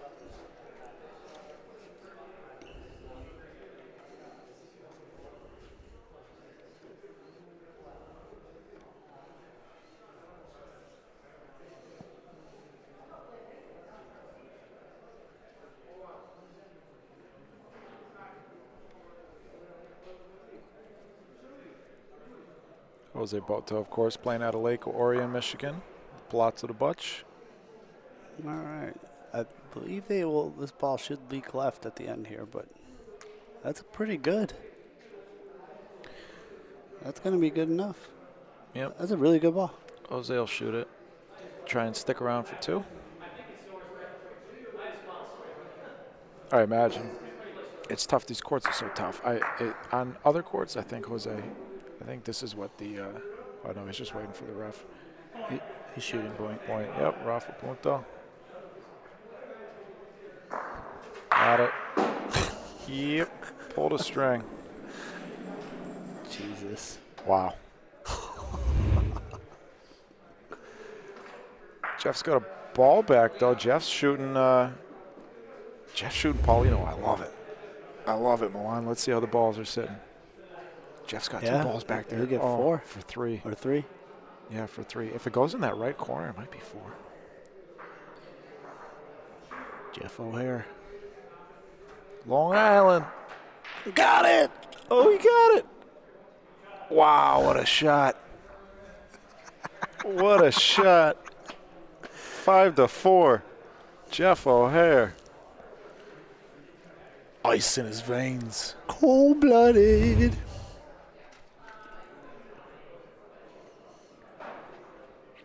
Wow.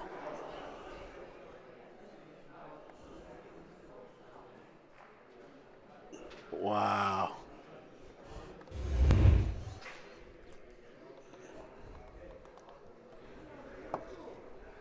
Great shot by Jeff. He's got to be happy about that.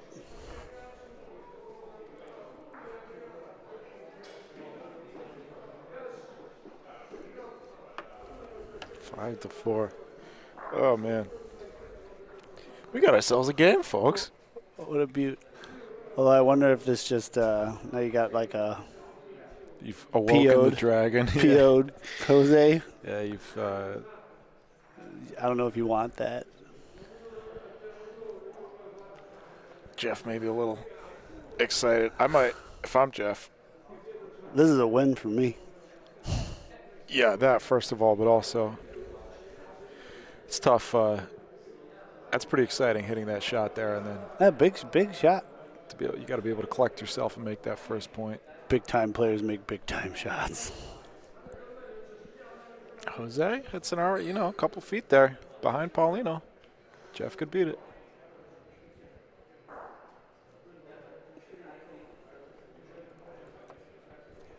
Looks a little fast.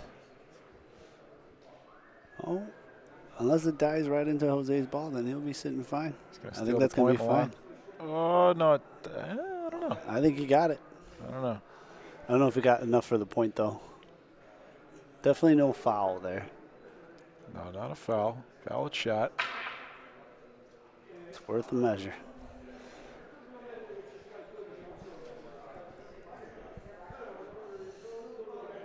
Oh, he got it.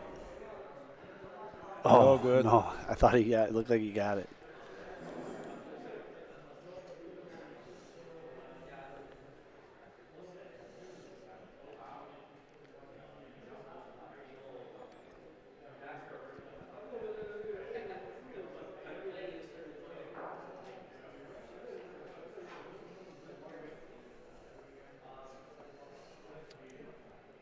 It's hard to really tell when they're going to die, but I think this one's a lot better. I think he did it. Oh, it fell. Nope, got to sit on it. Nope. They just keep Tough. going. Last ball of the frame for Jeff. Got to keep it in front here. Jose is stalking his prey. I don't know if he liked it.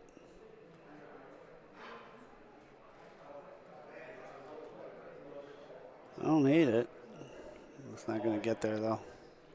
Oh, actually, if the first one was a measure, then this one's... never mind. Jose is, of course, I assume everybody knows, but Jose is the #1 in the U.S. by far for decades now. And in 2015, he was #2 in the world. He's recently won the Champion of Champions tournament in 2022 in Italy, which was in theory, was the 8 best players in the world competing against each other in Italy. Jose did win that tournament pretty handily. So you could make an argument that Jose is currently the best player in the world.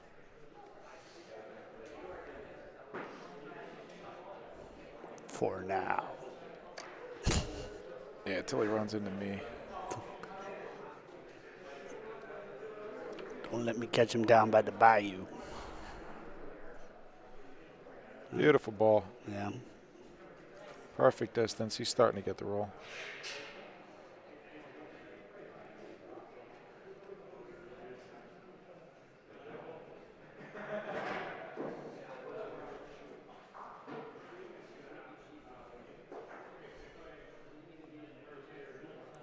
Yep. I think the call there is 4.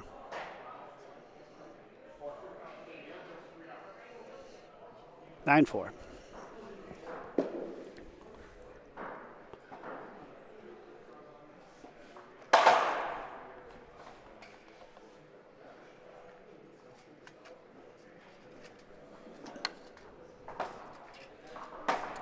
And I believe this is our last game of the night too, huh? I think we're way ahead of schedule.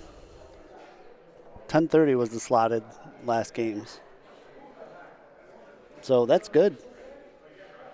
Good for us. Great for us. Gotta get up with the losers in the morning. Yeah.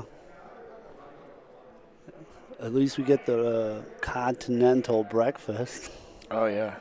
Although I guess since we're Continental. overseas, intercontinental? No, we're still on the same continent. Overseas. What sea did you cross? The Great Lakes.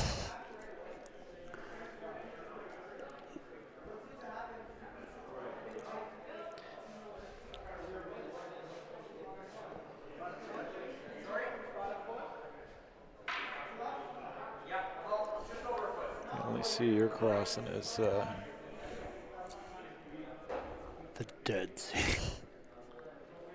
idiocracy. Ooh. Or complacency. Oh. Like a swan. Beautiful shot. Beautiful. Like a butterfly emerging from its cocoon.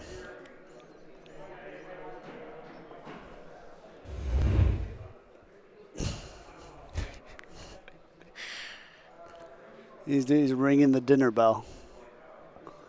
Because dinner is served. That's what I need to learn how to do. Exaggerate throwing it Flare. up, like throwing it up in the air. No, just to get it out over the D line. Like throwing it. Is there any rules Up. about throwing it overhand? Like a fastball? Baseball? Maybe that's the next evolution in Butch. Just wind up at the mound. About a 10-inch point from Jose. If you shot the first one, I'm assuming you're 70-ish shooting feet this down one. the court.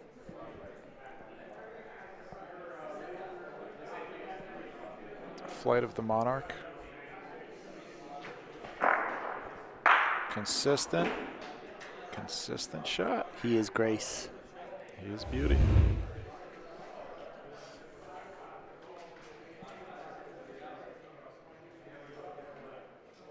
Solid hit. Jeff O'Hare. Not going down without a fight. Jose Persistent. does it again. I think each one's just been progressively better than the last point.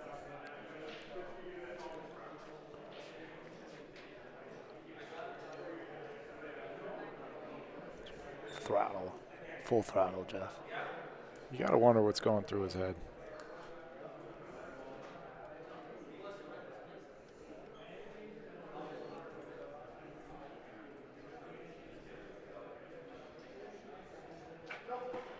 He said nope almost before the ball left his hand. I just want to see that to see at what point he said nope. He let it go. He did release it before he said nope. Let it go.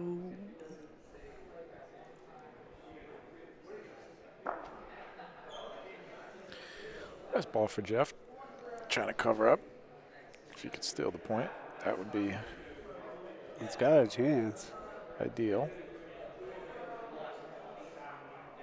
No, but it's a pretty good ball overall. Not in, though.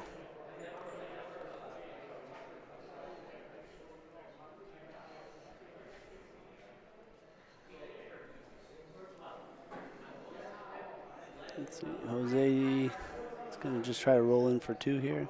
Yeah, not much else he can do. That ball's leaking more right than I think he wanted it to.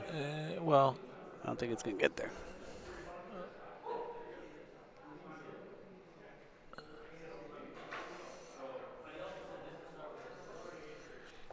even the way that these guys move the balls at the end of play is different from the way that we do it. They're very delicate when they move each other's balls. We just kick them all down the court. Oh. Some people have class, Mike. Yeah.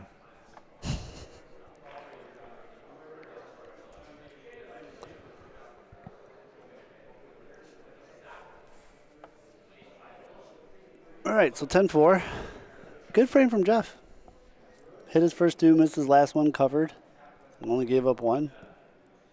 Gotta be pretty happy with that.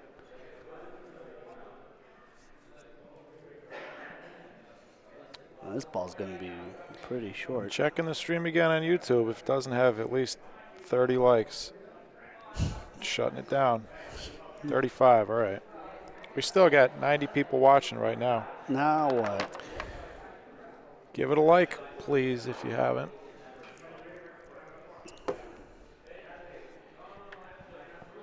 It's the best way That's too fast. That's way too fast. to support.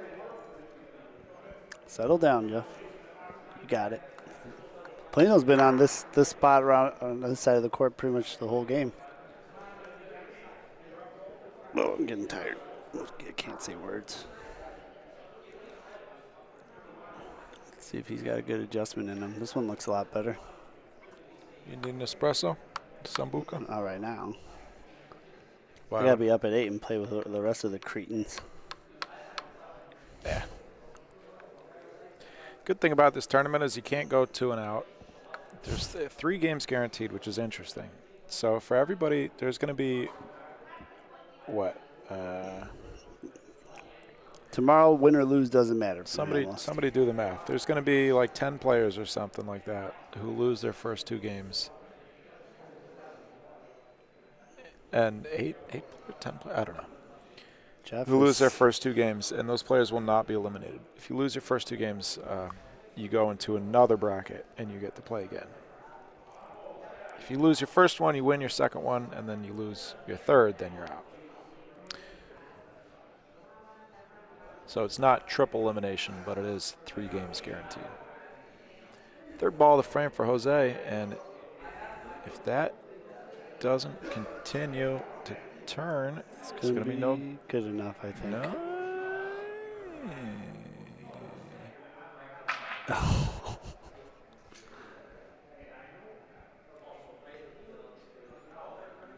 It's worth a measure.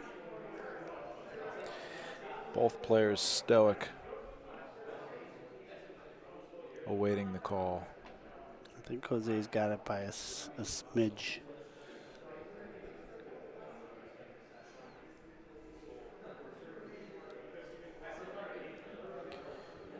Definitely worth a measure.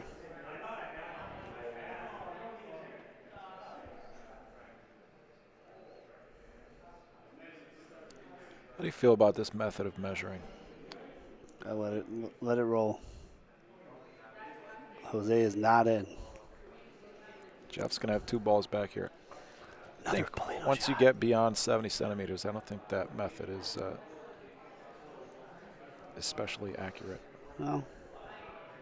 They do it a lot more than we do. This is not going to be good. Yeah, you see the puzzled look on Jose's face. It's all going to be good, though. And then It's Jeff, the Jeff rolls. might have a It's- Polino it's- shot again. It's trying to figure out the twists and turns and topography of the courts. They're perplexing. All right, this does make me feel better about my loss. Yes, that's why I keep saying it. I'm just trying to. I want everybody to know. Jeff's going Polino shot again. If he pulls it off, that's an 8 spot. Come on, Jeff. I'm not rooting against Jose, but No. It's Jose's so dominant that it's a. it's rare just fun to see somebody put point. him. Actually, put up points. Oh, he got it. He got it. Oh, he got it. Oh my God. Jeff O'Hare. Is he making him Long roll Island, it? New York. He's gonna make him roll it. Jose's going to make him roll the ball. Interesting. I would normally, whatever. Yeah, normally PRV, this is a given. Uh Here comes Jeff's ball. oh. Uh-oh, what? Looks fast. Oh, whatever. He still got 3. No, it's gonna be good. Wow. 4 points, Jeff O'Hare. 2 4-pointers. 2 4-baggers against Jose. Oh, my goodness. Hey, that might be the only way to play him. Play no shots. Yeah. Thing is, how often do you think you have the last ball against them? These courts are kind of this. It's like akin to Vegas. The Vegas courts, the ultimate equalizer. They're so impossible to figure out. I mean, they're fun to play on, but especially with 16 courts there. It's, Well, one is such a little mind game too because it's shorter than everything else. what, Vegas? No, court 1 here. Oh, yeah, It's court 1. being like 4 feet shorter than all the others. Yeah.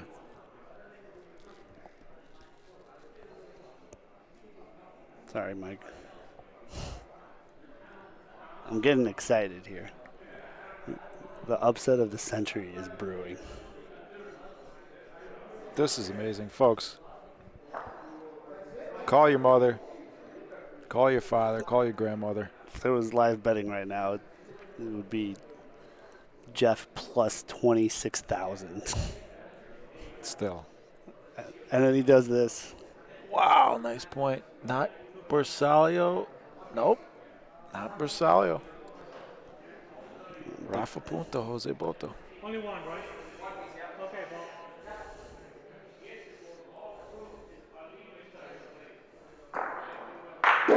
Yep.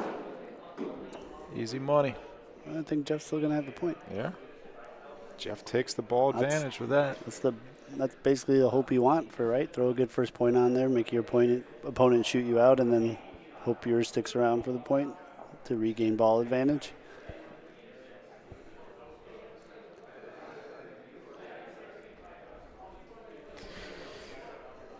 This is fun to watch. This is great. What a way to close the night. Yeah, if you're not enjoying this game, What are you doing? I can't help you. Wow, Jose's ball leaks to the right. A lot of room for Jeff O'Hare. Jeff's just got to beat this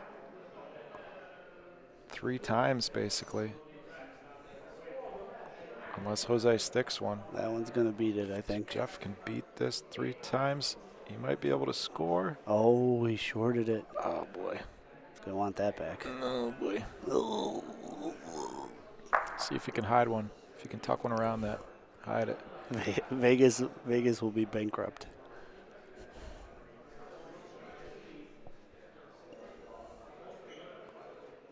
I don't know if I like him changing his line here. I like the idea of going around it, but I don't like He that. sailed that. I don't know why. Yeah, I don't know why he would go from. He just needed to adjust the last ball he threw. Yeah, he would have. Even if he made the point there, it would have been out in the open. He's got to sit this And one right. he had already lost the ball advantage on the last shot. Now Jose is going to have double hammers. That's not a position you want to be in. I think. Oh boy, he dropped this one way I right. think this fairy tale may be coming to an end sooner rather than later. All space shuttles have to come back to Earth. All right, well, Jose's got 2 balls to roll one in and about.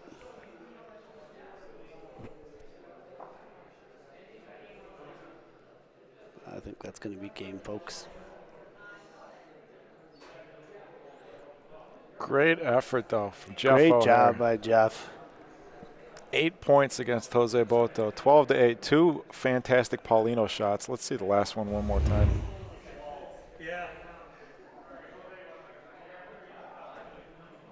That was a really good one, too. Didn't have It's a lot tough of shot. Yeah, not a lot of couldn't. I mean, you could see the whole ball. It's the Paulino, but room for error there, though. still, shooting down that fence. Just trying to squeak past those front balls. Beautiful shot. Not enough. Still not enough to beat the best in the world. But enough to score 8 points. Yeah, Wow. Just goes to show, though. We've been saying it for a little bit. These courts are tough. These courts are tough. Watch the best player in the world struggle for a second or two. Yeah. So that's a great first day, Mike. What do you think? I'd say so. Had a lot of good games, a lot of entertaining matches.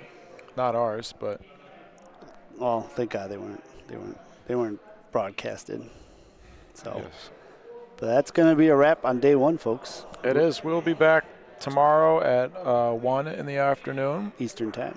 Eastern time. We may or may not have been eliminated from the tournament by then.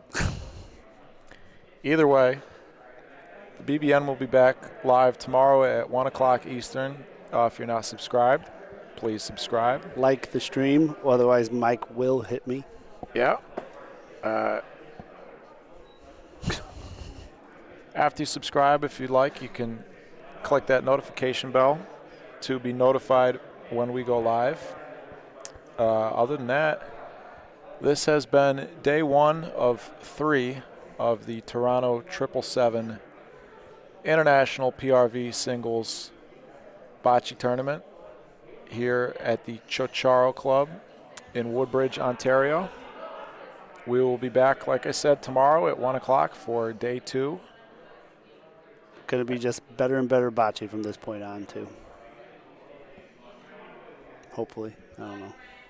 I'm tired. This has been a production of the Bocce Broadcast Network. Milan Tomic, Mike Sheldon, thank you to our tournament organizers. Thank you to the bartender for the generous espresso. And thank you for watching. Good night, folks. We'll see you tomorrow. You take it easy. take it easy.